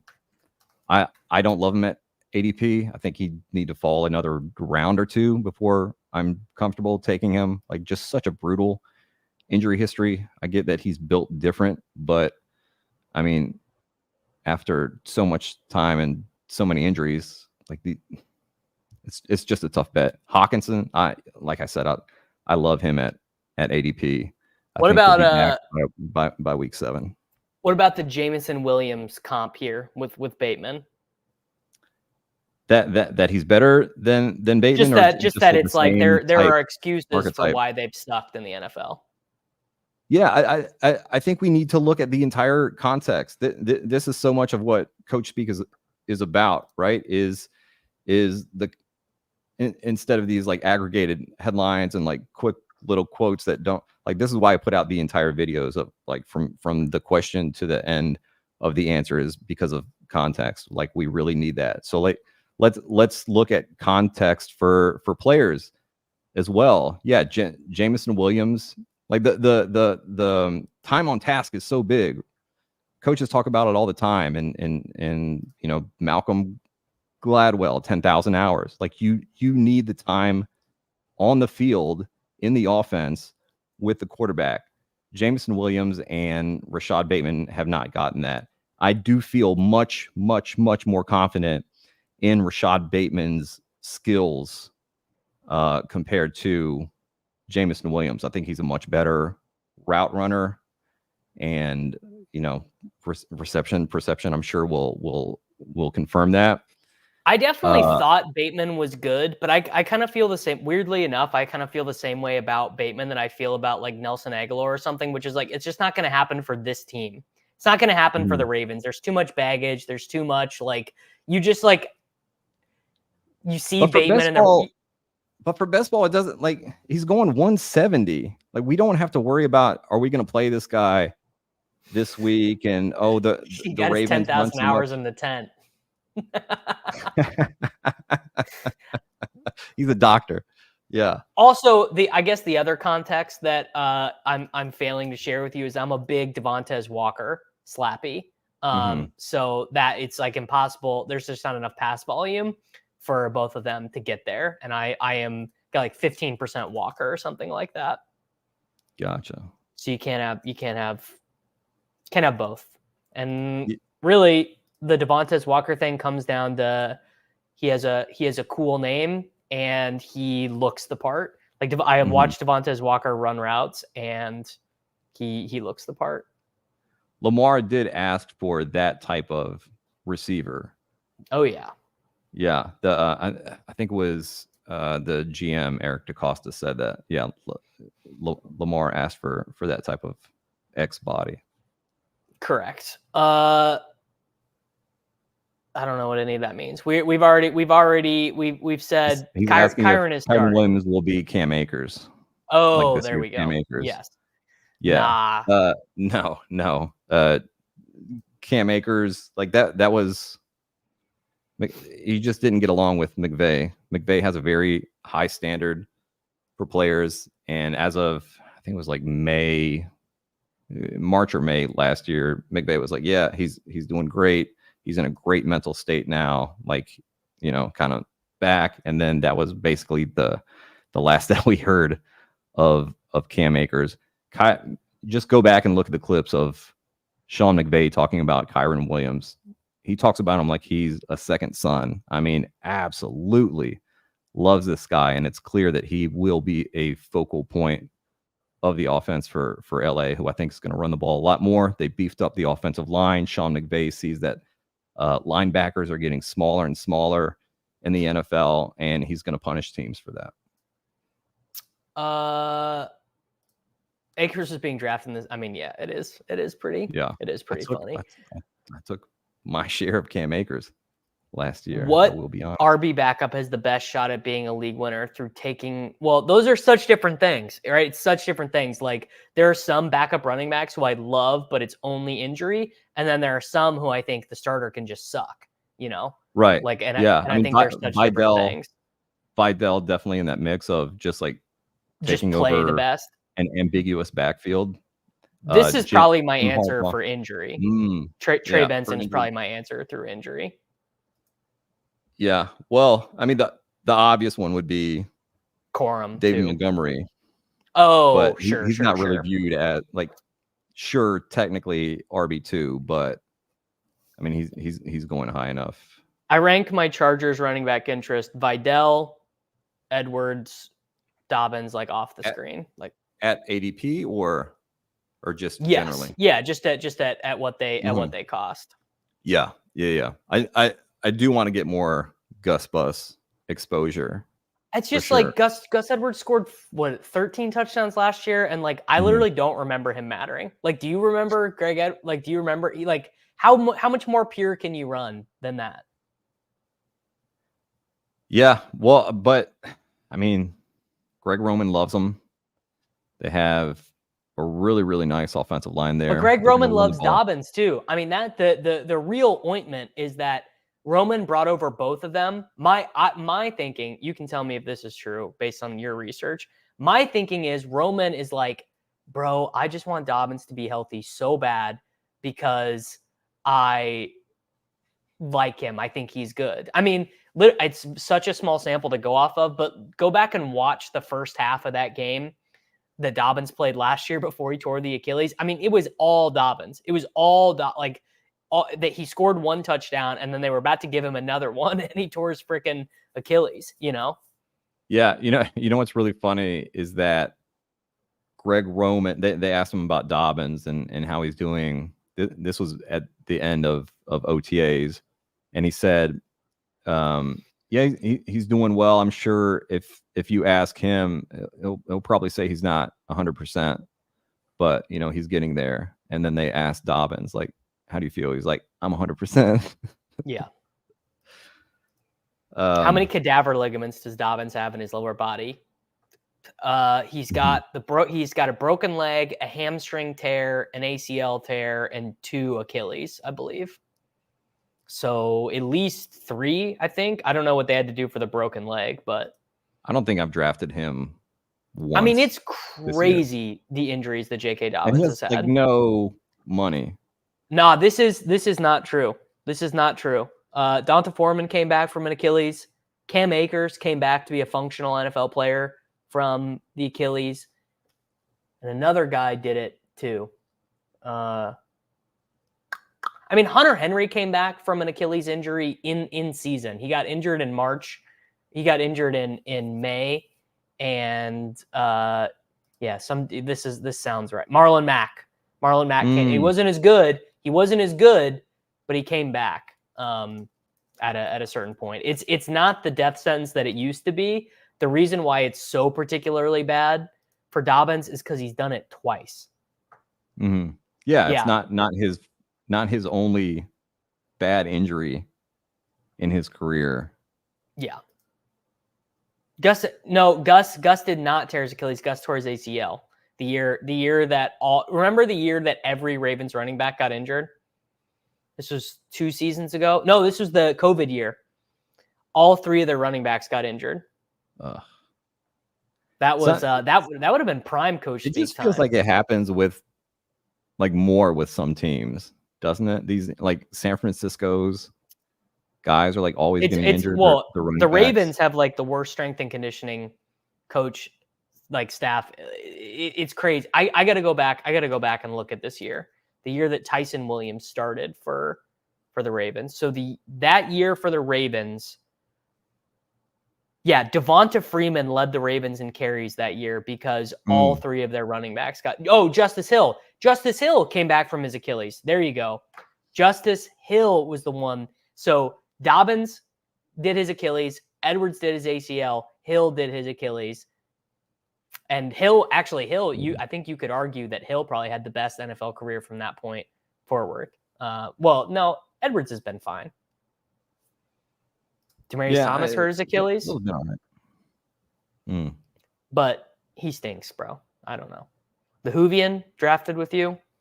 The Hoovian, I'm here every week from noon to 4 on Tuesdays and 9 to 1 on Thursdays. The people enjoyed you being on the show, Greg. Man, this is a lot of fun. Thanks so much for the invite. I appreciate it. Yeah, thank you for coming on. Tell the people what they can access on the CoachSpeakIndex.com. The bios, the coach bios are on CoachSpeakIndex.com. You will get a ton of information on the Twitter account at CoachSpeakIndex and the Coach Speak Index podcast. We dive even deeper into all of these clips and what the coaches are saying and what it means for these players. And do not use promo code CoachSpeak on Underdog. All right, it would be very rude of me to come on the show and promote that. Don't use since it. Davis is a partner. I know it would be a really hilarious bit for all the viewers and listeners to use promo code CoachSpeak when they sign up for Underdog. Do not do that. Who is the biggest Davis. liar in the NFL? Which coach is the biggest lying dick? Well, we got rid of the top two this past coaching cycle in Bill Belichick. Belichick was number one, yeah. And Arthur Smith. So God. Yeah. Now it's Robert Saleh. Okay, interesting. I would think off the top of my head, not having dived a ton into the data, the first name that was coming up to me as a liar, just thinking through, was Sean Payton. I don't even know if that's true or not. But Peyton, I mean, yeah, Arthur Smith is the obvious one though. I mean, he was the biggest dick. Yeah, Peyton's fine on injury stuff, not as reliable on player On usage roles. and workload. Yeah. Kansas City Chiefs. How's my boy? Yeah, Andy Reid. Reid. Reid is very much like right on the cusp of the danger zone, which is like 65%. He's kind of he's always categories. I just know from being a Chiefs fan, he's always too rosy about the injuries. He always is just like, he's going to be fine. He's going to be fine. Dude. Yeah. This was the problem that I pointed out last year is whenever he says, we'll see on an injury, like it's not good. Real trouble. Yeah. All right, boys, we are going to get out of here. Nice little 4-hour stream on a Thursday afternoon. I hope that you all enjoyed it. If you have not yet, consider becoming a member to the channel. Consider checking out patreon.com/takecast for some bonus content. And I will be back next Tuesday. Later, fellas.